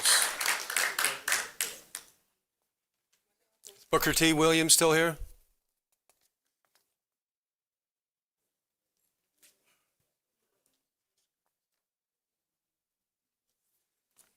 Good afternoon or evening. Thank you. 1 Corinthians 13:11 says, when I was a child, I spoke as a child. When I understood as a child, I thought as a child. But when I became a man, I put away childish things. What we have going on today is naming, blame calling, all these things are childish. We are all men. By the way, my name is Dr. Booker T. Williams. I'm a United States Marine Corps veteran. And I've studied all you guys' background, and I know you're a Republican, and that's fine. I don't have nothing against that. But we all know why we're here. Charlie Kirk was a cheerleader for Donald Trump. And this is why we're here. Shakespeare says in Hamlet, Acts 1, Scene 3, when Polonius told his son, above all things, to thine own self be true. We can sit in here and lie to each other. You can lie amongst yourself, but you can never lie in your heart. And everybody in this country knows what's going on in this country. You want to play the blame game, the Democrats this, the Democrats. We are human beings. Let's be human about this. This man, this is what he said. He said, I don't care that he's dead. He's not a hero. He's a scumbag. He shouldn't be celebrated. This is what he said about George Floyd. So if I said that about him to you all right now, you would want to put me out of here.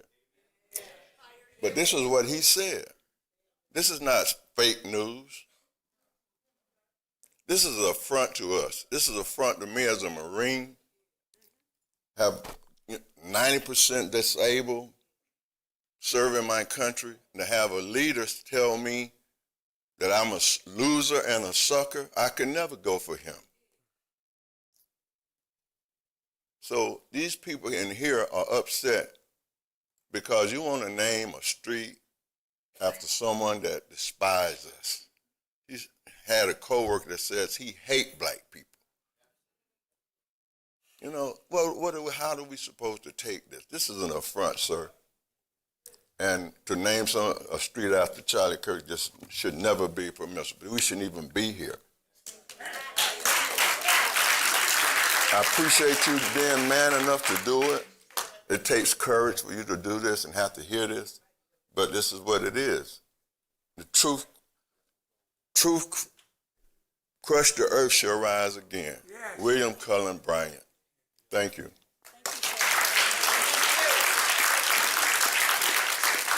Diana Johnson.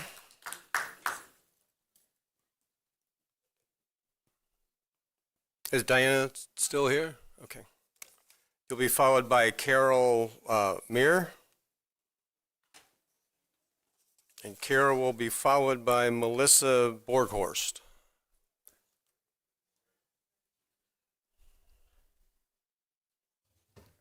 Guess that's as low as it goes. Well, I appreciate you guys listening to us today. I am a retired middle school teacher. I actually live across the river in Lake County, but I felt it was important to come here tonight. Charlie Kirk was an influencer. He was an influencer of the impressionable young adult mind. Some of his hateful rhetoric included sexist and racist commentaries. Is sexism and racism qualities of Volusia County? That's what I want to know. That's what we're going to show when we have a street named after him. Volusia County is a wholesome place where families come to vacation and to live. Thank you. Carol Meir. Followed by Melissa Borghorst. Hello, my name is Carol Meyer. I'm a resident of Ormond Beach. I believe that there is a time to name a street or an amphitheater after a public person. That is appropriate when the person represents the shared values of the community: dignity, compassion for all, kindness, and community. Sadly, this is not the case with the renaming of Mayfield Road. There's no consensus or unity around Charlie Kirk. As one of your constituents, I respectfully urge you to vote against this motion. Thank you. Thank you. Melissa, you were ready. Yes. My name is Melissa Borkhorst, and I live in DeLeon Springs, and I'm opposed to naming anything after Charlie Kirk. I'm a woman. He spoke against women. He spoke against, I'm supposed to submit to my husband? Well, not on your life. I'm not supposed to use birth control. And oh my God, I did not reproduce a white person for Charlie Kirk. And now I'm too old. So I cannot believe that you would even consider this. So I'm opposed to this. Midge Fournier. Midge Fournier. Susie Peace.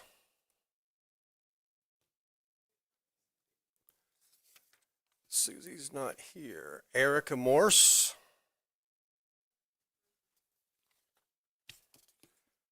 Followed by Cynthia Slater. Erica Morse from DeLand, Florida. So, Chair Brower, you spoke about us being united, and the vast majority of us here are united, opposed to any dedication to Charlie Kirk in Volusia County.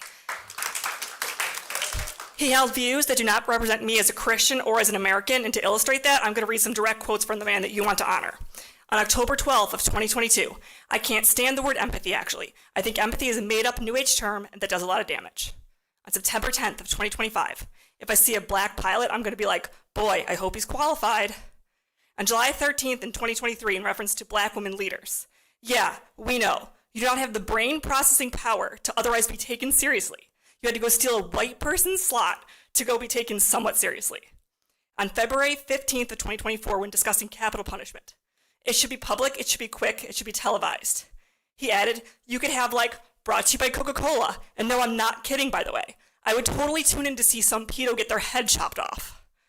In December of 2023, actually MLK was awful, okay? He's not a good person. He said one thing he actually didn't believe. And at the same event, Kirk went on to say, We made a huge mistake when we passed the Civil Rights Act in the mid-1960s. And on October 31st of 2022, when discussing the man who attacked Nancy Pelosi's husband with a hammer, where he fractured his skull, he said, "And why is he still in jail? Why has he not been bailed out? By the way, if some amazing patriot out there in San Francisco or the Bay Area wants to really be a midterm hero, someone should go bail this guy out. We do not want any memorials for Charlie Kirk in Volusia County." Thank you. Cynthia Slater. Cynthia still here? Cynthia Slater. Andrea T. Williams. Carolyn Evans.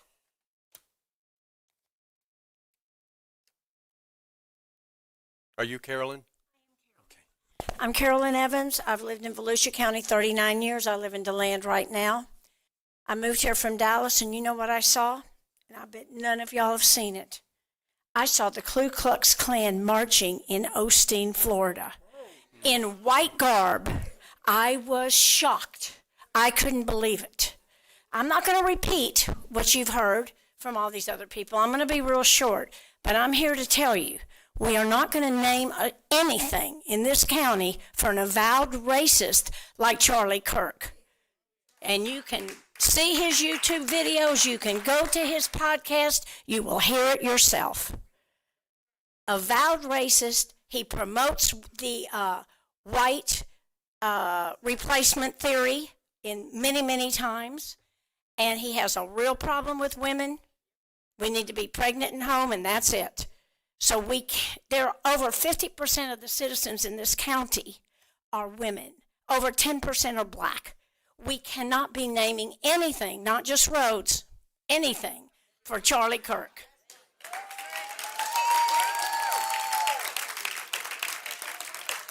Skylar Williams.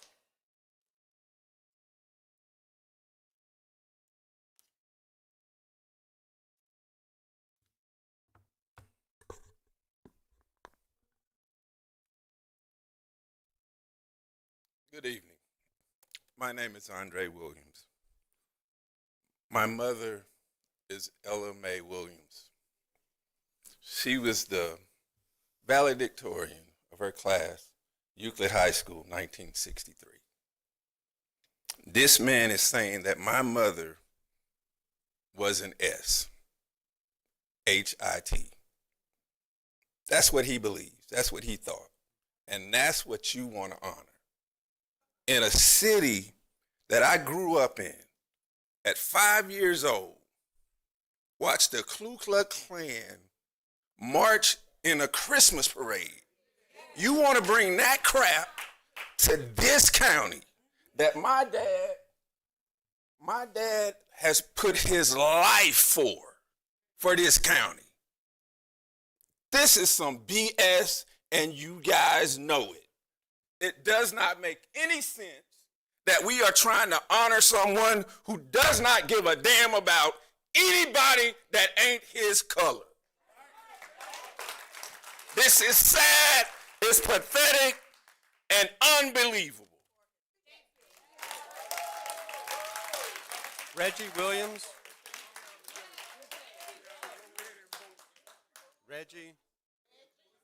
Reggie Williams.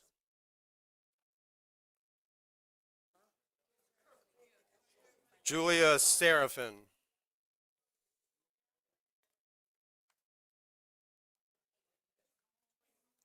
You Reggie?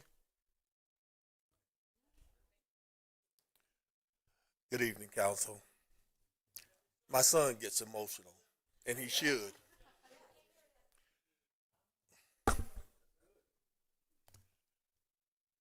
I want to thank you all for at least allowing us to have comments on, discuss this.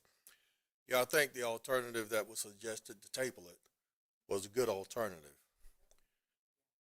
As far as I'm concerned, I would agree with probably most of the folks that are in here that there shouldn't be a road in Volusia County named after Charlie Kirk. You've heard all of the issues and the comments that have been made, by, this individual. I think it was wrong for him to be assassinated. I don't think any of us would agree that any of us should be shot or assassinated.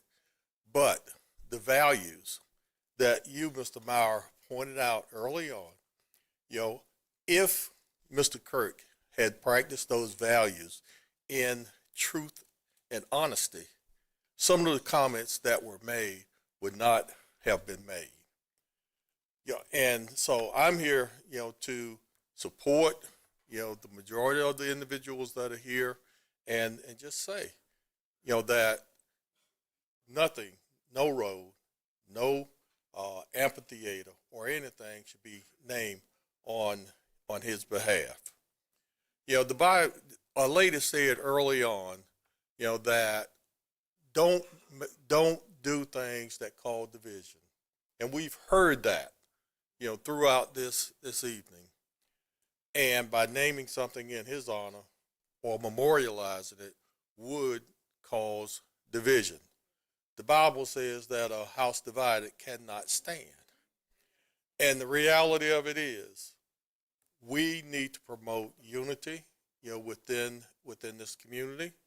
And to promote that unity, we should honor individuals, that should receive the recognition, that is required. MLK was mentioned, earlier. MLK, the reason it's out there is because of the time that I spent on this county, working for this county and working with the county manager to get that street name, when it was constructed. When we tried to put it into the heart of the land, there was opposition for it, against it. And if we're going to name something, name it for someone with the honor and the integrity and the morals that the community can support. Thank you.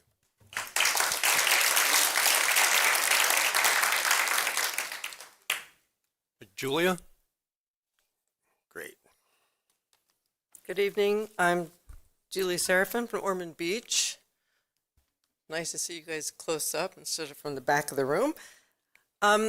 Charlie never served in the armed forces.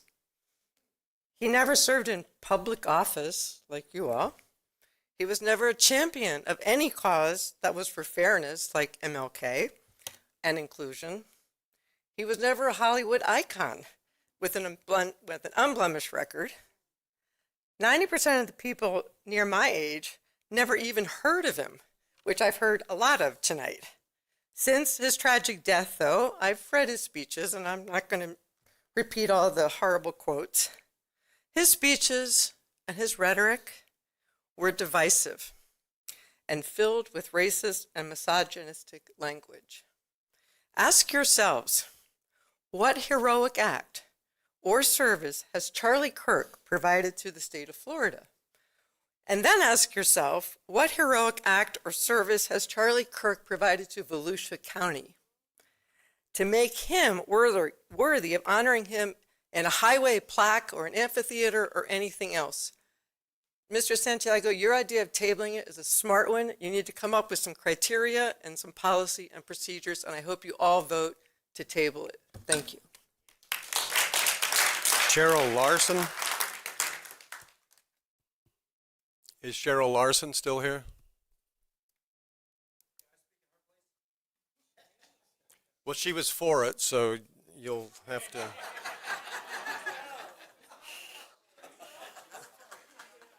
Philip Igito?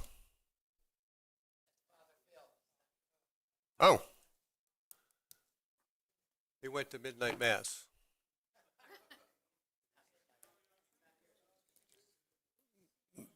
Martinikas Sessinger. Please correct me when you get up.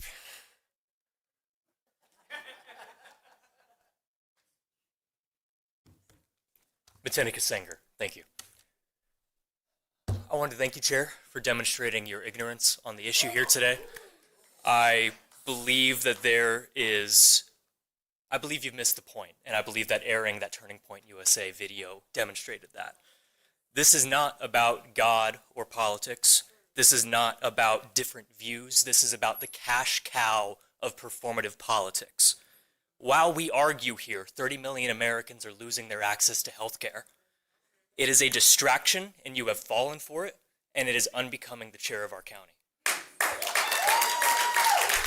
Why am I opposed? I'm opposed because social media personalities like Charlie Kirk do not give a damn about us.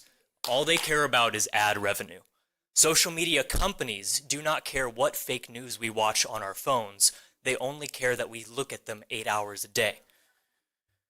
There are forces acting upon our town, our community, that would keep us from coming together. They show us different news so that we get busy arguing with each other instead of attacking them. These forces are not red or blue, they are green. They seek to divide us and distract us while they impoverish us, and now you've offered to name a road after them. Charlie Kirk did not start a business in DeLand. He does not contribute to our economy or our community. He made millions of dollars. Raise your hand if you're a multimillionaire. He made millions of dollars debating 18-year-olds and selling those videos to the people that want to distract us. They want to take our home ownership, our health care, our retirements. Charlie Kirk Memorial Highway might as well be Rachel Maddow Memorial Highway. Communism Circle, Child Predator Parkway, Anti-Vax Avenue. I can't afford to own a home. I'm better off than most people my age. In closing, I'd like to draw a contrast and make a suggestion. Charlie Kirk is quoted saying, "I think empathy is a made-up New Age term that does a lot of damage." Yet Charles Darwin, let's call him Charlie Darwin today, a man dedicated to the advancement of science and mankind, one of the greatest contributors of the 19th century, had a very different perspective. In Descent of Man, Darwin took a viewpoint we'd recognize from Fox News. He worried that in caring for the, quote, weaker and inferior members of our society with programs like vaccinations and soup halls and paratransit like Votran, we would breed a weaker and less able population. As strong a statement as that is in 2025, Darwin went on to say, "Nor could we check our sympathy, if so urged by hard reason, without deteriorating in the noblest part of our nature. If we were intentionally to neglect the weak and helpless, it could only be for a contingent benefit with a great and certain present evil. There is a great and certain present evil here today. It is acting upon our town, and it seeks to divide us. Thank you." Raymond Strother. Raymond Strother. Itana. Thank you. Mr. Chairman, good evening. Council, good evening. I am Lieutenant Colonel Raymond Strother. I am the husband of Lieutenant Colonel Sylvia Strother. I'm retired Army guy, 30 years military service, 5 combat deployments. And I come here to advise and to say to you, sir, with all due respect, please do not bring Mr. Kirk, Mr. Charlie Kirk's name into Volusia County on any properties or anything associated with the public in Volusia County. I come here to ask you to do that. And I think you and I know each other from being out a little bit. I share the appreciate table it, sir. with Good you. to see you. Thank you, too. And I appreciate your endurance and what you were hearing here today and all the council. And I really thank you for it. But what I want to say is this. I think, again, appreciate the opportunity here. I want to address a couple of things here as it pertains to those who want to compare Dr. Martin Luther King Jr. to Mr. Charlie Kirk as it relates to naming public roads and other facilities. Dr. King universally is recognized as a civil rights leader. Dr. King transformed this nation, our country, the United States of America, and also had impact throughout the world. Expanded freedom to many and millions of people. His legacy is grounded, Dr. King's legacy is grounded. Sacrifice, more leadership, and a message that continues to resonate with millions of people, even today and also across political lines. As you realize, Mr. Kirk, we may have our opinion of Mr. Kirk. And fair enough, it's okay. But we also know that Mr. Kirk was an extreme partisan guy. He spoke that way. We do know that. Dr. King did not operate in that fashion at all, and we know that. More importantly, I will say to you, let me get my place back here. My phone went out on me. I forgot my notes at home, so that I'm having to. Most importantly, I will say to you is this. That many members of our county, including veterans like myself, and you got other veterans here as well, and I saw a fellow Conrad over here as well. And we also got a Conrad sitting on the council. Well, he stepped back also, but retired Navy. I say to you here, we all longtime residents of this community, we strongly oppose, again, naming any roads after Mr. Kirk, giving him any type of public honor. And public honor should only reflect and support those figures that has uplifted, brought unity to this community. And I ask that you would give my comments consideration. Thank you. Thank you. Itana Kanansky.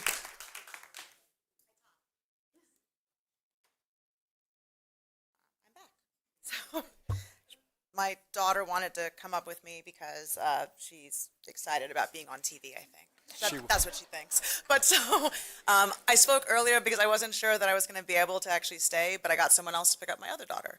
So I actually felt bad for you earlier when we were kind of talking over you and turning our backs during the video, but I also chose to do so myself, to turn the back. Because cherry picking things like that to try to pull on heartstrings, which I've heard up here and actually disagreed with before, but cherry picking quotes and putting up sad family images to try to make a martyr out of someone who did not deserve it. Until now, I trusted that you did have a commitment to true bipartisanship, to bringing people together. That's what local government is supposed to be. That's what I said at the first, because that's really the core of all of this. I don't know how you thought that proposing this was going to unite anyone. I don't understand that, but I fear that it's actually doing the opposite. I mean, you can see in the room, there's so much tension and so much, I mean, I'm not afraid, and I don't know why anyone else was afraid. I think that I think that feelings are high, but I don't think that anyone is actually that angry. But I think that people aren't feeling heard or understood. Memorializing a deeply divisive national figure risks alienating countless people. This isn't just about policy disagreements. It's about unity and respect and the values that we choose to uplift. A memorial highway is not a political billboard. It is an honor reserved for those whose life and legacy genuinely serve as a unifying example. While Charlie Kirk's death was clearly tragic, and I sympathize deeply with his family, honoring him in this way would undermine the very purpose of a memorial designation. As a mother who has lost my husband, I know the weight of loss. I understand grief deeply, but grief alone does not create a legacy worthy of official public honor. And I believe that memorials should be reserved for people whose lives inspired service, courage, or lasting civic contribution. When we look at those who we have already chosen, like Martin Luther King, we see individuals who did embody that. And Kirk himself spoke about Dr. King's legacy, and that contrast makes that even more troubling.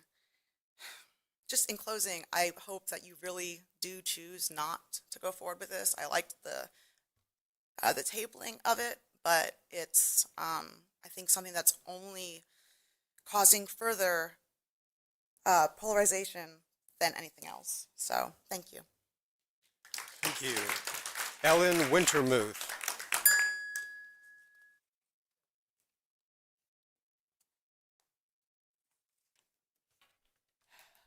Good evening, council members. I'm not here for the arts yet. My name is Ellen Wintermuth. I'm from Orange City, and I'm speaking firmly against dedicating anything in Charlie Kirk's name. Let's be clear, the proposal is not about honoring service. It's about inserting a national political personality into our local landscape, and that is a misuse of county power, in my estimation. First, he's got no meaningful connection to the county, to the state at all. We have veterans, teachers, first responders, community leaders who have dedicated their lives to this county. Overlooking them in favor of a partisan media figure is unjustifiable and just disrespectful to those who have truly served here. Secondly, naming anything after a national political influencer turns county property into a political message.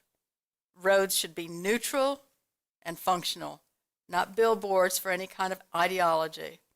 If we start down this path, we invite endless political name wars every time the majority shifts. That's why we need a policy on how to memorialize or rename roadways. The dedication carries a real cost too. Signage, installation, mapping adjustments perhaps, 911 adjustments sometimes, staff coordination.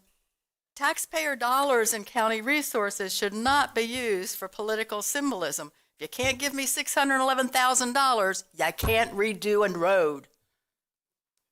This proposal requires a review of our street naming standards. It requires careful review to avoid confusion and maintain consistency. Introducing a politically charged name provides no public benefit and injects just unnecessary conflict into something as basic as navigation. Most importantly, this proposal will divide our community, and division is not what Volusia County needs, especially not over a naming of anything for this man. I'll close with this. If this county starts naming roads after political influencers, we'll need more signs because we'll all be lost. Thank you, and fund the arts. Mr. Chairman, I've heard this a couple times. I hope to clarify the point. We are not renaming a road, correct? That's We correct. are dedicating a portion of a road that will remain named the same. Just like Just we to did clarify, might not make it any easier, but Just like we did on Tomoka Farms Road. correct. Thank you. Also not spending any taxpayer dollars. Correct. Mary Shavers. You're Mary? Okay. And who are you yielding time to? Okay. That's against the rules, but I'm going to allow it. Thank you so much. I appreciate it. And I'm not going to beat you up any more than what you've already been beat up. That's okay. So my name is Bobby Gordon, retired Army, live in Port Orange, Florida. I want to talk about, I'm not going to beat you up about Charlie Kirk, but I think that Charlie Kirk spewed hate around the country. And to even bringing this up, I think is absolutely despicable. So I'm going to be honest. But you mentioned Martin Luther King a few times here. Martin Luther King was one of the world-renowned civil rights leaders, but he's also known as the Prince of Peace. Martin Luther King went to Morehouse College in Atlanta, and he went to Boston University and got a seminary degree. The guy that was his mentor at Morehouse College and his mentor at Boston Seminary University, his name was Howard Thurman, born and raised in Daytona Beach, Florida. If you're going to name, if you want to honor someone, think about Howard Thurman. Martin Luther King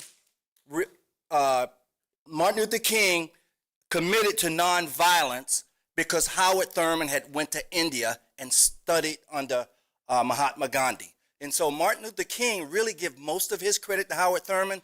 Nobody even knows him. We should have a statue downtown of Howard Thurman. So Google Howard Thurman. That's who I recommend we honor him. Thank you. Melissa Monroe. Thank you for that. What was George? George, what was your last name? Gordon. Thank you.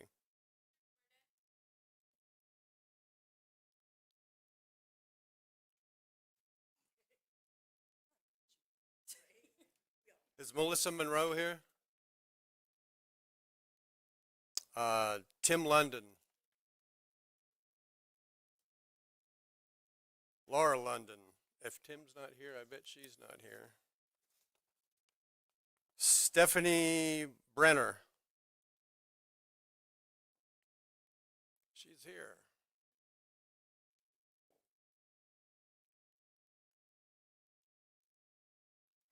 Thank you very much, County Chair. I haven't seen you since Temple Israel's 70th Gala, in which you supported, and I believe still support, the local Jewish community, and I applaud you for that. I hate to say it, I'm a Democrat because I don't want that to define me. I was an independent, and I voted for you because I don't vote for the party. I try to vote for the person. And when I met you, you impressed me, you supported me, and we don't have to agree on everything politically.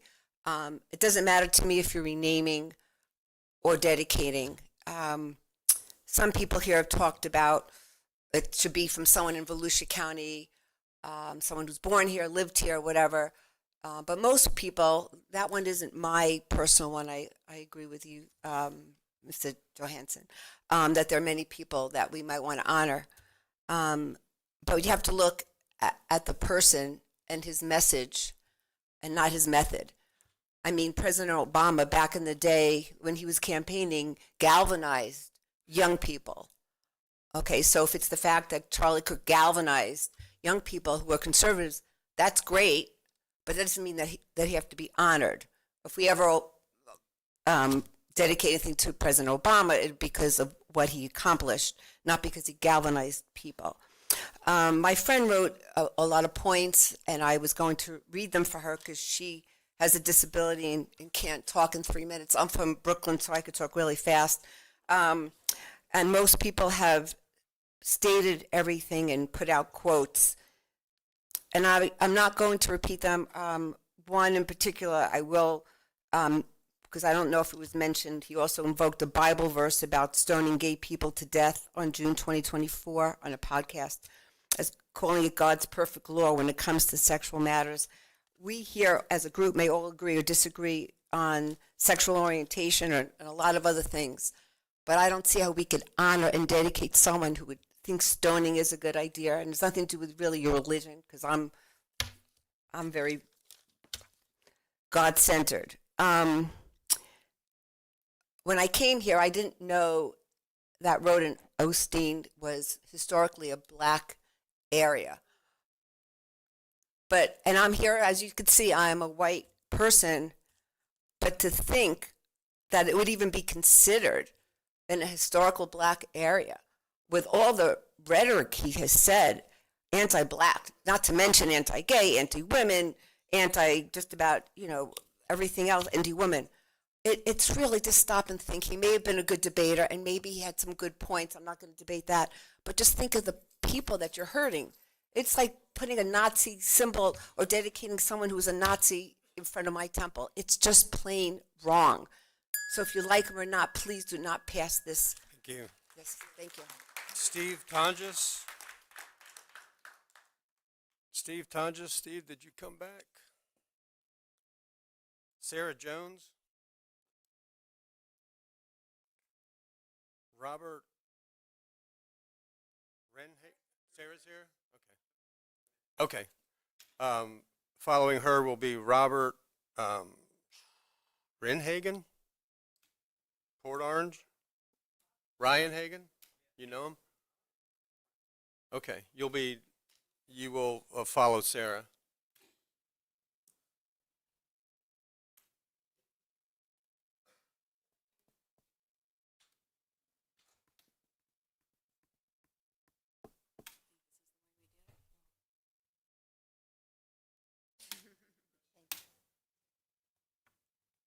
Is that good? That's good.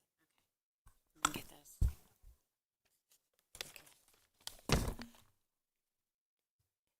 My name is Sarah Jones. I'm a resident of Port Orange.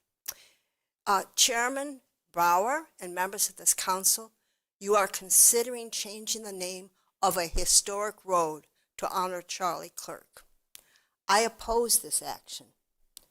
One of the things that has not been mentioned so far is that Charlie Kirk was a proponent of the Great Replacement theory. He said on his June the 11th, 2025 show, we are going to have millions of people come into the country and try to replace the native-born population to change the politic. Mr. Kirk was against immigration and the subsequent change it could lead up to. I am a first-generation American. I support immigration.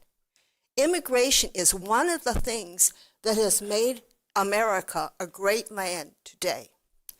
It has helped this country to accept change and prosper. I quote from the poem by Emma Lazarus on the Statue of Liberty. Give me your tired, your poor, your huddled masses yearning to breathe free, the wretched refuse of your teeming shore. Send these, the homeless, the tempest-tossed to me. I lift my lamp beside the golden door. Gentlemen, I oppose this motion, and I ask you to please vote against it if it does come up. I think cabling is probably the best thing you can do. Thank you, Sarah. Robert? And you will be followed by Shira Acosta. Shira here.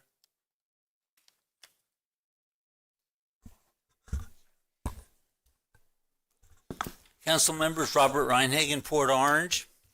I read the agenda item, and it seemed to concentrate on Charlie Kirk's support of civil discourse. And then I read this article from the News Journal, and it says Charlie Kirk was one of the right's preeminent provocateurs. And a provocateur, to me, doesn't sound like a person that supports civil discourse. What I did not find in the agenda was any documented criteria for judging a candidate suitable to be the subject of a dedication. And I'm concerned that you're making a decision here based on emotions rather than agreed upon fixed standard. Thank you. Thank you. Shira Acosta approaches, and then we'll have John Story. Thank you, Chair. Hello, I'm Shira Acosta, a resident of DeLand. This is my second time speaking in these chambers. 2 weeks ago, I was here to ask for the restoration of the arts and culture funding, but this week, you've heard yet again about the importance of the funding earlier. Now, I'm here to ask that a portion of Maytown Road not be dedicated as Charlie Kirk Memorial Highway. As has been said, Charlie Kirk had nothing to do with our community, and renaming the road serves no one. He had no idea our community even existed. He didn't improve our roads. He didn't fix our flooding. All he's doing is making us argue with you all and waste our time. Council Chair, no one asked for this except you. You proposed this, saying in your article in the Beacon, I have placed an item for the council to consider, not my constituents, I. Well, the people answered that they don't want it. You even wrote in your Beacon article attempting to assuage concerns, saying, and I quote, all associated expenses will be fully covered by private contributions made. And on your November 9th Facebook post, you said that the county would be asking or begging for $6,000 of donations. The fact that you even had to say, don't worry, it's not your money, but it is our money. Here we are, our gas money, our time, our council agenda. I congratulate the Turning Point members who have shown up to this meeting. It's important indeed to be involved in civics. I encourage everyone to continue to show up to these meetings and be involved beyond points that just involve Mr. Kirk, but I see they've already left. With their involvement in the future, maybe Charlie will have an impact on our society. But, as said, what's the rush? Let's see Mr. Kirk make that lasting impact, which, to be honest, I hope he does not. I'm asking this road to not be renamed. You're creating this division. In your speech at the introduction of this item, you mentioned things that you want. But the question is, what do your constituents who showed up to this meeting, who didn't have dinner tonight, and who stayed here wanting to hear this item, what do they want? Thank you. Thank you. John Story. John Story, Kathleen Evans,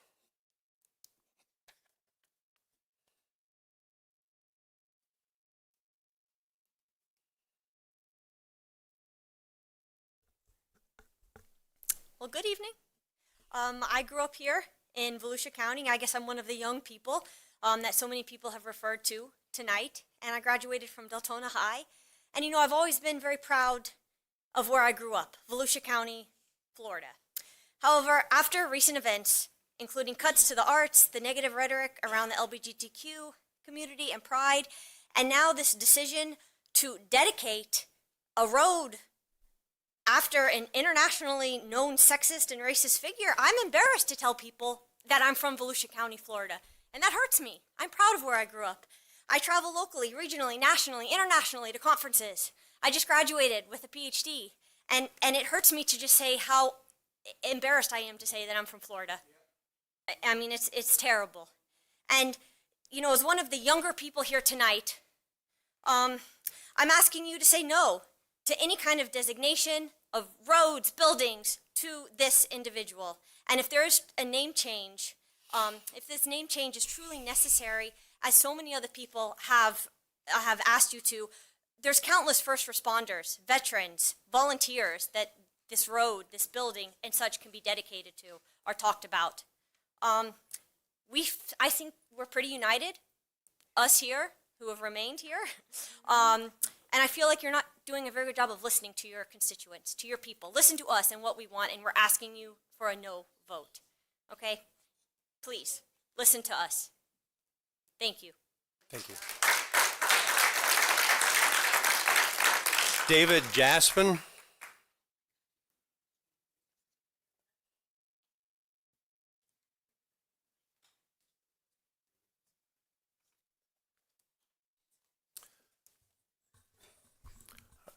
My name is David Jaspin. I appreciate the opportunity to speak. Council, thank you. Mr. Chair, I wanted to start out by pointing out a quote of yours on your campaign website last year. The website had a question and answer format. The question was, what sets you apart from the other candidates? You might remember your answer. I'm just a regular guy. It's a grassroots campaign. We don't have a lot of money. We've got a lot of support from just the working public in Volusia County. And I will represent everybody. I want to represent every person in the county. We need to bring people together. I'm the people's candidate. Makes for a great election speech, comment. But based on what I've seen, this is clearly a promise that has been broken. Charlie Kirk's so-called debates, which you fondly commented about how he was willing to talk to everyone about these things, they were labeled "Prove Me Wrong." They were actually incendiary, not two-sided, as he rammed his cancel culture, far-right, white conservative Christian ideology down everyone's throat who tried to debate him. He would never yield to an opposing point of view. Instead, he employed what are known as debate tricks. He would never yield to an opposing point. He'd make others look bad or ignorant by pretending that he didn't understand their point, or completely ignore points being made, pivot to another subject and say things like, "I'm not going to go there," or "I'm not going down that rabbit hole." I urge you to watch or listen to some of them, because you would learn that Charlie Kirk did not demonstrate love for people of every religion, race, and orientation, as the opinion piece in this past week's Beacon stated. In fact, he fomented hate and intolerance. I want to present a hypothetical. If Charlie Kirk had delivered a liberal message, one of inclusion, of women's reproductive freedom, of acceptance of all races, religions, and even immigration, and was assassinated, would you be proposing to designate a portion of the highway after him? Look in the mirror and look yourselves in the eye and ask yourself if it was his method or message or both. The problem you have here is that you can't say it was his message. That's way too inflammatory, and the only way you can get around it is to say it was his method. Shame on you thinking you can pull the wool over our eyes. We know what's happening here. You want to score political points. Kirk did not earn this honor. Kirk was a source of misinformation and flamed by partisan conflict. His podcast was ranked second for fake news among 79 political podcasts analyzed by the Brookings Institute in 2023. Steve Bannon's was the first. He did not bring people together, but you all have the chance to create unity over division. Please do not move forward with this proposal. Let's focus on uniting our community, not dividing it further. Thank you. Skylar Williams.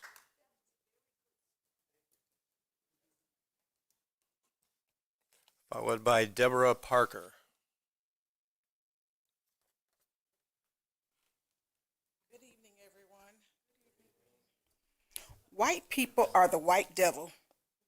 All white people are racist and inherently evil as a collective group.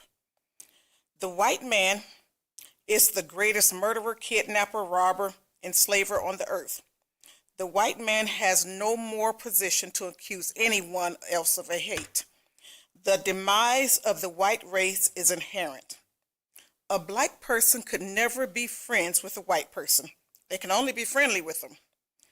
All white history is a process of whitewashing events or removing events to diminish the contribution and struggles of black people. White Americans, they have a habit, they have a cancer of racism in their hearts and souls. White people are a race of devils that was created by an evil scientist. White liberals are the worst, dangerous things in the entire Western Hemisphere. They're sort of like a fox or a deceitful wolf. Those are the words of Malcolm X. There is not a street, avenue, road, highway. There is nothing in Florida, nor Volusia County, named after Malcolm X, and that is the reason why. We should not be promoting hate or racism, no matter how pretty it's dressed up. Thank you.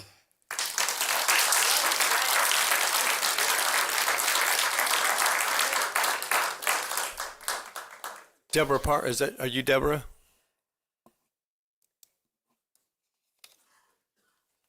I see that we're all here at the request of Chair Brower. I'm not familiar with how this kind of thing is done, but I wonder how come this became an agenda item for the request of one person? How did this come onto the agenda? How are we wasting our time and money with this? Doesn't make sense.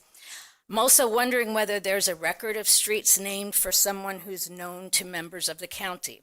Wondering how many of these individuals are historical figures. I'd like to know how many of these individuals played an important role in either Volusia County City or the county itself. These are examples of valid reasons for a roadway's name to be changed.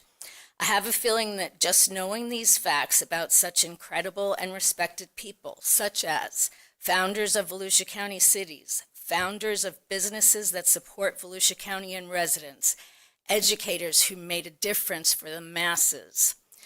I think that knowing these impressive details will by comparison embarrass anyone who'd like to make a road name change tonight. I think that no matter who is paying, there is no doubt that there's a much better use for those dollars in Volusia County. Who deserves a street in their name? Who has made an amazing contribution to this country, to Volusia County?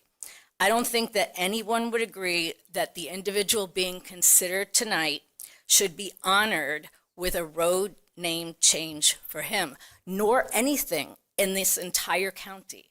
I can go on. The nation. Thank you.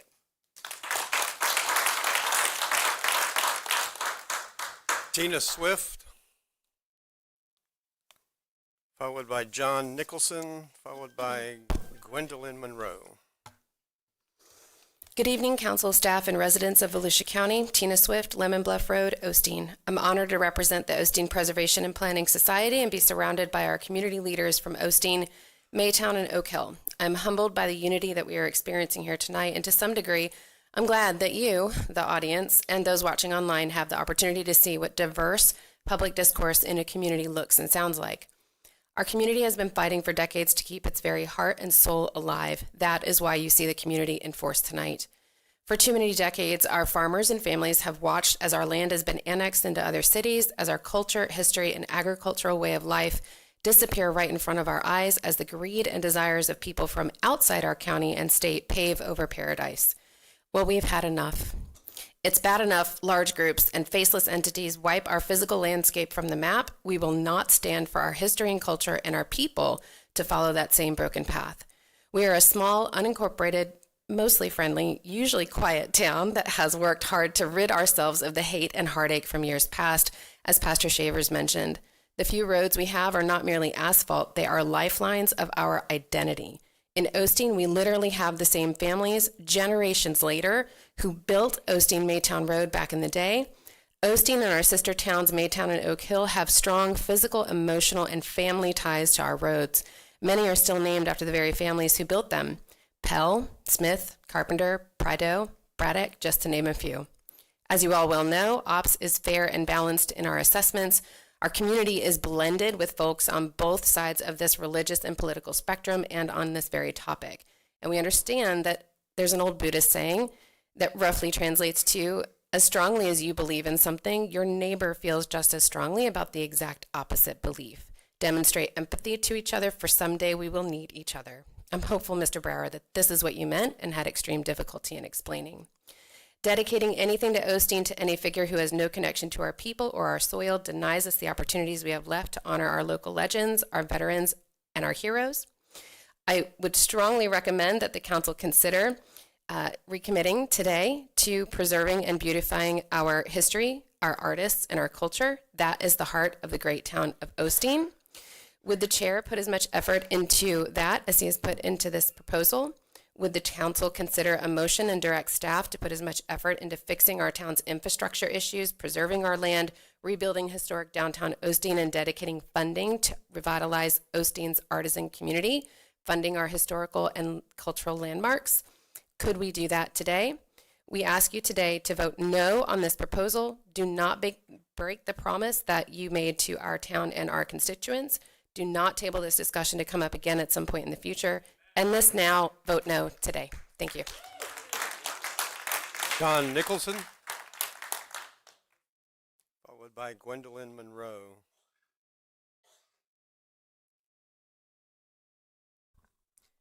John Nicholson, Daytona Beach. Basically, I've heard two things: race history and religion.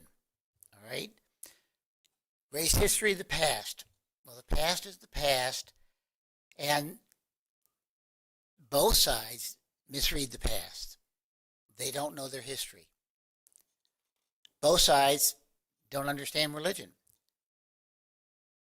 When they were talking about 50% of the women he disagrees with. He doesn't like them. He wants to keep them pregnant and in the kitchen. Well, there are about a dozen religions that push the same thing.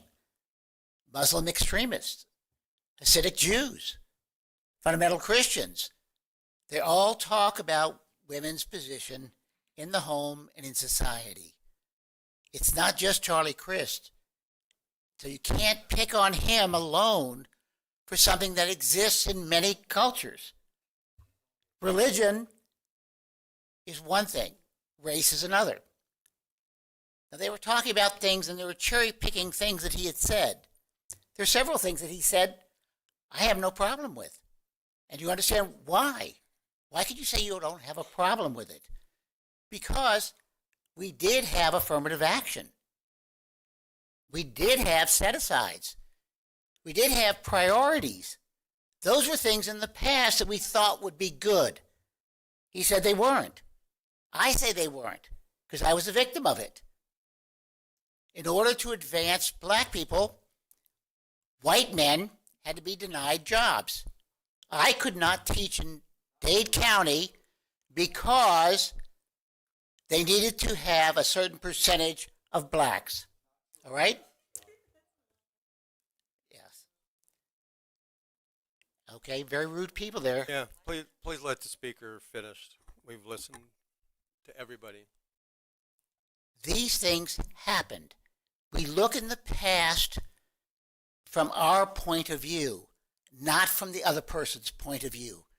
There are always two sides to every story. I understand because you're a Republican and he was important at the time of his assassination, you wanted to honor him. I understand that. But I've said it in the past, I don't want him honored. All right? Because we don't know enough and it's been too soon. We did that in Daytona Beach.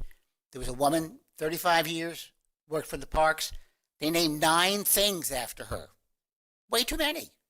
All right? We can't do what we can't do. So I'm asking you, don't divide us. He doesn't have a connection. I don't care whether he was born here, raised here, or whatever. That's irrelevant. All right? But it will tear this community apart. Thank you. Gwendolyn Monroe.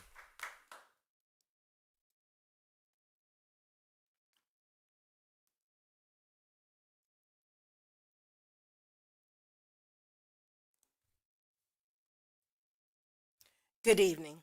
I am Gwendolyn Monroe.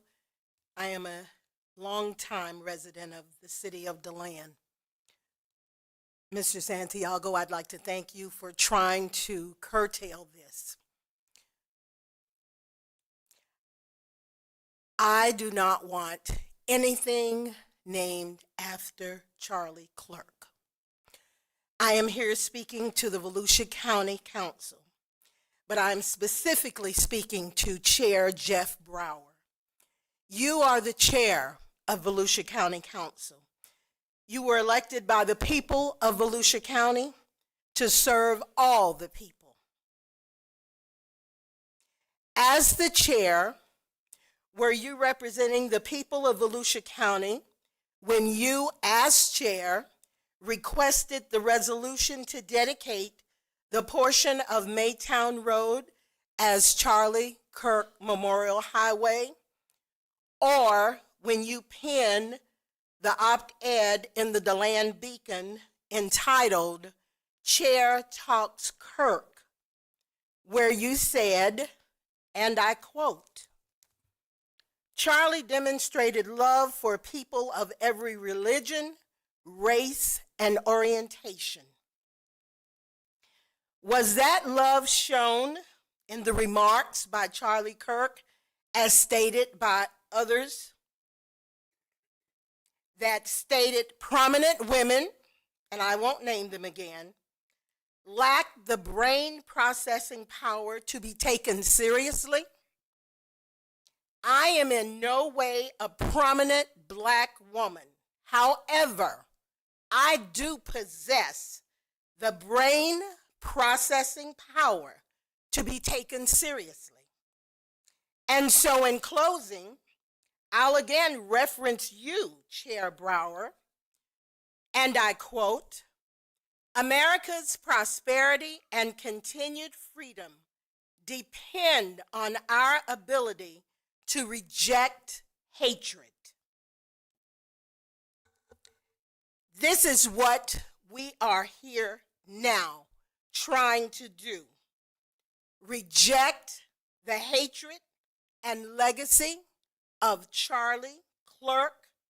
And as our county council members, and I'm speaking to all of you at this point, we ask you to stand with us. Thank you. Thank you. Jennifer Link.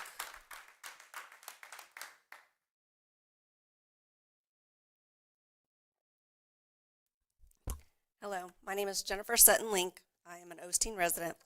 I have lived in Osteen for my entire life. My dad has lived there for his entire life, and many of my family members before him. My family helped build Osteen Maytown Road and the Osteen community. My friends and my family all live there. My uncle is Charlie Clark. My family did all the work to get the portion of this road dedicated to him. He lived in Osteen and was active in the Osteen Maytown community. Charlie Kirk was not. Your original proposed dedication goes across my uncle's proposed dedication. I take that personal. So I just have a few questions. Who's going to fund this dedication, and are they from Osteen? Why did you choose Osteen Maytown Road? There are people in my community that deserve this honor way more than he does. We do not want division in our community or our town. Please do not use Osteen for this purpose. Please vote no. Thank you. Jeff Bender.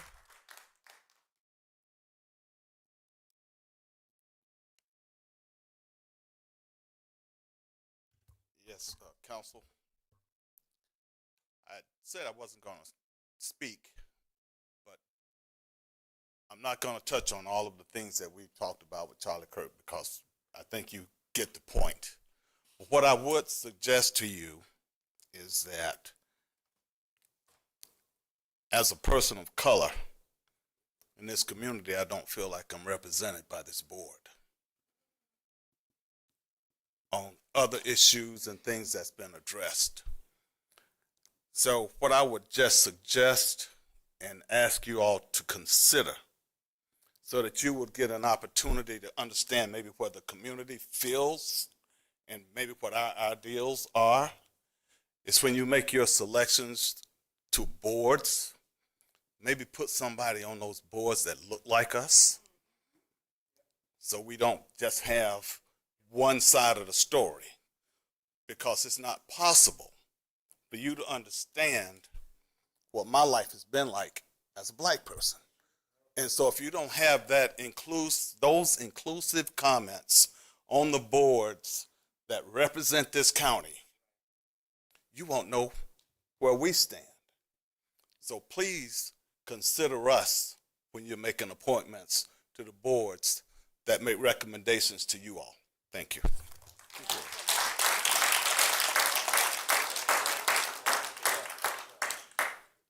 Reverend Floyd Narcissi? Narcisse. Good evening to the County Council, to all the officers and members to Volusia County. My name is Reverend Floyd Lindsay Narcisse. I am a resident of Deltona, Florida. I am a pastor in the African Methodist Episcopal Church. I do not celebrate the killing of Charlie Kirk. He did not deserve to die. He did not deserve to be assassinated. But I am overwhelmed, Volusia County, that you have the desire to honor this man. I'm sorry, but there's nowhere in the 66 books in the Bible where you are taught to honor evil. How you die does not redeem how you lived. You do not become a hero in your death when you are a weapon enemy in your life. I can name 1,000 people in Volusia County that we can name this street after, besides Charlie Kirk. So I commend you, county people, for sitting here listening to us. It's not easy. People throwing things at you. You got to take it. But the Bible says love is patient. Love is kind. We got to love one another, regardless of what race you are, what party you belong to. But the person before me said, you don't understand how it is to being a person of color. You have not stand in my shoes. When I go to a store and they look at me and think I'm going to steal because of the color of my skin. You don't know what we go through when we try to apply for jobs. And we don't get jobs because the color of our skin. We have a PhD. We have all the degrees, but yet still they look over us. But I'm here to tell you today that it's a new day in Volusia County. It's a new day in America because you are here. We voted for you all to be here. So make a better difference, not just for the Republicans, but for all people. Make a difference. Be a difference maker. Be a change maker. Make this county be different. Show out for Florida because this is the best county in the state of Florida. So let's show them that we love everybody, because it's time to be that example. Thank you. Thank you. Pastor Alicia Mills Henderson.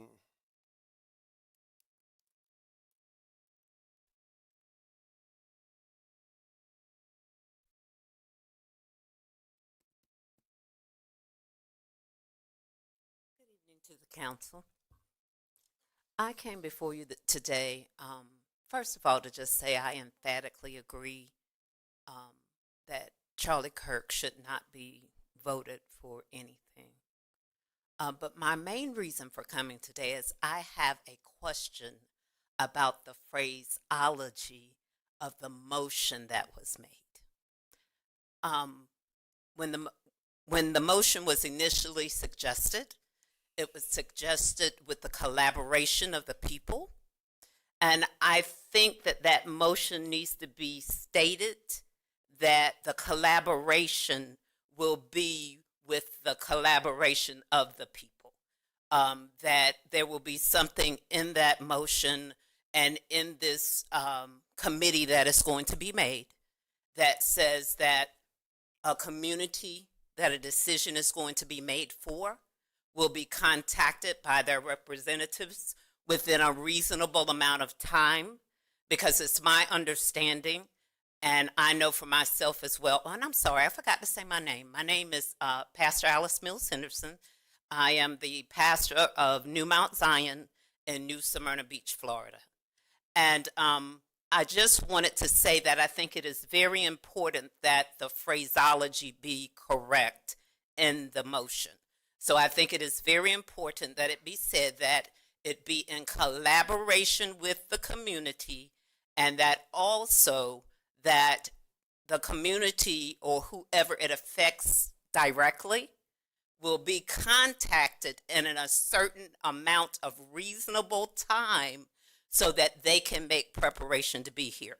Because I know a lot of us just found out today or a few days in advance. And because it was in the newspaper, I did eventually see it online. Hardly anyone reads newspapers anymore. So I just wanted to make that point. And then I just wanted to say that love first. Love first. Love first.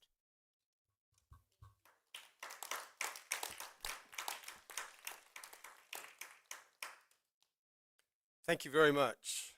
I want to remind you of something. Everybody that said it was correct. I put this on the agenda, so don't hate these guys. I've subjected them to this.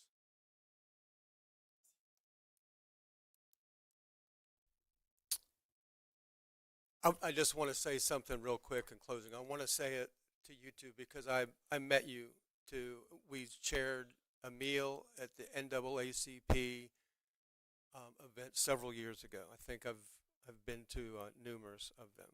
And you shared your story about military service. You accomplished that on your own with nobody's help. I want you to know, and every person that spoke here tonight that we've listened to, I've listened to you.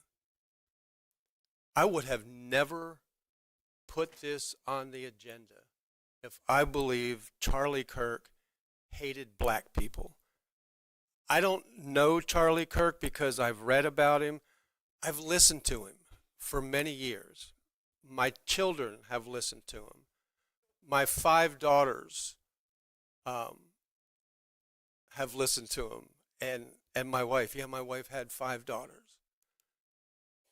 And all of them are self-employed except for the one that's home, my employer.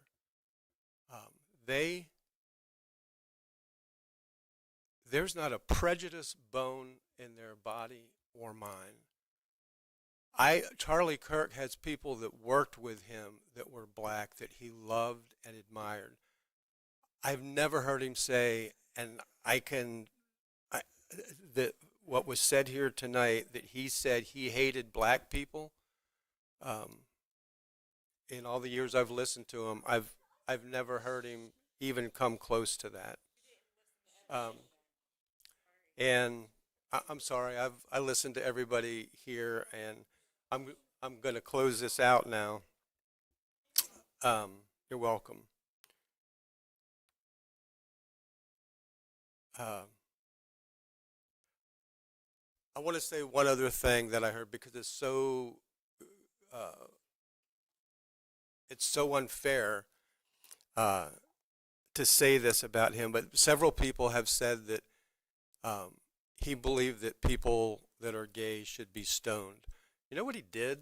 He read the Bible. He believed the Bible. He was a Christian. He read Exodus, where it said they should be stoned.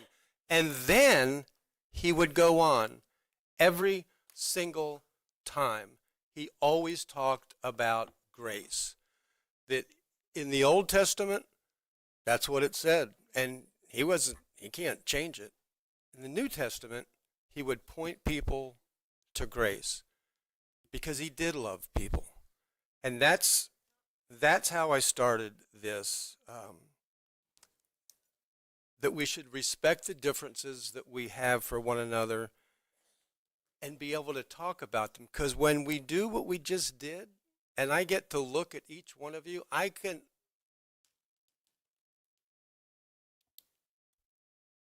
see the pain that you brought in here, and because you have had different experiences. My goal, and it's not going to stop today, is that we do love more, and we do forgive one another a little easier, and that we do accept one another. So don't blame the council. I think they're going to vote right now I don't know how they're going to vote. But I don't want you to leave here blaming my fellow councilmen. And I can't change the way you think, but I don't want you to leave here thinking that I hate you and that I look down on my black friends, my gay friends, my Democrat friends. We need to come together as a people and a county. We need to come together as Americans because we're at a dangerous spot. David Santiago. Thank you, Mr. Chairman. Mr. Chairman, I just wanted to address the pastor lady's comments regarding the process and for the public. The motion that's in play right now is to table this item indefinitely and to direct staff to bring back a plan for us to consider in the public process here to create the process. So that's when that would be discussed, what's included in that process of whatever, whether we're naming roads or road designations or buildings. I agree. I think buildings should be included in that plan. I think someone said that earlier. Don't forget buildings. I agree. So, Mr. Chairman, I'm ready to call the question, Mr. Chair, because I think we've had a lot of dialogue. Okay. It's time to move on. Dempsey. Sorry, Don. Yeah, that's okay. I just wanted to kind of give you my thoughts on this. First of all, in support of what the lady said, I'm so sorry, guys. It's my mic or my voice. David, I like your idea of getting staff to give us some sort of policy and procedure on naming roads. And what I'd like to see as part of that is public notice signs, like when we have rezoning issues, the big orange signs. If we're going to rename a road, if it's County Road 3, put the orange signs up and down County Road 3 so those people can say, wait a minute, what are they doing with my street? And then give them adequate opportunity to be heard. So I'd like to see that as part of maybe your recommendation. And I got to say this. When that happened with Charlie Kirk, I mean, it made me sick. that he lost his family, and the fact that he was, in my opinion, going into the debating college kids in the center of these woke environments. And he was the voice, he was the anti-woke debater, in my opinion. He did preach Christian principles. I know you guys don't want to hear it, but I don't want to leave Chair Brower standing alone on this, because I had the same thoughts going through my head about maybe dedicating something for him, because everything I had heard was not, I didn't hear everything, and obviously I missed certain things that he had said. The stuff that you guys have said today are very concerning to me. And if that's true and not taken out of context, yeah, I would agree with you that maybe we shouldn't be doing this. I gotta say, my son's an airline pilot. I'm a pilot. When he brought up, the one thing I did hear that was brought up a couple times today was about affirmative action with black airline pilots. Okay, and I don't think that was a racial thing. I think what he was saying is we should make sure that everybody was treated equally in testing to be a pilot, not based on the color of your skin. Like Martin Luther King said, you shouldn't judge a person based on a skin color. It should all be based on the content of your character or your skills as a pilot. I didn't take that as a racial slur towards anybody, but if you guys did, or if you have something, I mean, I've heard a lot of stuff here today that's concerning to me, and I would like to review it just to see if that's the case. I'm not saying I'm a proponent of it, but I did hear that one comment that he said about when you're getting on the airplane and you see a black pilot, is it because of reduced hiring standards and all that stuff? I think that was the context. And so, but I don't know. But, well, that's just Okay, it. And please, that's just order, it. order Okay, announced. You're right. If that's Chairman, right. please. Mr. Chairman, I call the question. Well, Do I get a second? Second, call question. You've been overridden. Okay. I wanted to hear what Don had to say. I would love to hear what he would say. So there's too. two that Well, won't call the question. okay. Just a quick point of order. It's called the question, which is I will remove my second and listen to Don if we can maintain order and hear what he's saying. I concur with us. When the Yeah. banter starts going back and forth, it gets ridiculous. So if we can do that, let's do it and call it stinking question. Well, if I did anything to contribute to that, I apologize, guys, because I'm not trying to incite a riot here. I think we all would agree we want equally qualified pilots throughout the community. That's how I took that statement. But if these other things that you all are saying he said are true, then that's very concerning to me. And I've never seen it, but I'm not doubting what you're saying. And again, I don't want to I don't want to go down that path, but I don't want to be accused of being I ran for state attorney in 20 to fight. I'm a criminal defense attorney. I see what happens to minorities in their community. I see it. I deal with it every day for the last 35 years. So and I actually went to bat for the minority community to try and help their I've never experienced it myself, but I've witnessed some of it. So I think Chair's heart was in the right place. I don't think that he meant to alienate anybody. I think the Chair has a good heart, and I don't take what his proposal as being racist or anything like that, and it took a lot of courage for him to do it. I don't know if I'm in support of this now because of the divide in the community. I think we need to take a step back and reevaluate how we name roads, but I just don't want to see the Chair get beat up like this, because I do think his heart was in the right place. Thank you, guys. Okay, Carissa, would you, the motion on the table, motion on the floor, is this be tabled indefinitely? Staff's going to bring back procedures for naming roads, and then the public will be able to debate that with us. You will be included. Carissa, would you please call the roll? Mr. Kent. Yes.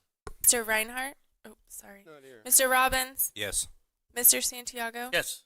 Mr. Dempsey. Yes. Mr. Johansson. Yes. Mr. Brower. Yes. So the motion passes unanimously, 6-0.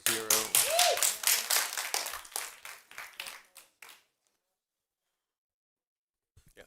Mr. Chairman? Thank you all for coming in And that, yes, I'd like to make an adjustment to our meeting. If we can, in the interest of time, because of our rules, if we can agree to handle items number 6 and 8 real quick and shift into our closing comments. 6 and 8, I've talked to staff, are Second. the only ones that are monetary. Second.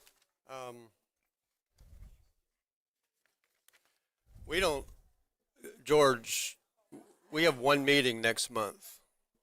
That's correct. Well, that, I mean, we could extend the meeting for 15 minutes, I think. And, Right, you could also- and finish everything. I think you could get, I mean, 7 is just a vacation. Right. So you've already done 5. So if we get going, 6, 7, and Okay with 8. that, But Mr. 8 Chair. is critical. 8 is the most critical.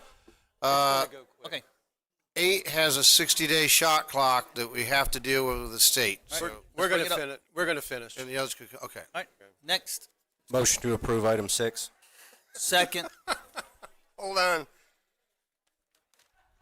Item 6, amending emergency medical administration ordinance. We have a motion to approve by Councilman Robbins, and the second, I believe, was by Yes. Councilman Santiago. Any questions for any debate? Staff. All in favor, say aye. Aye. Any opposed? And good speech, 6-0. That's better than Tad.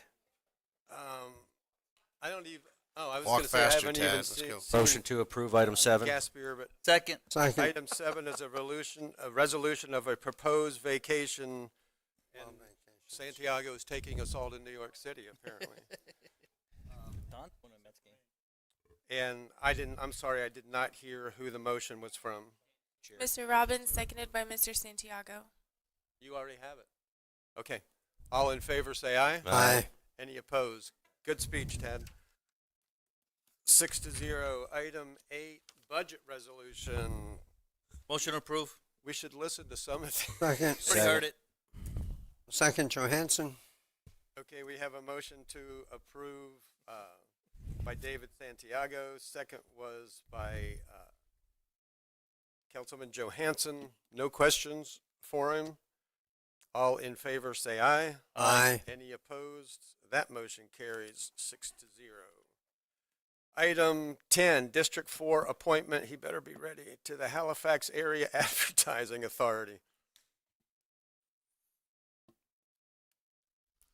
And then the next item will be the District 1 appointment to the Code Enforcement Board, if you want to get ready, Don. Mr. King, your applicants are Mr. Jim Berkeley, he's the incumbent, and Mr. Michael B. Chris, is that a District 3 appointment? Or wait a second. These are done on a rotational basis, Okay. so it goes off of whoever the last person to appoint was. So you would have been the last person. I am going to appoint Michael Barcher. Second. Michael Archer. And the second is made by Councilman Santiago, who must have a date.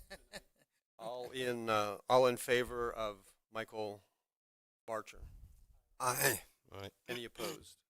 And he is nominated, confirmed, 6-0. District 1 appointment to the Code Enforcement Board. Richard Furman. Second. Richard Furman is nominated by Don Dempsey, seconded by David Santiago. Any questions? All in favor, say aye. Aye. Any opposed? He is confirmed, also 6-0. And that brings us to our final public participation. I believe that Dr. Anderson left. So somebody had their hand up. If you wanted to speak, just go fill out one of these, and you will get your 3 minutes. Wendy Anderson's not here, is she?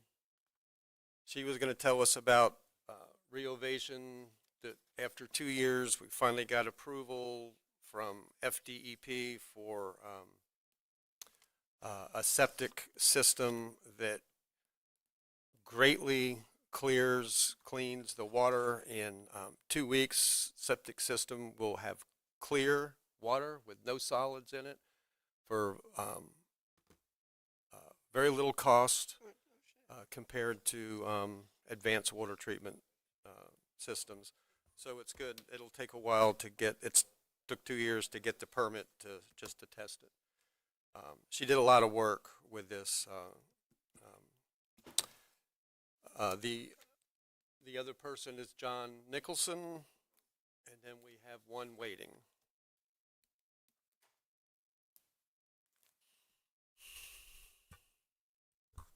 John Nicholson, Daytona Beach side. I don't know if you guys noticed. Thank you, David. You got your applause in constantly for being a minority.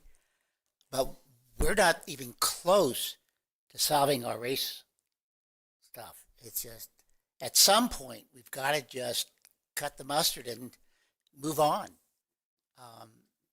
The past kept coming up. We all have a past. We all come from countries in which people get killed for their religion or their politics or for whatever. I understand what Jeff was going to do. I understand the politics of red and blue. We keep hearing we should be down the middle. We should be closer to the middle. But how do you get there? All right? We have our beliefs, and right now the pendulum, we've passed the Obama and the Biden leftists. So now we're coming back to the middle, and then we'll go over to the right, and we'll be, the Rush Limbaugh group again. All right? People, some of you remember him. I kept hearing behind me that I'm lying.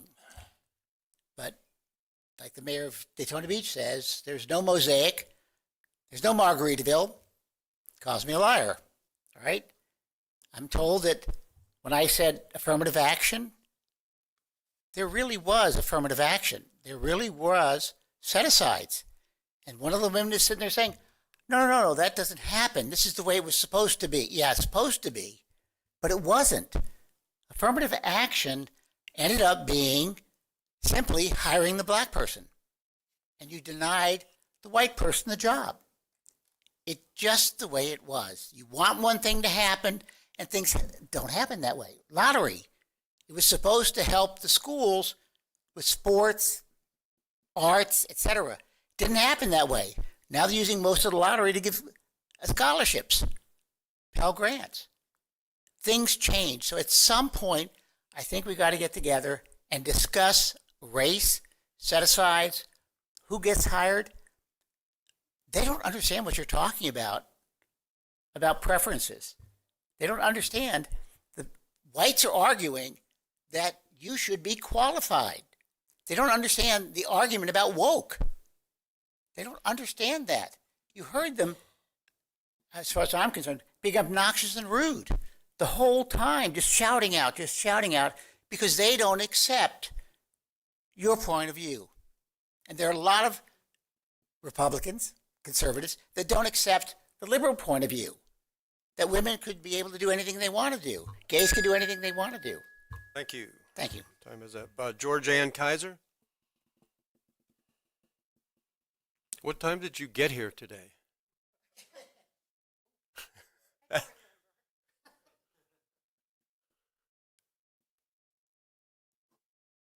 My name is Georgiana Kaiser. I've been here forever. I'm not even sure what I want to say. I'm a little shaky because I haven't eaten forever either. But basically what I wanted to say was, I'm glad I'm not you. Today started with honoring someone, for me anyway, it started with honoring someone for the Arts Council. Mr. Bowers. Yes. And I felt sort of sorry for you, except I agreed with the whole need to have art and need to have the government support that. But I still felt sorry for you. And then we come in here and you take this responsibility for introducing the Charlie Kirk thing. And I felt sorry for you. But I want to thank all of you for listening. And I want to thank you in particular for listening. I know you said he has a good heart. I don't know him well enough to know that, but I take your word for it because you are sitting there listening. And I want to thank you for that. And I think that what's happened tonight demonstrates what you say you're trying to honor with Charlie Kirk. It demonstrates the opportunity for all of us to speak what we feel, what we believe, what we see, and for each of us to listen to that. So this has been my first opportunity with the county council, but I'll be back. You may be sorry, but I will be back. I think that, and I'm going to go to what both of you said, you never saw what you heard people say today. I'm a staunch Democrat. I've been a Democrat, well, no, not all my life, but most of it. But somehow I got on the Charlie Kirk donation list, thanking me for my support. And it was like, how the hell did that happen? Because I never, ever gave to that particular group. And I read the literature. Now, language is important to me. I've taught speech and English at all kinds of levels. But I read the language, and it sounded perfect. It sounded American. But then I look at how it gets implemented. And like you, it scares the shit out of me. So I'd ask us all to look as deep as possible in terms of what we believe, what we hear, what we experience, and to recognize that, yes, this is a scary time, but it's not a time to be dedicating or to be focusing on any one person, but rather to be focusing on the danger to our country, and that we listen to each other. That's what you say you want, and that's what we all want. Thank you. Thank you. I look forward to you coming back. I doubt it. And that takes us to closing comments from the county manager.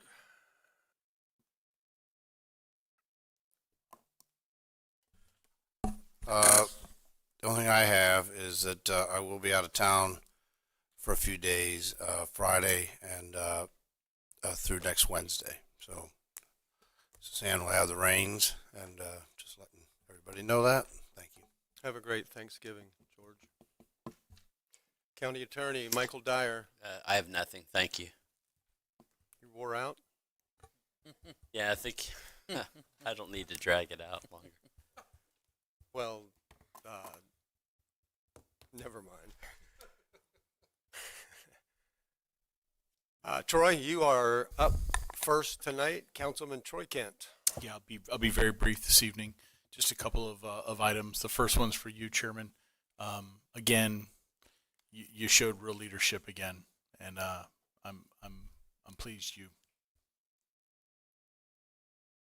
sat there and stuck with what you believed in and spoke from your heart, and I appreciate the leadership. The second thing I just wanted to tell everybody was I hope you have a wonderful Thanksgiving holiday with your families. It's everybody listening online.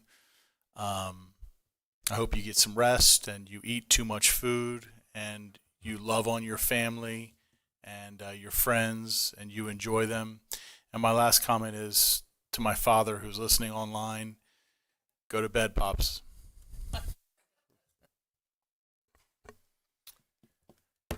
Councilman Robbins. Thank you, Chair. Just a couple things. First, I'd like to address, there were some comments made in public comment, first thing by a constituent of mine, actually in my district, down there in Old Mission, Mr. Denny. Chairman, just before you kind of get sucked into this thing, allow staff to brief you on it. Myself, Mr. Bartlett, we've been out to this residence in this area multiple times. When I say above and beyond, to try to rectify several things and try to separate the facts and reality versus emotions. Mr. Denny and some of the folks do have some legitimate concerns, but staff and we've been working on this for over a year. But sometimes too, sometimes folks just don't like the answer, right? And we have to stick within the laws. and that's just what we do, and they apply to everybody. So staff is gonna. I've already asked them to anybody that wants to go out there to get the full information before you don't get caught up in the web. So with that being said, too, I had an email sent in by a constituent that stated, and I'd like council hopefully get your support on it to look in. I haven't verified it just yet, but back in 2001, where the county adopted a 10% public service tax on electricity and metered and bottled gas for homes purchased in unincorporated Volusia. I'd like to have that confirmed through staff if that's something that is feasible for us to possibly cut. I want to do that. Energy costs are through the roof. And on top of that, too, I've also had multiple constituents complain about a $150 storm fee that's still getting assessed on their electric bill.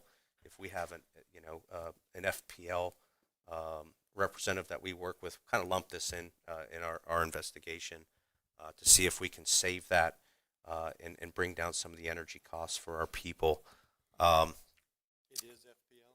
I believe so. I would look at FPL and Duke, our two providers for the different parts of the county. But if there's consensus on that, I'm not going to put it in a motion, but I think they have enough to get going if you're good with that. The only thing I'll say on the FPL side, that's governed by the Public Service Commission as a Right. recovery cost. So, I mean, we could say something, but it's going to be pound sand. I think it's getting ready to drop Okay. off anyway, too, yeah. I think they're almost at the recovery point. I agree. But a lot of But the other issues, I agree. But some of this other stuff, if you look at some of these energy costs, I just look at it. It's a lot of it has to do with, believe it or not, some of the solar fields and whatnot, and showing how some of this energy doesn't really pay for itself at all. So I'm not going to get into that. But if we have enough to go on, so. But lastly, council, something I wanted to bring up, nothing negative. Yesterday, Governor DeSantis made a press release stating he'll be closing state offices on Wednesday, November 26th, before Thanksgiving. Let's do it. Friday and after Christmas on December 26th. We have over 2,500 employees here, probably closer to 3,000 that work for us. A number of them work through these 24-hour shifts. Especially our first responders, they sacrifice a lot, and they're the ones that keep this machine running, make our jobs easier. I want to mirror the state, and it's going to be the Friday, 26. My motion is for Volusia County to mirror Governor DeSantis' recent policy by closing county offices on Wednesday, November 26th, before Thanksgiving, and the Friday after Christmas and New Year's Day, which is December 26th and January 2nd. Good? Am I missing anything?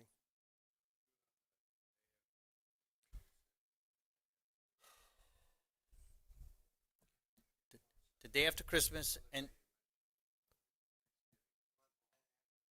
yeah, that's what the governor's doing. He's doing the day after is what he's doing. Yeah. You're. Oh. They did the day before. Okay. Okay. All right. You seconded it? Yeah. Troy? Hey, Jake, did you second that? Okay. All in favor? Well, hold on. I'm What are you voting on? Well, I'm all for it, but I just want to let everybody know. This is a quick thing to just say yes and do. But staff already, I'm sure, lays out a holiday schedule. And doing this is a very kind, loving thing. It is a cost associated with it, and it is a benefit to those employees. The first responders, if I was one, I would say, well, hold on, I'm working that day. What do I get? You're doing that for everybody else. So at knee-jerk reaction, I want to do it because it seems like the right thing to do, a family thing to do. But for all the other things I just mentioned, I won't be the lone no on it, but I could see problems. Discussed with me and staff, so they've staffed it. Let's put it that way. There was a discussion. Yeah. Yeah, I mean, All right. I had no idea. Okay. All in favor, say aye. Aye. All, any opposed? Okay. Troublemaker. That's it. Okay. Councilman Santiago. Thank you, Mr. Chairman. And to my colleagues, I wanted to put forward just direction to our city manager. Yeah, why did I say city? Yeah, I do that all the time. Yeah, direction to our county manager, unless there's objection.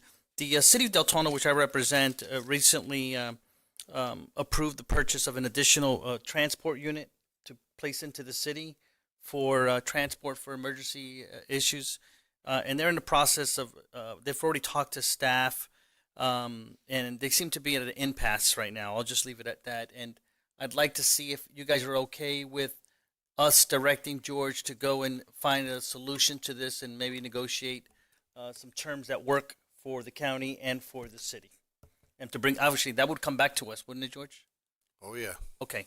So if we can tell him to see if we can find a solution that works for all parties. I didn't want to do it individually, but wanted you guys to support. Councilman Kent. Yet, David, I support you in that, but George, I'll say it publicly. I could sense it in your voice. We've not had this discussion. I don't know, but whatever happens here will set a precedent, which is a little bit of a concern, number one.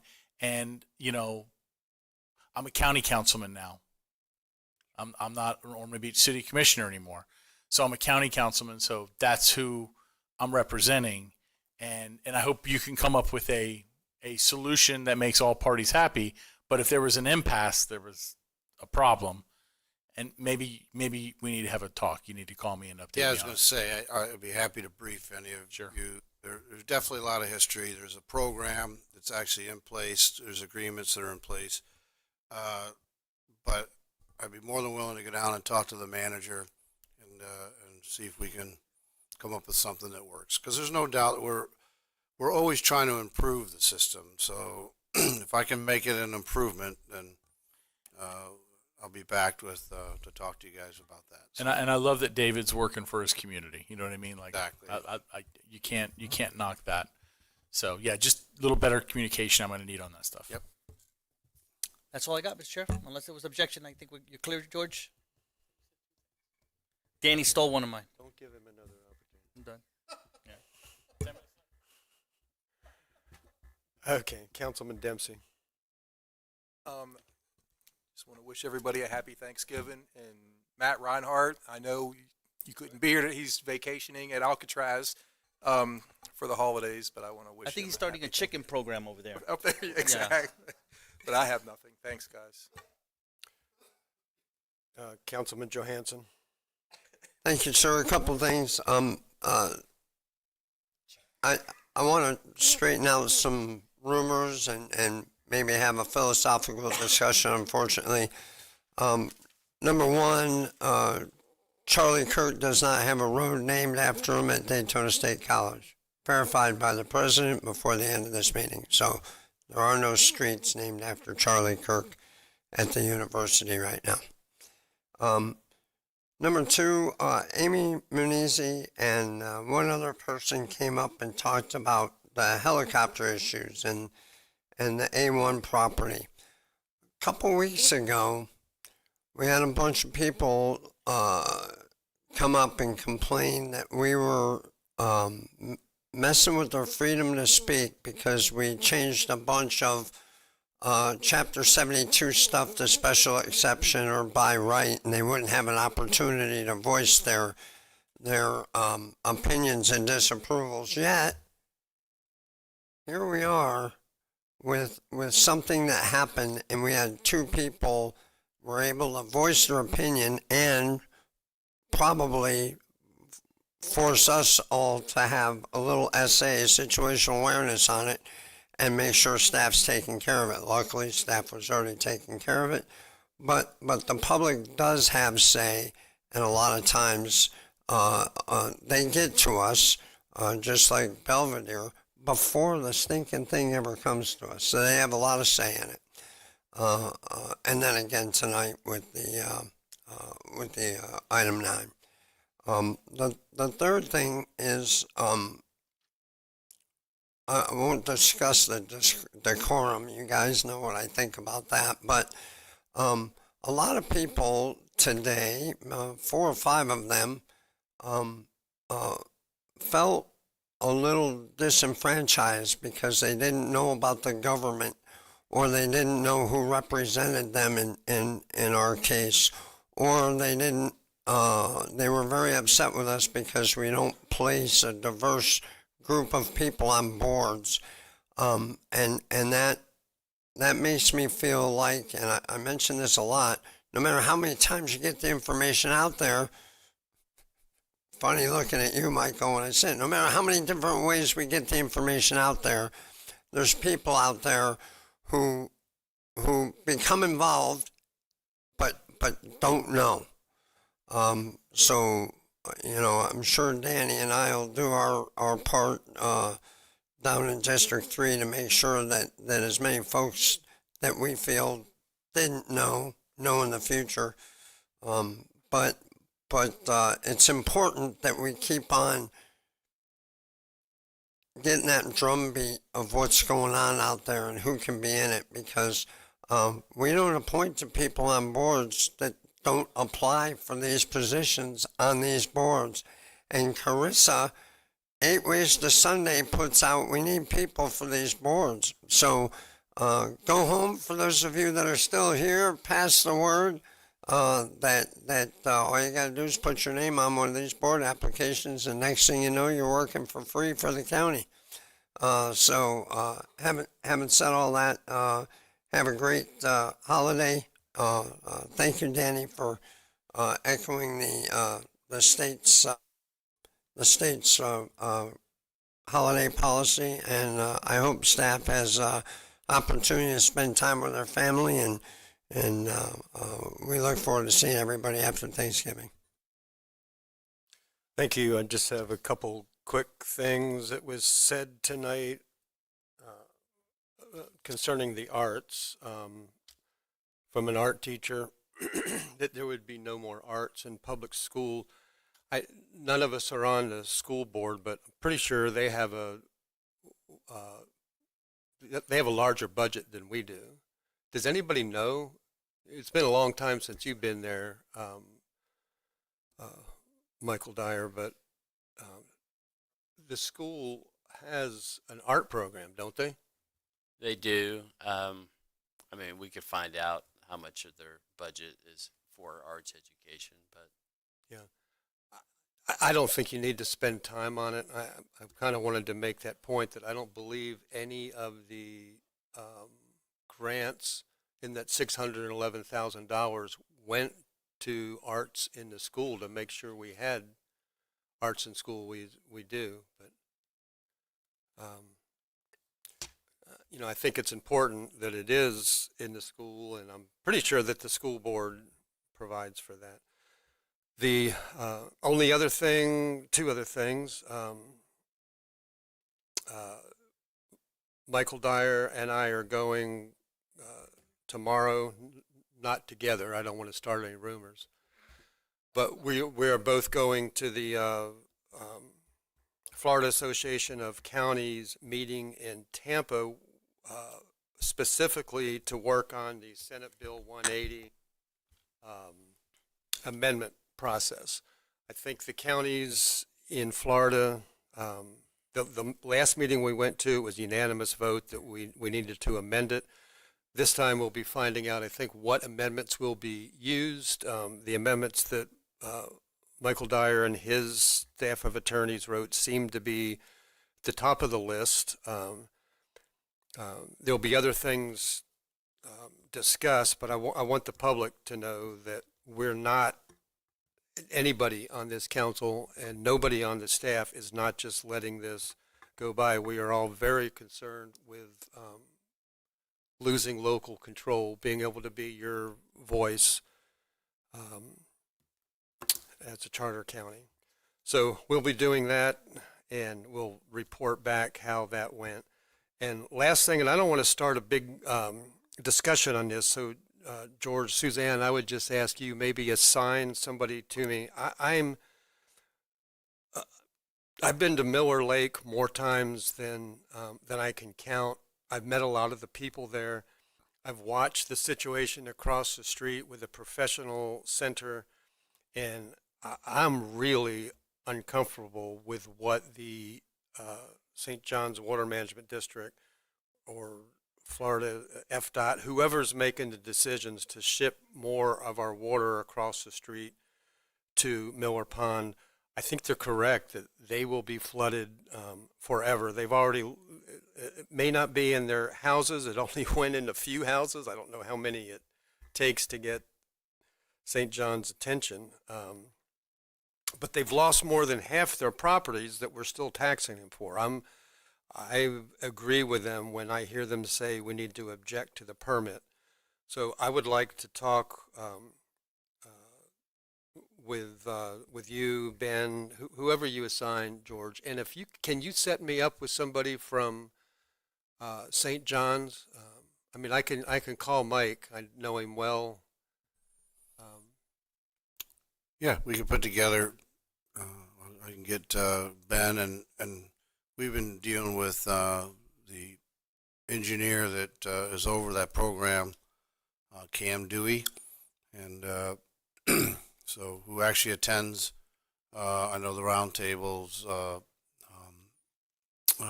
flood committee. So we can get a hold of that and put people together on that.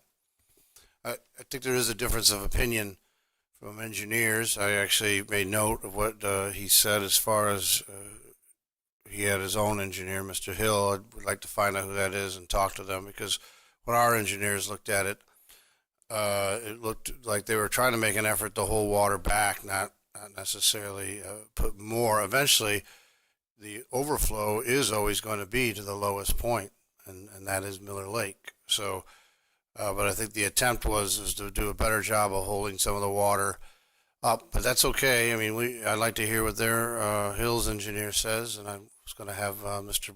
Bartlett contact that person and find out what their opinion and why. So, and then we can involve St. John's. I will also tell you as an update that Ben met with the Department of Transportation and the City of DeBary, and the key to any safety valve for Miller Lake is going to be where you can pump it to. As we know, last time DeBary helped take the water onto their system and it went to their borrow pit. But of course, the limiting factor is the capacity of that borrow pit. So the Department of Transportation, at least in the initial meetings, is looking at helping with the design, and maybe eventually will help with construction. But the idea of getting a line from that borrow pit to the river, and it needs also St. John's cooperation to do that and be able to use that. So that would that's a big step that we've been working on. And while they're working on that end of it, we're parallel working on what it would be to have a force main to even bypass a lot of the DeBary system and get it either to that retention pond quicker, or that borrow pit quicker, or maybe directly to the river. But again, it all is going to also depend on St. John's allowing and giving us a permit to operate it when the river's up. So that's another part of the whole process. But we are working it, and the person asked, they said they didn't see the study. The study was the DeLand Ridge study that actually includes Miller Lake. So Miller Lake is involved in that study. It just is not named out separately. It's part of the larger DeLand study. Yeah, I was going to let her know that. I assumed the same thing, that it was a name that she wouldn't have recognized as Miller. Yep. But you just did, and I think they listened to this at the end of the meeting. Thank you very much. And with that, I'll just wish everybody a happy Thanksgiving, and We will adjourn at 10:02.